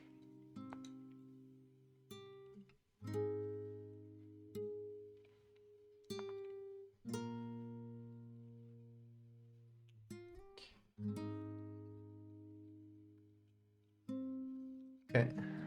Gonna go with 1 eye. If there are no dissenting opinions. Let me see where I put it. Right here seems like a stable surface. Hold on. I think it needs a bit more glue. Let me hold it there for a sec. See if it settles in. It's not very strong glue. I mean, it's strong enough for this. But it might just need a little more. Because it's like plastic against plastic, so it's not like a really rough surface.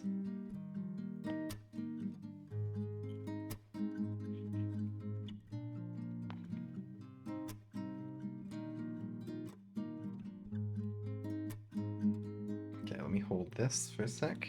Oh, there's some glue strands.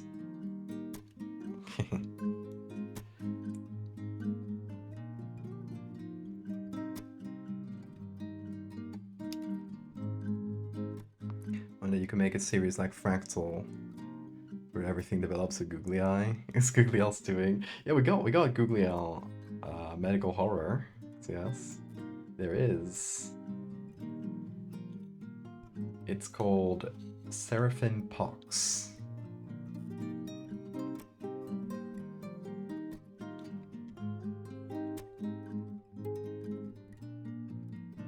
It's not ideal glue surface, I'm finding out.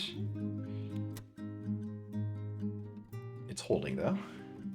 At least for now. If I see it doesn't hold, I will add a bit more or change to a bit stronger glue. But it's fun because you can cover it with the elytra and then how about that, chat? Let's put it in its place.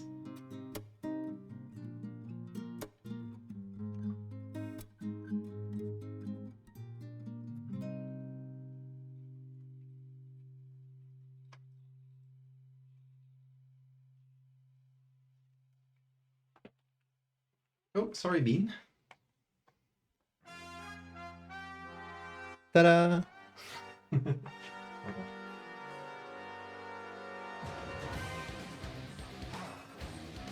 That's about right.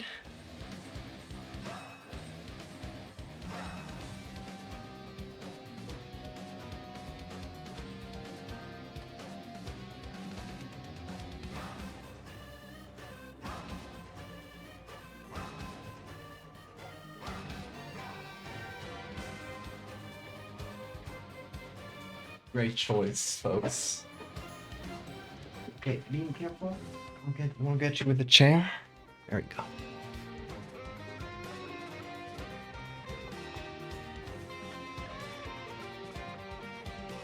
Oh.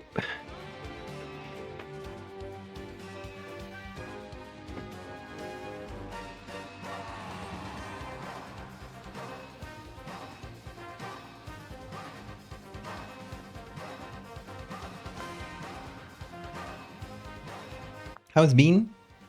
How are you, Bean? You don't want to say? Come over. Come over, chat wants to see you. Yeah, Sexy wants to see you in chat. There he is. The beautiful boy. Where do you want to go? On the table? Okay.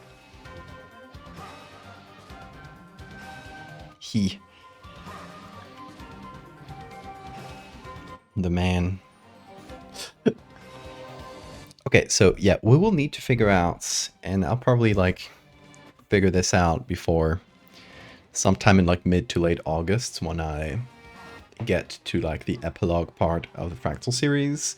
I'm going to figure out what goes in that epilogue and what goes in the third image slot. Because we got 2 out of 3. We got one that's like a landscape, so really far off. That's something we try to do with the Fractal series too, is like sort of a variety of images that go from detail shots to landscapes. So landscape, we got something in sort of like middle distance. It's not like a close-up of anything, but it's kind of in the middle. So I guess a third one logically could be a detail shot or something, but I don't quite know what it could be. Usually with detail shots in the Fractal series, I've done like, you know, a mouth or a close-up of an eye and a pupil. It's usually like humans. Bean? Don't eat that. Normal juice spilling into the ocean. And so it begins again. Normal juice. Chat, it's time to drink the normal juice. Oh, but Bean, that's Tsuchinoko. He tried to attack Tsuchinoko. No, Bean, don't eat that. Don't eat that. No, that's not a bean place. That's not a bean area. It's a bean restricted area. You're exploring. I know you're exploring. You like exploring. That's fine. That's all good.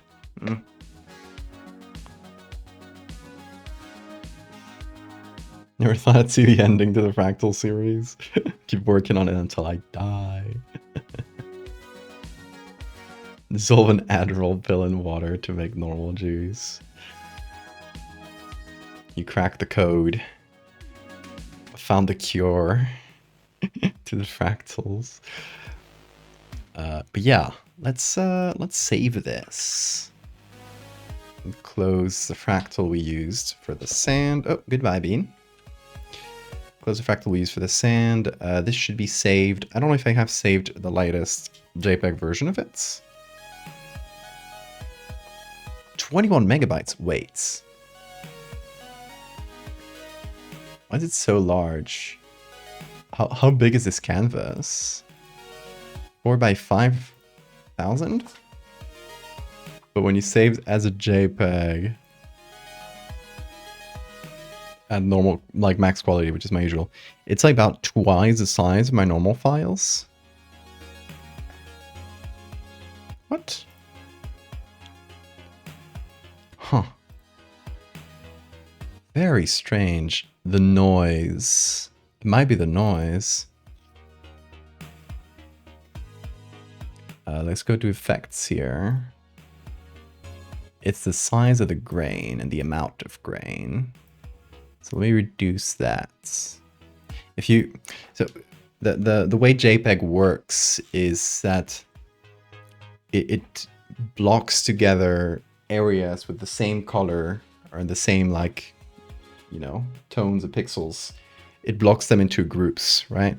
If you add a lot of noise to an image, the JPEG can't work correctly because it doesn't see like adjacent pixels of the same color that they can group together.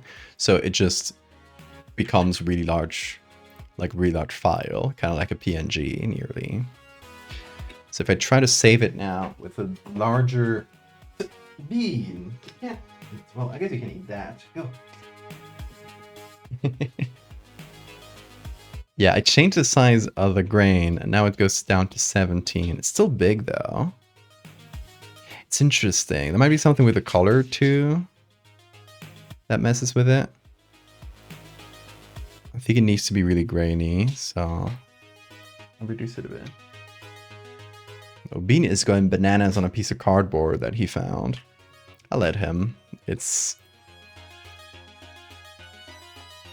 an innocuous piece of cardboard. He can have it.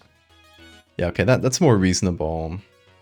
JPEG size. I was like a bit straight, like way too big of a document. It must be because there are two skeletons. And the JPEG gets confused and a bit scared. Once you finish the Fractal series, you need to make 2 smaller but equally complex Fractal series. It's really good.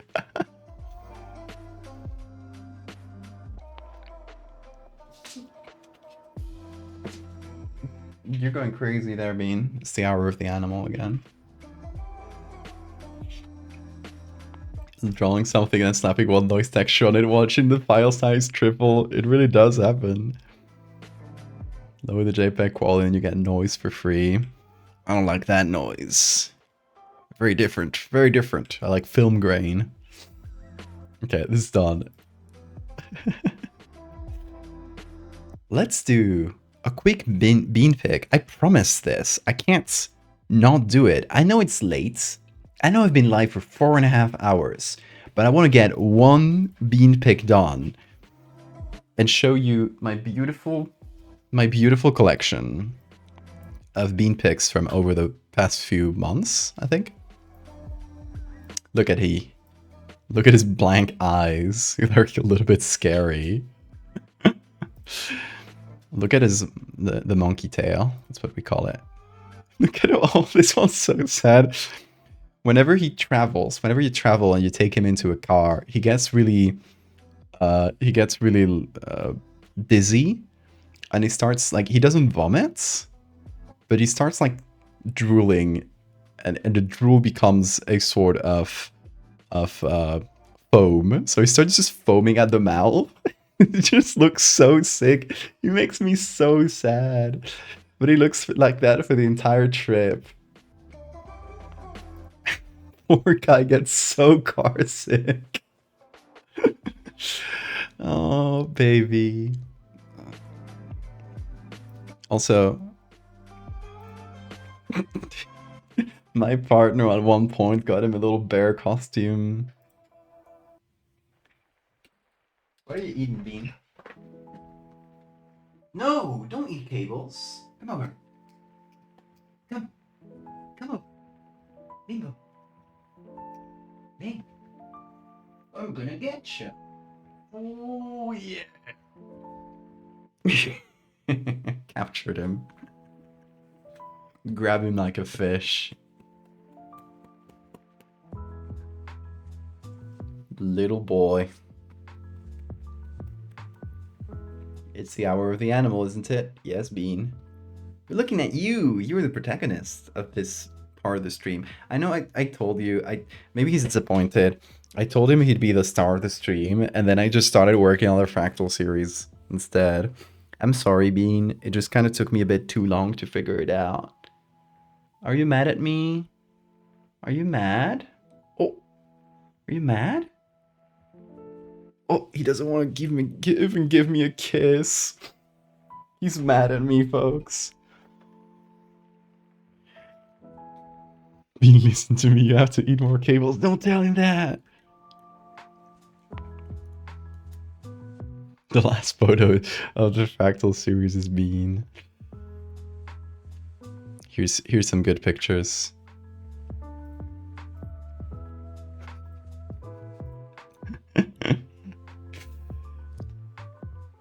Hello, Bean. Yes, I love you. Oop. He keeps headbutting me. This one's really funny. He looks like a scheming eunuch. He's a eunuch. Eunuch? Do you pronounce it like that? Well, they took his balls. That's what I mean. So he's my little scheming eunuch.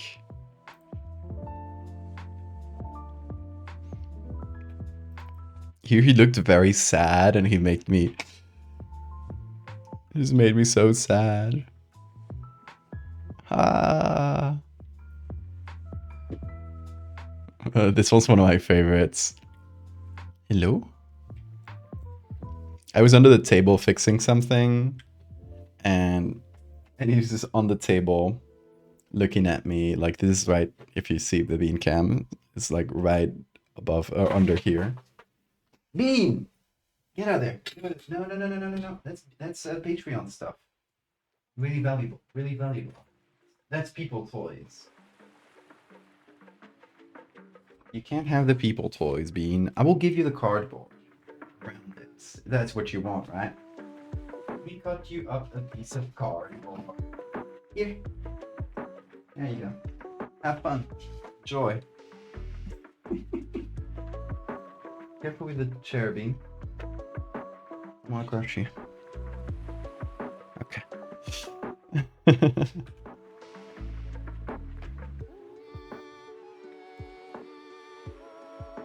Clip that, please. Clip Bean's balls. No.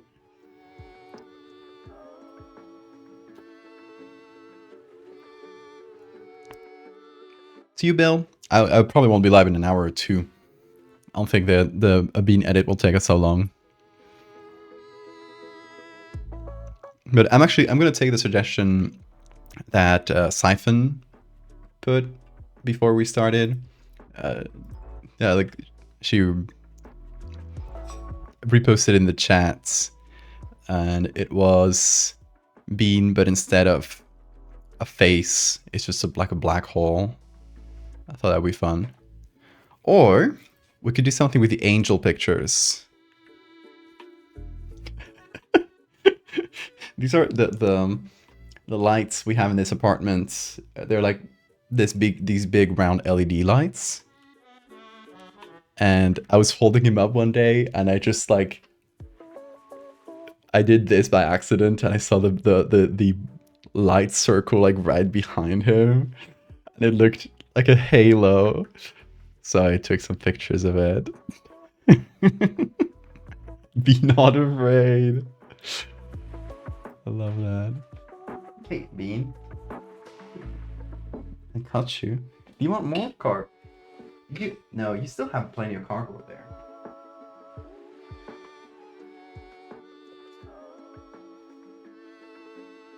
Biblically accurate, Bean. This one's very funny. That's Bean waking me up. He does this every day. Not every day, but a lot of days.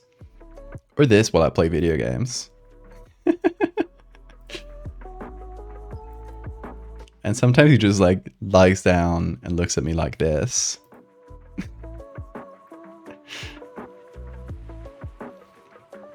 And sometimes he just sits like this, which is a really funny position.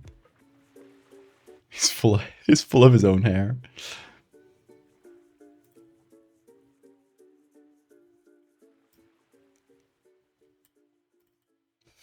And this one's from the other day.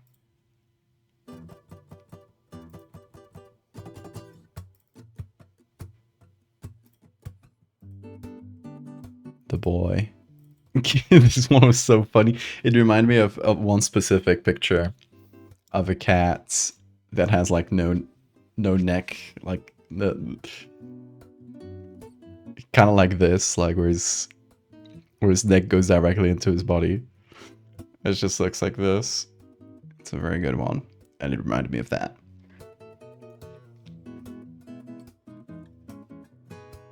You should make edits of your own cat. You should.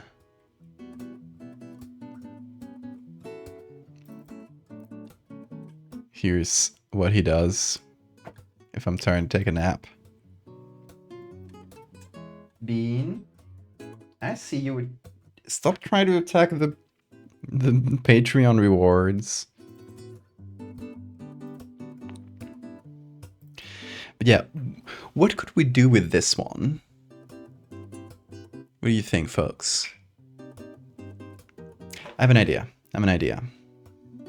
Some very simple edits, but honestly with the halo behind him, like it already works really well. So what I'm thinking of doing is just first of all turn this into 4x5.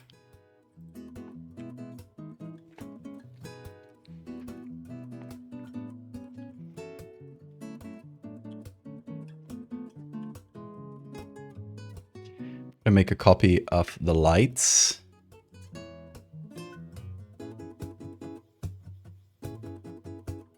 At least like the area we get of the lights. You'll see why that is in a second.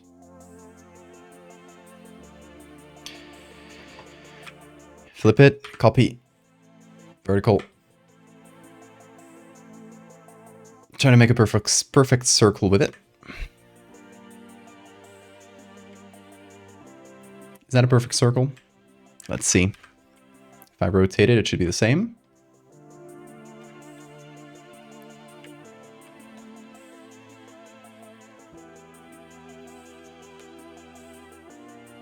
Making him into a little green alien. I love those edits.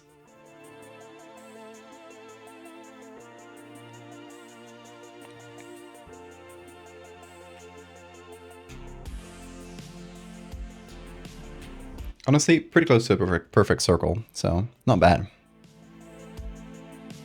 Gonna remove the traces of whiskers. And I could just draw a circle, but it gives me like the greenish sort of edge that the quote-unquote halo already has, which will help things match very well, hopefully. So what I want to do is take these circles and put them in his pupils. So it looks like some sort of enlightened being. Them. Hey, there they are. It always take a sec. Wait, no, that's a third eye. Hold on. Third eye is the googly. Oh, should we do a third eye for this picture? It would fit. He usually appears with 3 eyes. Not always, but it's one of his common looks.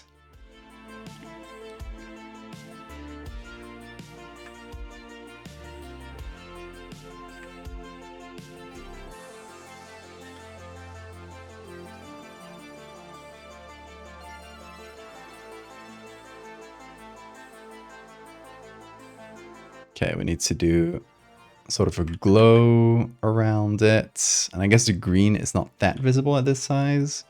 So maybe I give it like a manual green halo.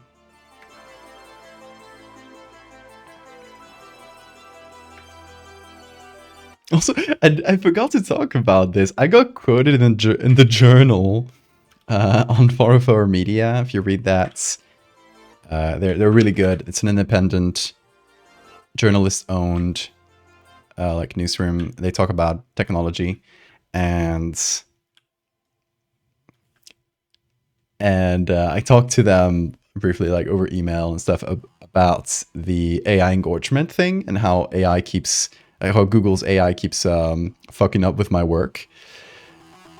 And yeah, I appear in an article about how bad Google is, which is great.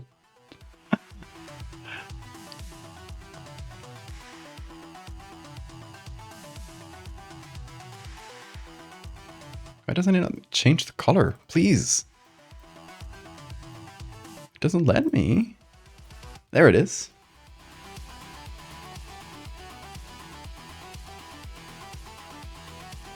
What a cute emote. Do you like it? It's new. Just added it today, actually.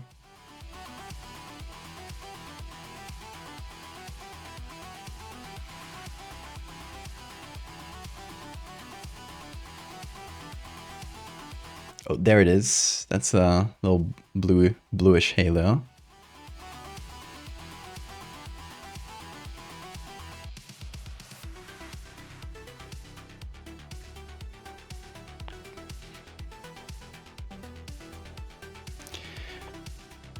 And then we do some kind of glow around.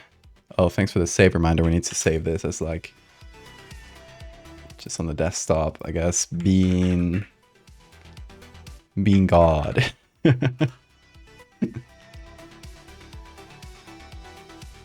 it spread disinformation because of your photos? Yeah, a bunch of it, and it keeps doing it too.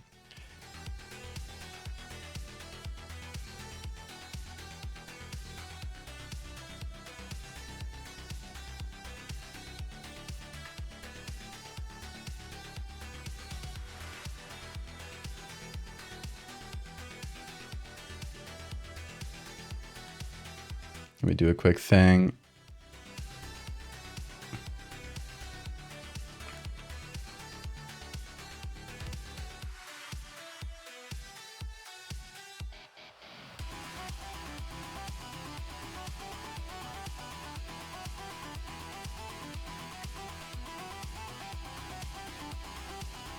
I want to add like a glow around the shape of the eyes.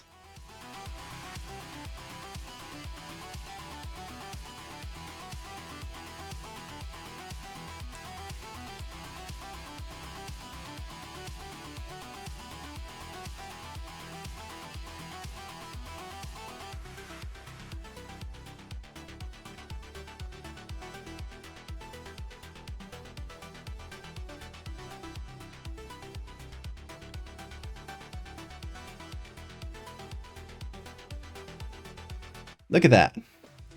Enlightened being. Enlightened being. Let's do... Okay, let's hide the googly for a bit. And do...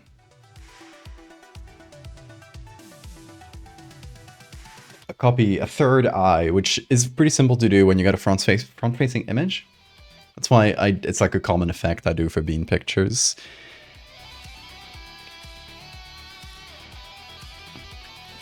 You take... Okay. Clone stamp. You copy each eye.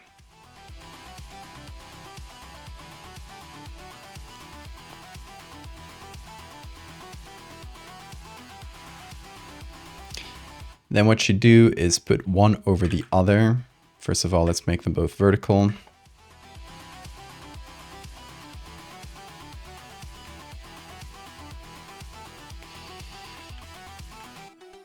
Put one over the other and mix them.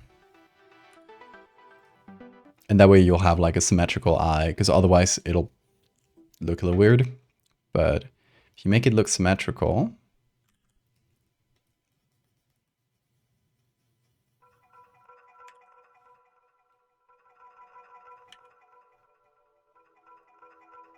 like this, you got a third eye.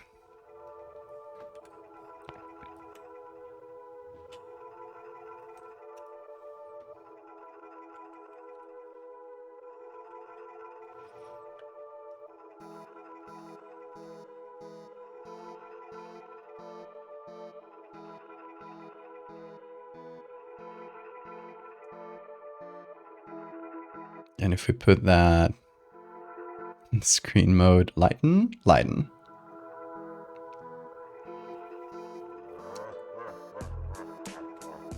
And finally, third pupil.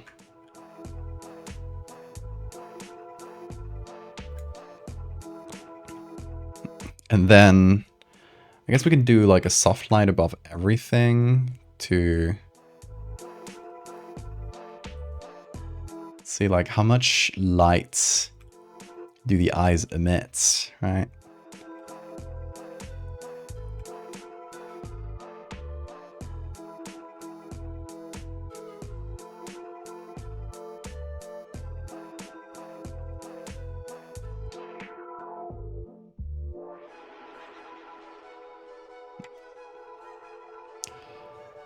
Then we take this, we do our classic, we blur, we sharpen, we're gonna sharpen it quite a bit. This gives a dramatic effect to the silhouette.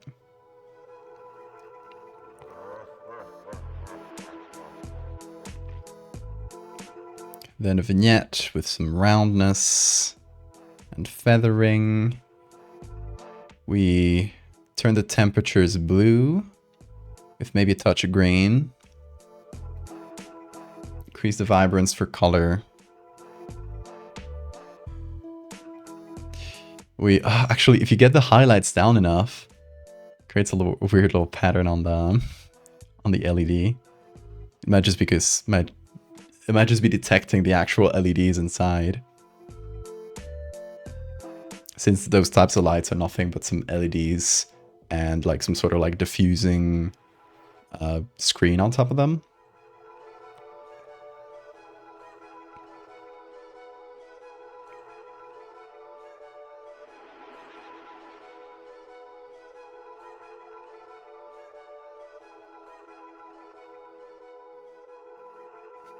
Should I go really dark? Like really high contrast? What do you think, chat? Should we get to see his little nose, or should we make it like just this shadow? The silhouette. The silhouette look is pretty cool. I must admit. Tell me, chat. What shall we do?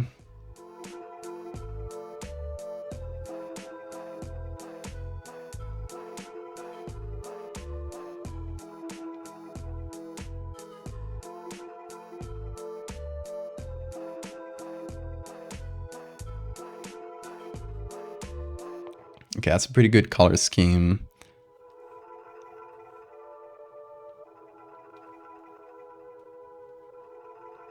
Hey, Spacey. I am still going. It is getting really late, but I wanted to do some bean pictures because that was the promised content of this stream, and I do want to make them. Okay, let's go really dark. I like that. I like the style.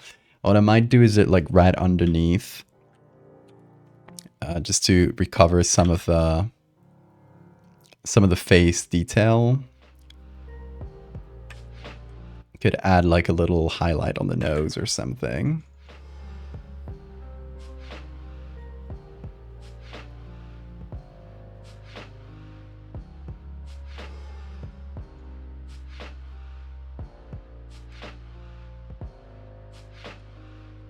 Oh yeah, I hear my partner going to work.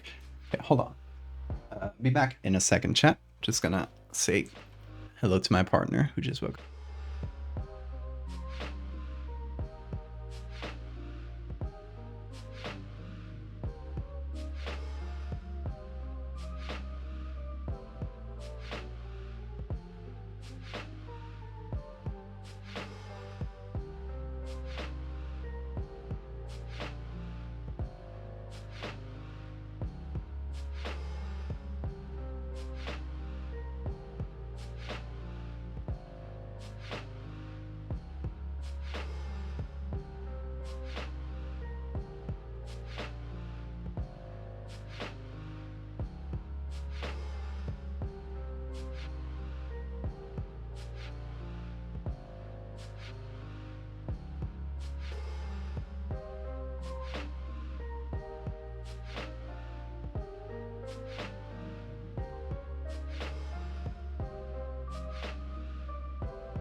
This is ridiculous. This whole room is full of bits of cardboard because I give Bean bits of cardboard so he doesn't destroy other things. So the room has just been filling up with them. Somebody help.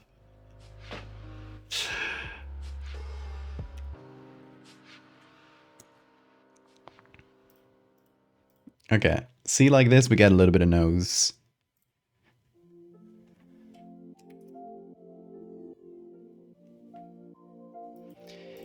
Here we get one bean.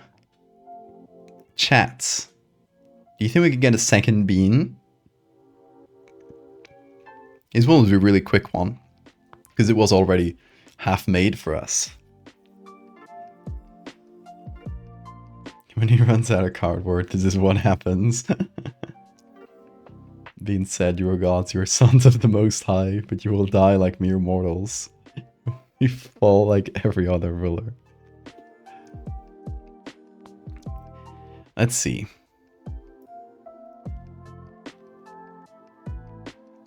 Oh, would it be funny to have two pictures that is like the same concept, but one of them he looks like this ancient god, and in this one he just looks very silly.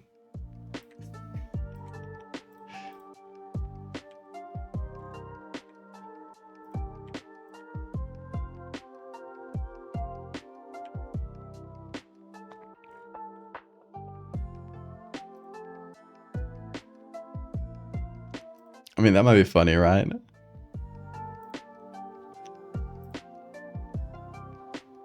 Oh wait, did I remove the other picture? Oh, silly. Let's actually get... Well, let's do this one. It's kind of scuffed because I didn't take the...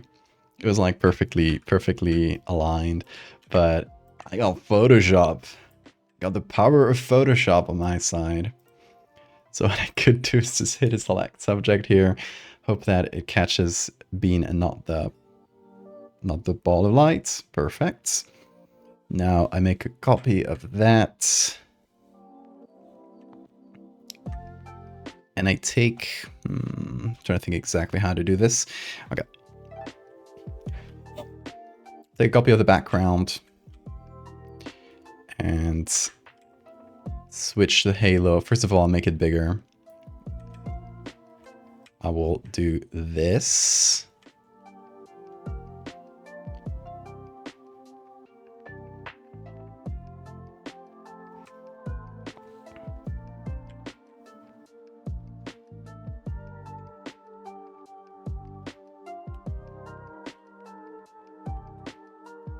Haha.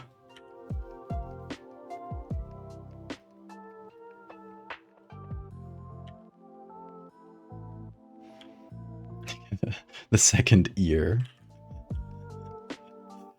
Let's stamp it out. I mean, it would be funny, but...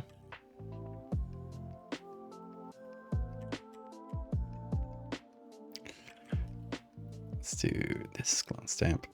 There we go. So see, it's pretty easy to like put it back into alignments. And I think it's going to be really funny if we have like this one where it just looks like a powerful god. And then this one where it just looks like a silly boy. Dorcas Bean. He really is a Dorcas in this one.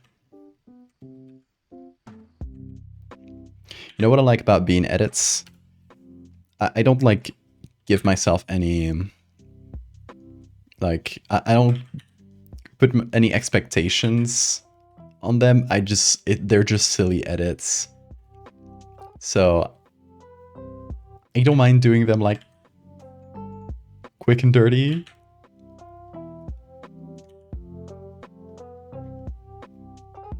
I know there's going to be mistakes, but the point of being edits is just having some fun, doing some silly things. And honestly, maybe I should take that approach with the rest of my edits and be a bit faster and looser with them. I think so sometimes. But there's a part of me which is a perfectionist who wants to like have exactly what he wants. And that part of me doesn't let me. So it's fun to have an excuse to be silly.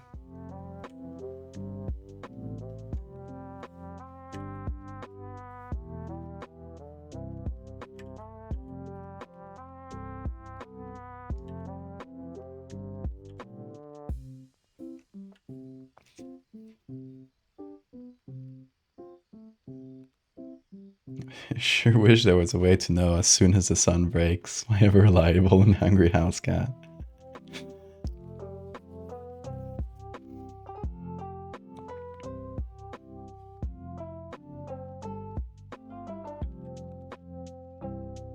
Hello, Bean. I hear ya. Oh wait, what did I want to do with this? Oh yeah.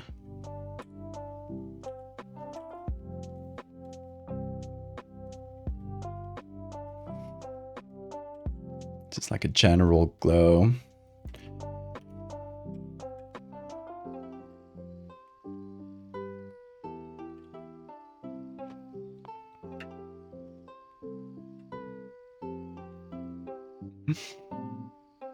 I love Donkus Bean. Let's do less sharpening.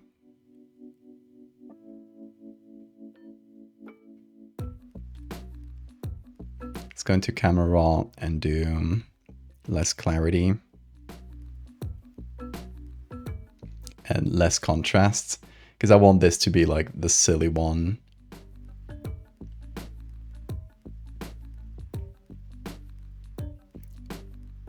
So I don't want it to be like as dramatic as the other one. So we get like this and then this. I'm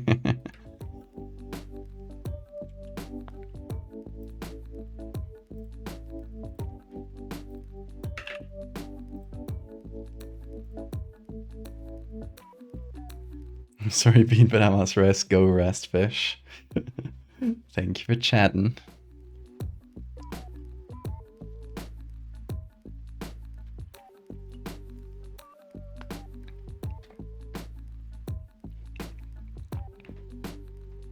Go, my child, and rest well.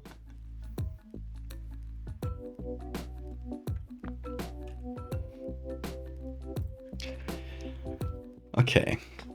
Since we are on this like fast edit grind, it's not a grind, but I'm having fun. Is there any other Bean edits that come to mind? Just like looking at these. Oh, here's him.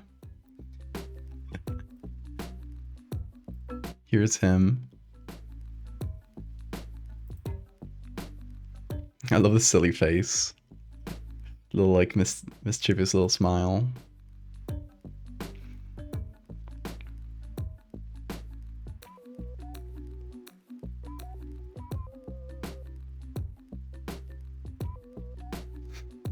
Should we do something with Sick Bean? I don't know what we could do with this one. Car Sick Bean. Or here he is with toothbrush, his favorite toothbrush.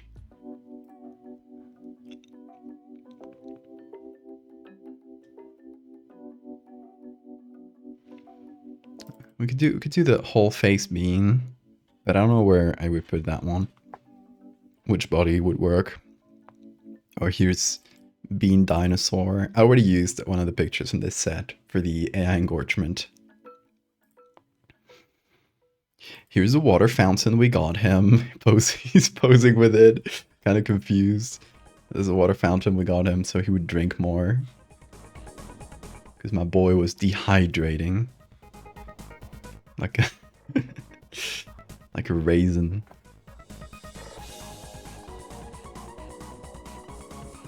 Bean as a trickster being. He already is.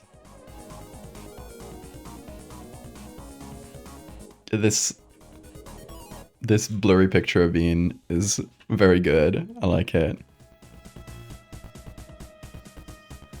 Not that I know anything that I could do with it, but as a concept, it's good. This position is fun.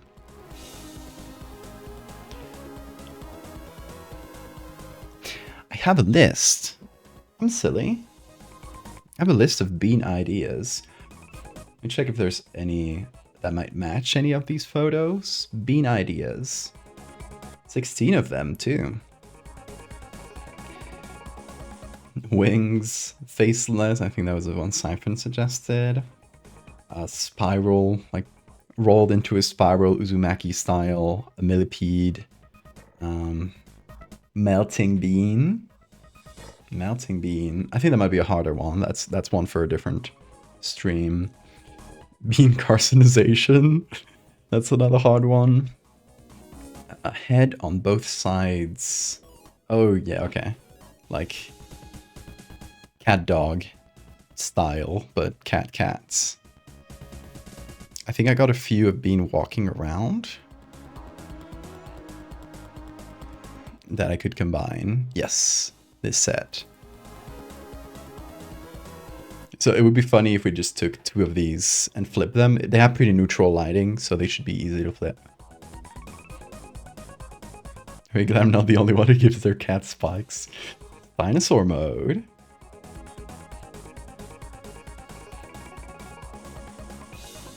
Okay.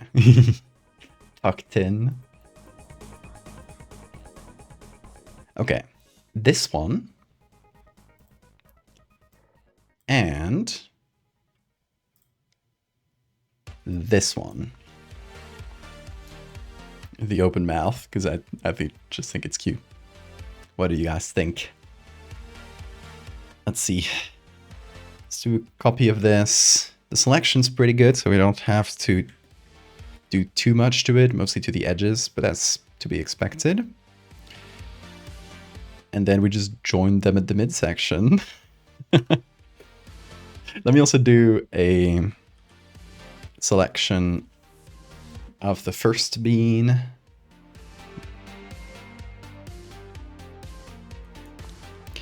And that is so that I can take...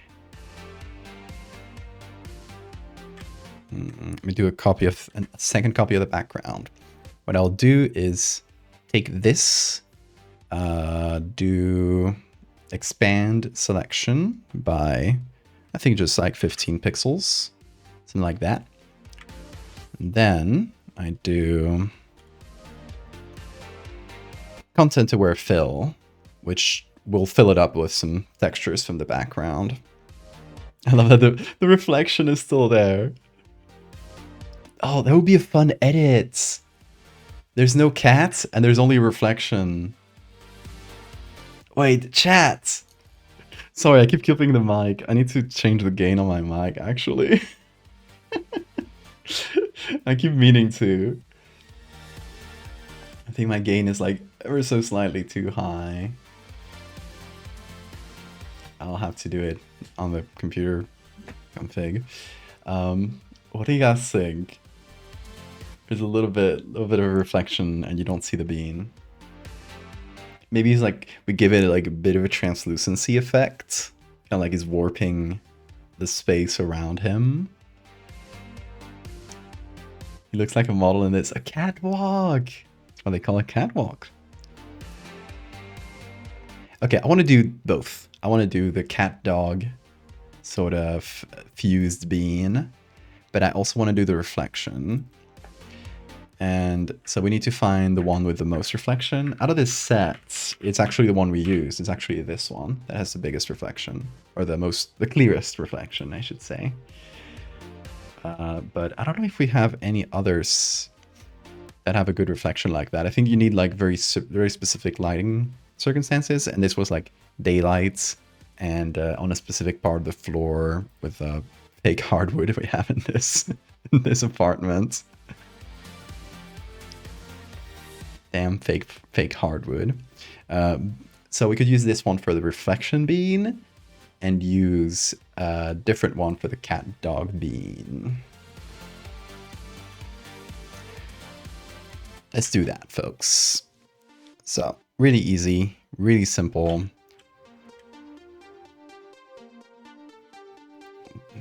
We create sort of a clean plate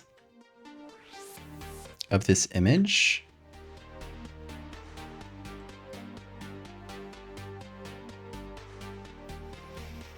Without any cats and a correct background that doesn't feel too photoshopped.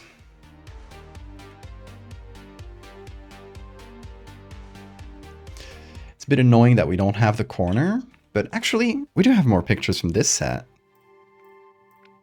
Chat. Am I stupid? We have another, just one, but we get the corner. Oh no, actually, no, perfect. We got the corner here. Chat, I am not stupid anymore. I'm cured.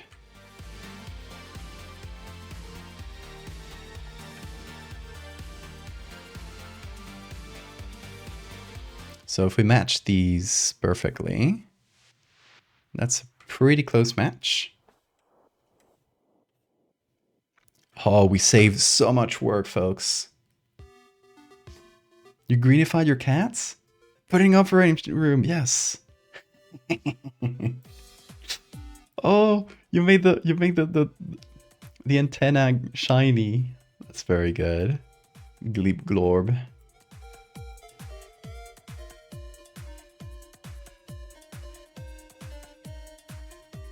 Oh. Glorious Dove in the Discord. I don't know if which one of y'all that is sent this picture of their cat watching the stream. Kitty.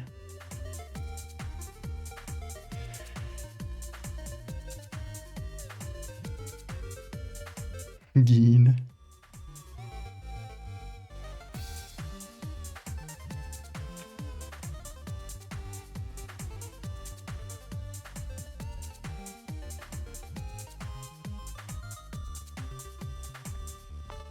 Yeah, what's this kitty's name, Alex?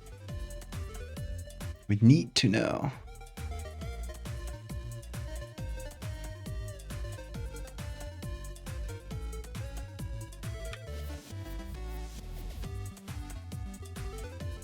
Oh, that is so perfect with the corner of the wall. Cannot have asked for a better reference picture.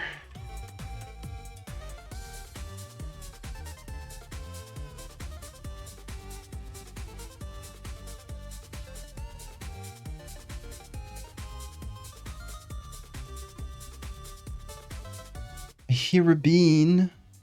Come over, Bean. We're talking about you. Your beautiful, invisible reflection. Okay, there are some like little residues, bean residues. His name is August. Is big. Oh, August, because the person at the shelter named it spelled August wrong. That's actually really funny. To keep the misspelling. It's perfect. We love August.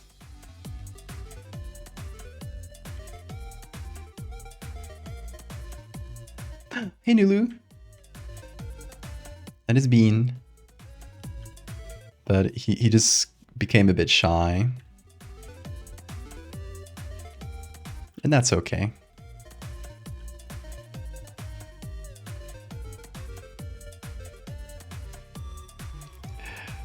Okay, folks. We have this image, right?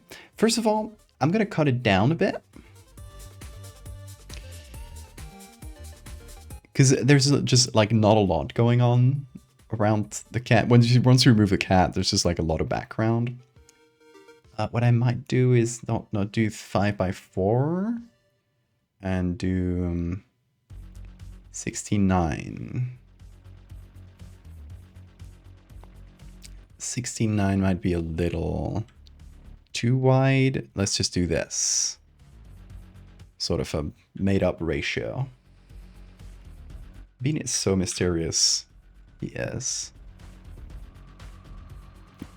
Thank you for the saber reminder. Actually, the next step we need to do, believe it or not, is bringing back the original image and then hitting save.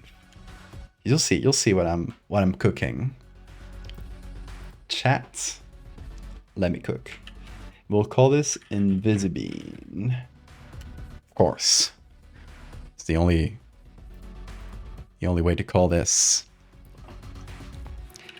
I take the whole image, everything, turn it into a single layer. I'm gonna try something. I don't know if this will work. What I'm gonna do is distort, displace, create a displacement map, and use this the document that we just saved with the original cats. Use that as a displacement map. And that should create like a little shape, like a distortion in the bean field. It also distorts everything else though. Okay, we're not done. We're not done cooking, folks. The cooking has only started. I'll do something different. I'll take only Bean with a 50% gray background.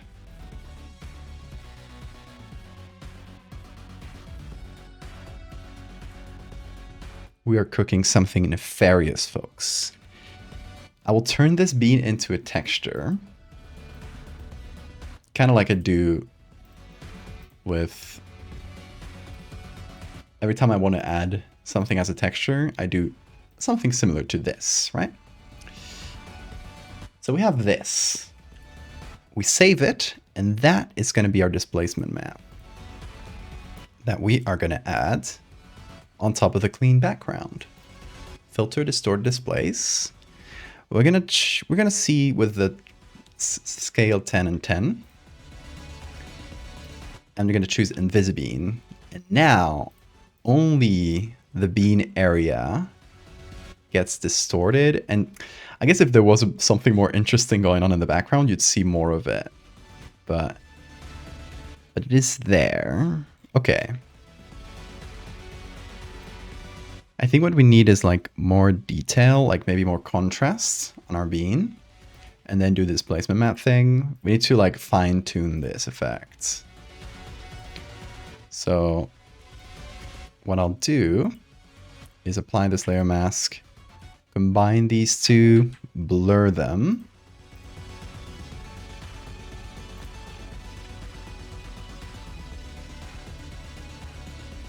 Add a lot of contrasts.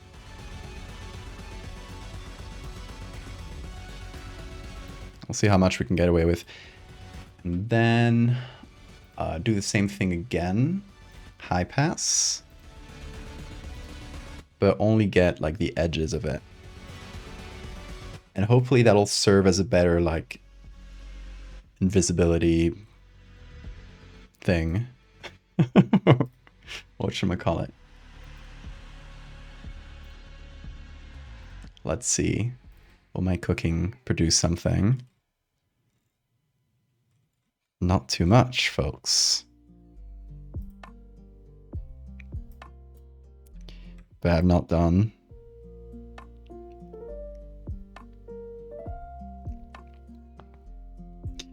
I'm not done, folks.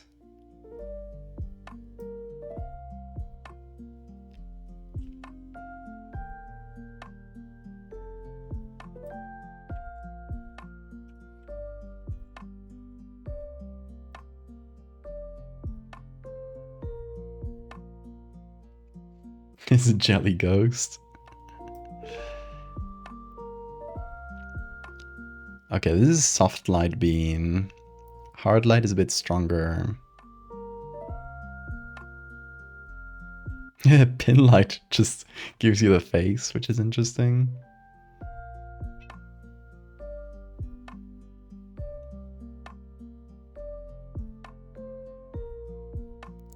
Trying to find like the perfect way to add him.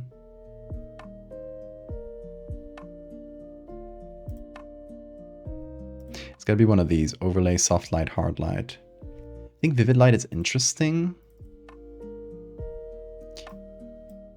But maybe if I do a bit of this. Haha.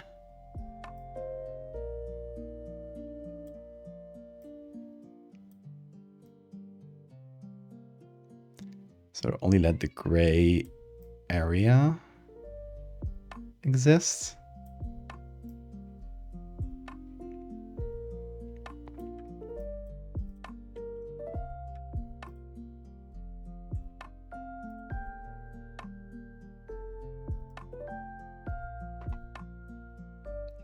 Negative bean, Nabe.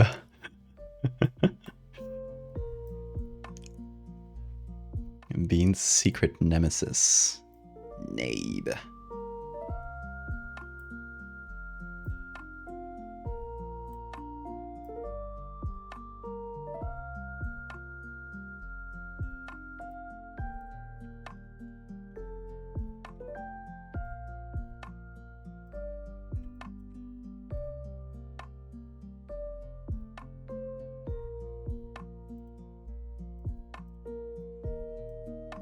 Bean, you're talking to me?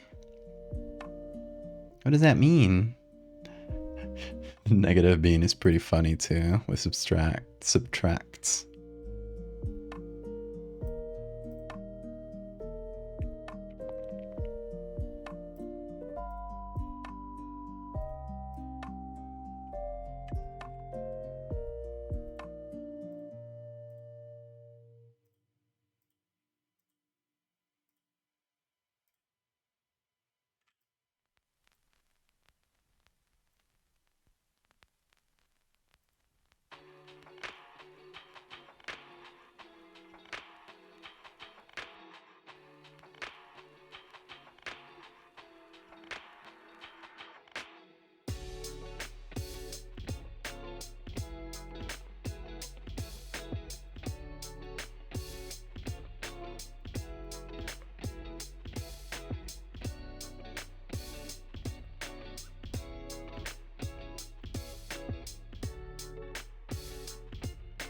Edited a dark, fucked up alternate version of Bean, just a glimpse into my dark reality. Oh, you're back, Bill. Yes, it's a ghostly Bean. He's a bit shy sometimes, so he goes invisible. It's okay, cats do that. Okay, so we're gonna do our usual thing on top of it. Actually, if we pretty interesting, if we add sharpening, the Bean is clearer. Bean just said, let me make this clear.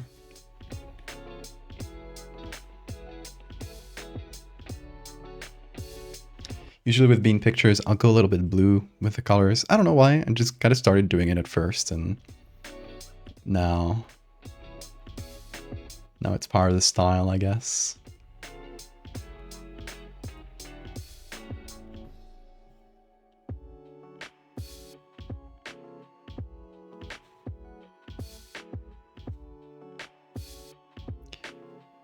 Classic bitter grain, you know it, you love it.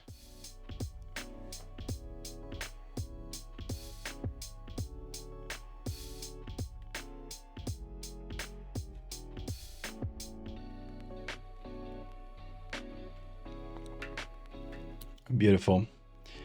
Invisibean. It's very, like, the shape I wanted is very subtle, because I want it to be, like, visible at first. I want it to be like, oh, is that a picture of a corner? You're like, is that something there? A little bit. A little bit of a delayed response. Look at this. We got 3 bean images. You thought I couldn't do it. You doubted me, didn't you? You saw me streaming 4 hours in, still doing fractals, and you said, this guy's never gonna do bean. And look at it. 3 bean images. 1, 2, 3. I still got a 4th in me too. Fox, I got a 4th bean in me. I want to do the cat dog bean or cat bean, where it's like 2 beans, 2 faces on each side of the body. And it's also a pretty simple edit that I can do with this set of images. I think it's like the best set of images to do it. But I will use a different base in this case, because I already used that picture for Invisible Bean. Invisibean. So I think like Walking Bean is the one that makes the most sense. But I guess I could also do that with like a Sleeping Bean. Like with this. And we take a different Sleeping Bean.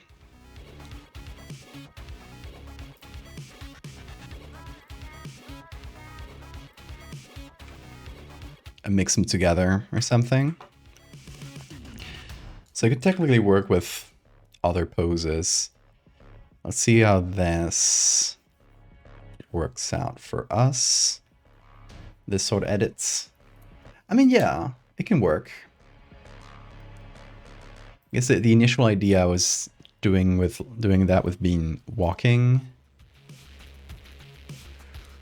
Let's choose 2 different Sleeping Beans.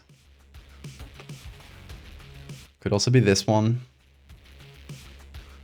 Balls out, not a care in the world. Okay, Nulu, see you. I probably won't be live for much longer because it's getting very late, but I'm kind of marathon streaming this one. You ever have a child? What would you name them? Haven't chosen yet.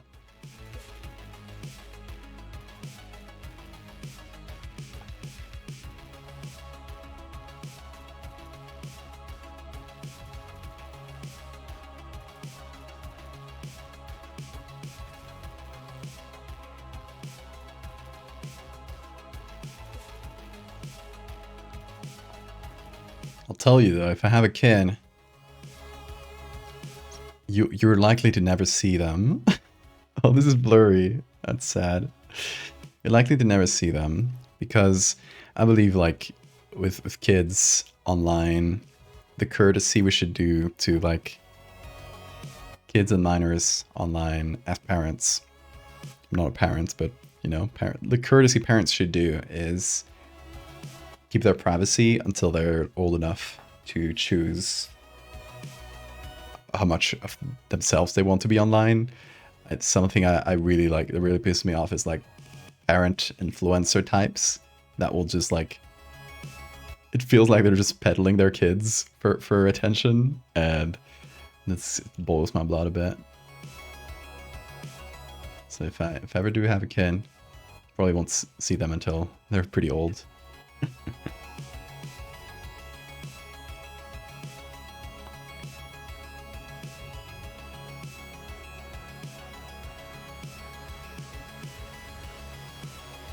It is out there on stream, balls out. Bean loves the attention.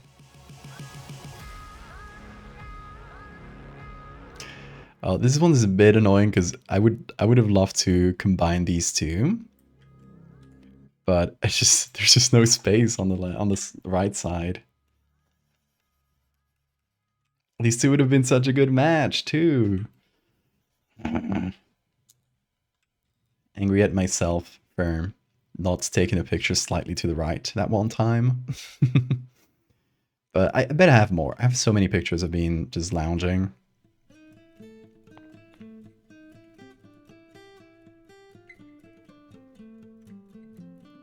The thing is like finding the specific angle of the lounging bean.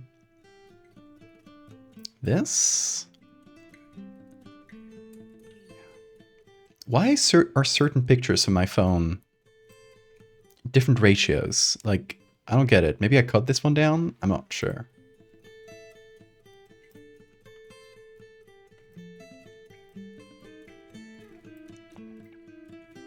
I think my phone just sometimes suddenly decides I'm going to take a picture with a wider angle, or with a wider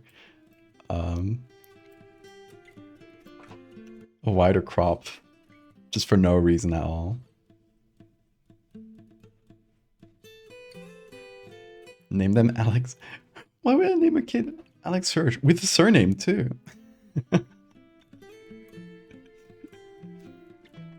Full name and surname.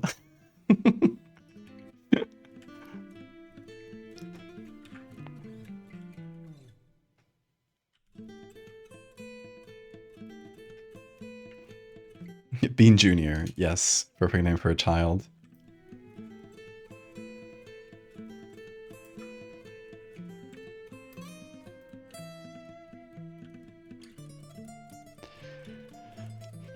Okay, this one could be good. What if I did it the other way around, actually?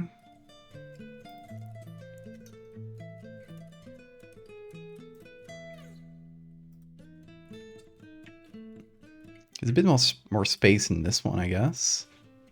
It's a bit of a different angle, too. So I guess it works better this way.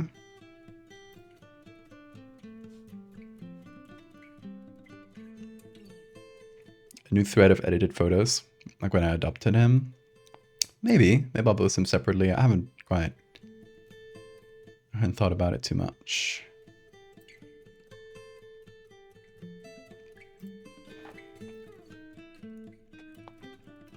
Like the first time it was a thread because I was sort of making them on the fly. Well, kind of like I am now, but I was like posting them as I made them, if that makes sense. This one's good. He has this like lobby face, like that's a face he makes when he's doing slow blinkies at you. And this is a face he makes when he's about to do mischief. So they might actually be good matches. Let me drag this one in here. Different lightings, but they're both like belly up. Just like very different faces.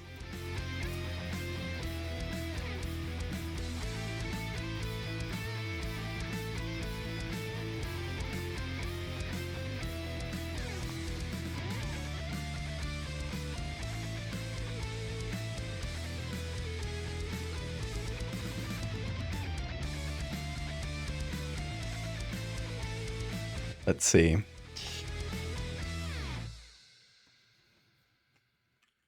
Bean Jr. implies that Bean is one of the parental figures.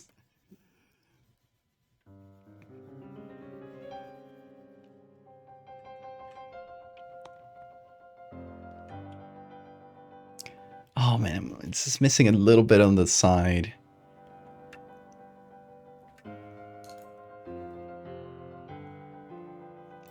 But I got so many pictures of Bean lounging. One of them has to match. Wait, it's these two. They're taken right at the same moment too. The lighting is top lighting, so it's fairly similar. I could take one, rotate. Could I? I don't know. Let's check. Select subject. Let's see.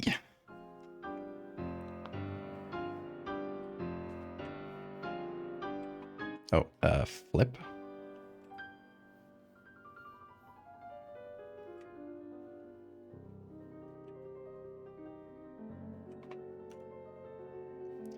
The lighting won't match perfectly,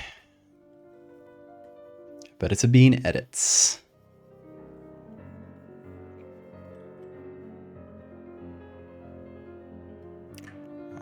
The legs kind of clip each other.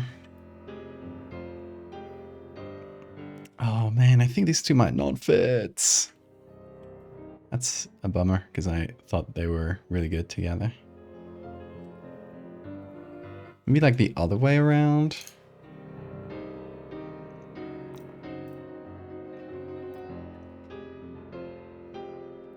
Maybe. Okay, I'll do it the other way around, where I take this one and put this one on top. Will it work? Let's see.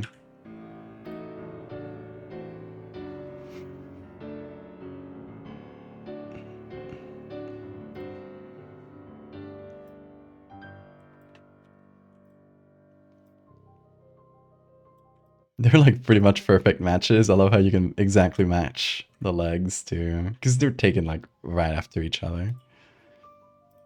It's good in terms of lighting, in terms of like matching them. They're already matching. But maybe the legs will be like a little bit too symmetrical or something, which is something we might have to tackle.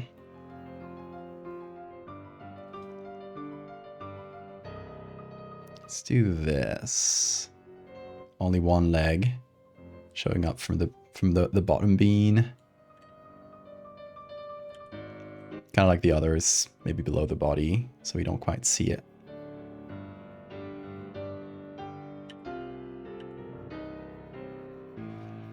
We fuse them together like right around the midsection.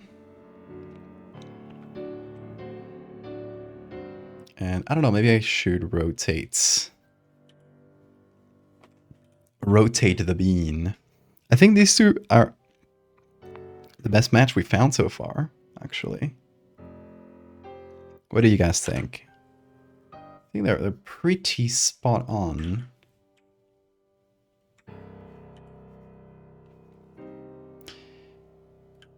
Just need to find the edge for this little leg. Hello, Bean. I was just talking about you. You should come over. You woke up? Yeah, come over. Come over. We're just talking about you. We're editing bean pics. He's still angry with me because I spent most of the stream editing Fractals, I think. You have a right to be angry. I'm sorry, little bean. Okay, so to remove this leg... Look at all the bean emotes together. That's so funny.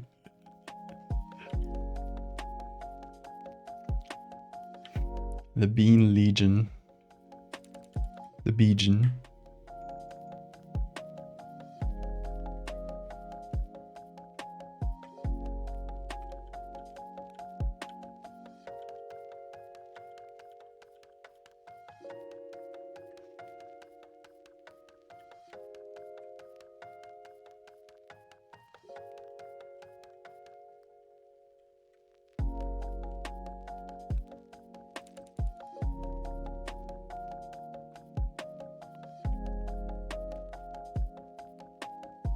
Okay. Legs match. We can't see any of the back legs from original bean because those are from the base bean. Those are covered. This ear, we don't see it, right? No, it's behind the face. There's a slight bit of matching that we need to do like right here. And then we can remove like a couple distracting elements, and I think that should cover it. A couple distracting elements that jumped out at me were the cable. We don't want cables, too many cables near Bean. He will bite them. Bean squared. Squeen. Let's remove this too, because it's there in the middle. I haven't signed these, by the way. I don't usually sign the bean pictures. I've signed the ones that like have been more heavily edited. Let's remove this toy from the backgrounds.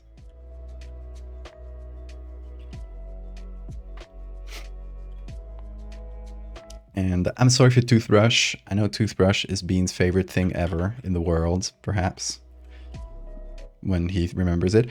But Toothbrush is a bit of a distracting element in the composition.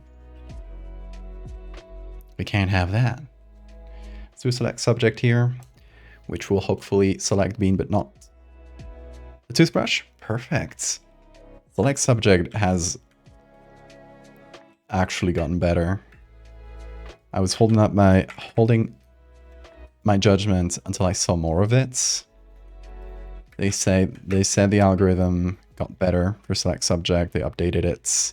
It's slower now, definitely slower, which is a bit annoying, but it is a lot better, like especially at knowing what it has to select, what like the subject of the photo is, which is a big improvement. So there's Toothbrush.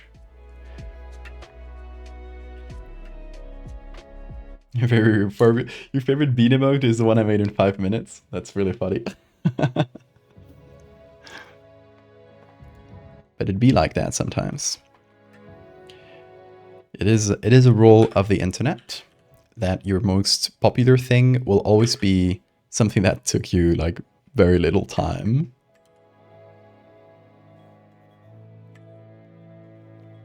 Like the meme you made in 5 minutes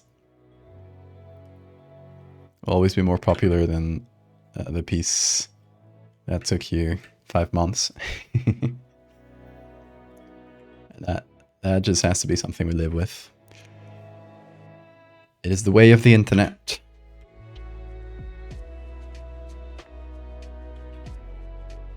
Okay, and this bottom bean needs a shadow because of the way the lighting is going.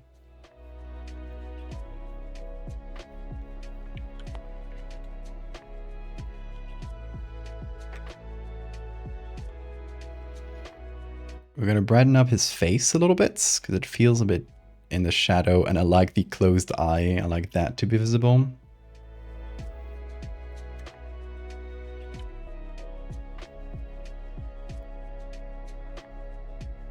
I think it's one of the most fun parts of the image. Just kind of squeezed. Hi, Bean. Come over. Come on. Don't be shy. Come on over. Come over. This kitty. Okay, now we put everything together.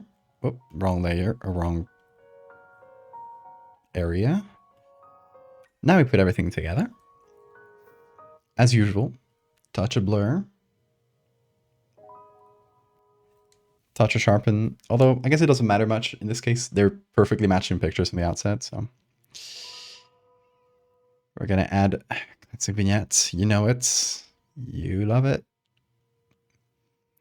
And make the temperature a bit more blue.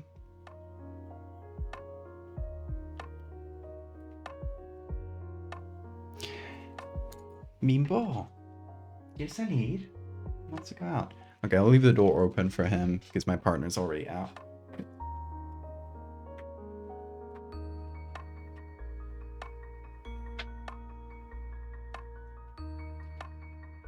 If he doesn't come back for the end of the stream, I will go pick him up because he is the protagonist today.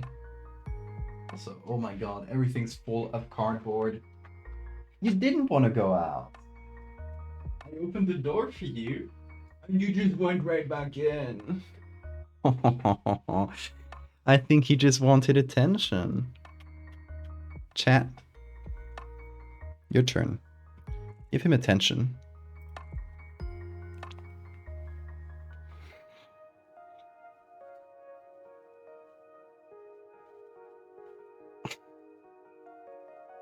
Look at him. He needs it. He needs love every day. Isn't that right? Yes. Big kissies.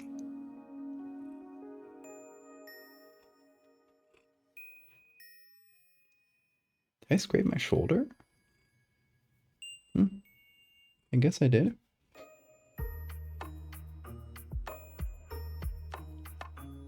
Yes.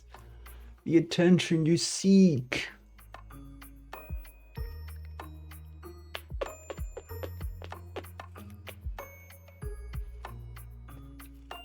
Hey, introduction. Top gear vignette. Exactly. Good bean. Oh, he's burring. Oh, he's burring. Oh, he's burring.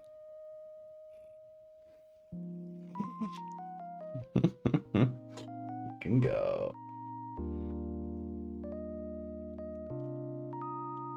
Oh, he can go, but he doesn't want to.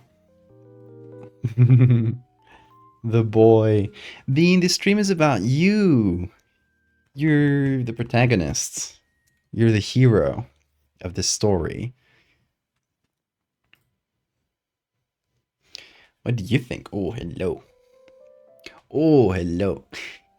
He's coming for my hand. He's like, don't work. Don't work. Attention, me, now. And you know, he's right. We'll finish this up and call the stream. So I can give Bean undivided attention. Isn't that right? Ooh, look at your pouch. Look at his primordial pouch. Bloink. Gotta love the pouch. One of the best parts of a cat. That's where he stores all his secrets.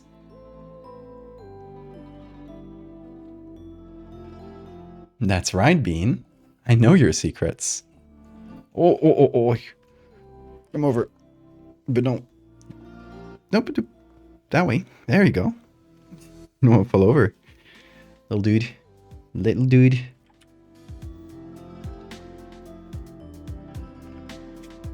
Handful of bean hair. I was putting it all over my face. Little kiss. There you go. Let's make this one a little bit more yellow. usually blue and yellow for Bean's photos. So yeah, sometimes yellow fits a bit better.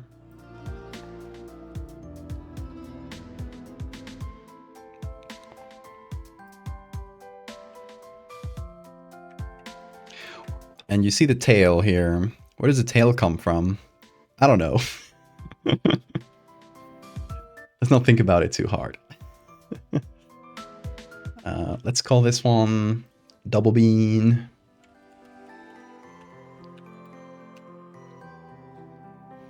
And save that as a JPEG. None of these are going to get signed, folks. Flying off the... I don't remember the rest of that expression.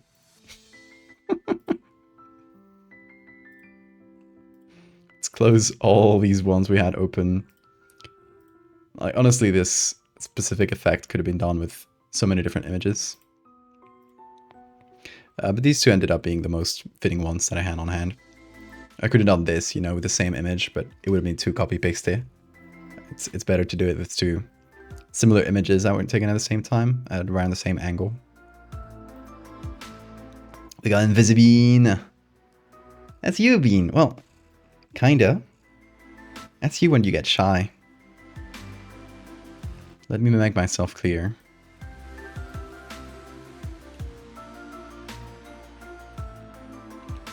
We got two Bean Gods. Serious and a silly one. That's a lot of beans.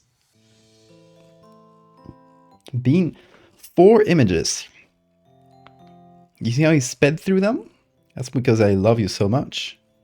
Honestly, that's 4 images plus the fractal, 5 images in a stream. I guess the fractal was already started.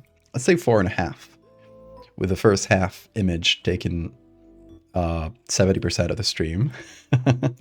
If you missed it, here it is. That is what I've been cooking up for the Fractal series, for the end of it. Just showing, oops, Photoshop, full screen, thank you. Showing the sort of post-apocalyptic landscape of the Fractal series after every human is gone. People are dead, they killed each other. The Fractal didn't kill them, they did.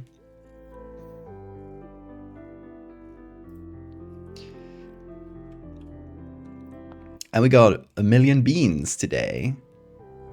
That was a productive little stream. What do you guys think? Got a lot done. I'm gonna say before I do all the housekeeping to end the stream, guys, if you haven't heard my spiel at the start of the stream, we're helping out a Palestinian girl escape Palestine, escape the genocide. She already, we found her a scholarship in France. So the only thing she needs is money in her bank account so that she will get a student visa, because the embassy is asking for her to have like €8,500 in her accounts. So that's what we're starting. We started a fundraiser to hopefully get her there. We're already at 2,000 today. Right, just a few dollars over 2,000. So give this a look. Please help if you can, and if you can't, share it with people you know that may be able to help. Just spread the word. The more we spread the word, the better chances we got of this fundraiser going well. I'm hopeful. That we'll at least reach those 8,000. Anything above that will also be incredibly helpful, because she needs to move countries. It's not a simple thing, or nor a cheap thing, especially in a war zone. So yes, everything above 8,000 will also be like extremely helpful to be able to get her to move and settle there and continue her studies. And yeah, just get her out of this awful situation. If you can help, please help. If you can't, or either way, please share it around directly with people. Word of mouth is the best way. Social media, of course, also. But yeah, that's my ask for the day. I don't ask you to subscribe to the Patreon or anything like that. If you got anything to spare right now, I would ask you to please put it towards Faraz's fundraiser. But yeah, that's a few friends of mine and me who are organizing it, by the way. But yeah, tomorrow, folks, we got another stream, and it's gonna be gaming. After this many edits today, I think we've filled our quota for the week. So yeah, tomorrow we are gonna be gaming. We're gonna be playing Chance of Senar, which is a game about translating lost languages. We've already played through the first bit. We've translated like the first language. We're like coming up to the second zone, like the second main area of the game, which has a completely different language. So it's a great point to pick up if you want to see a little bit of the game. Yeah, that's gonna be tomorrow. Keep playing Chance of Senar. And Bean, do you want to say anything? The camera's right here. The floor is yours. Kiss? That's what he wants to say. Love and kisses to everybody. All right, y'all. So I will see you tomorrow. Thank you so much for watching. Thank you so much for coming over. And if you can help with the fundraiser, thank you so much, y'all. I'll see you tomorrow. Until then, take care.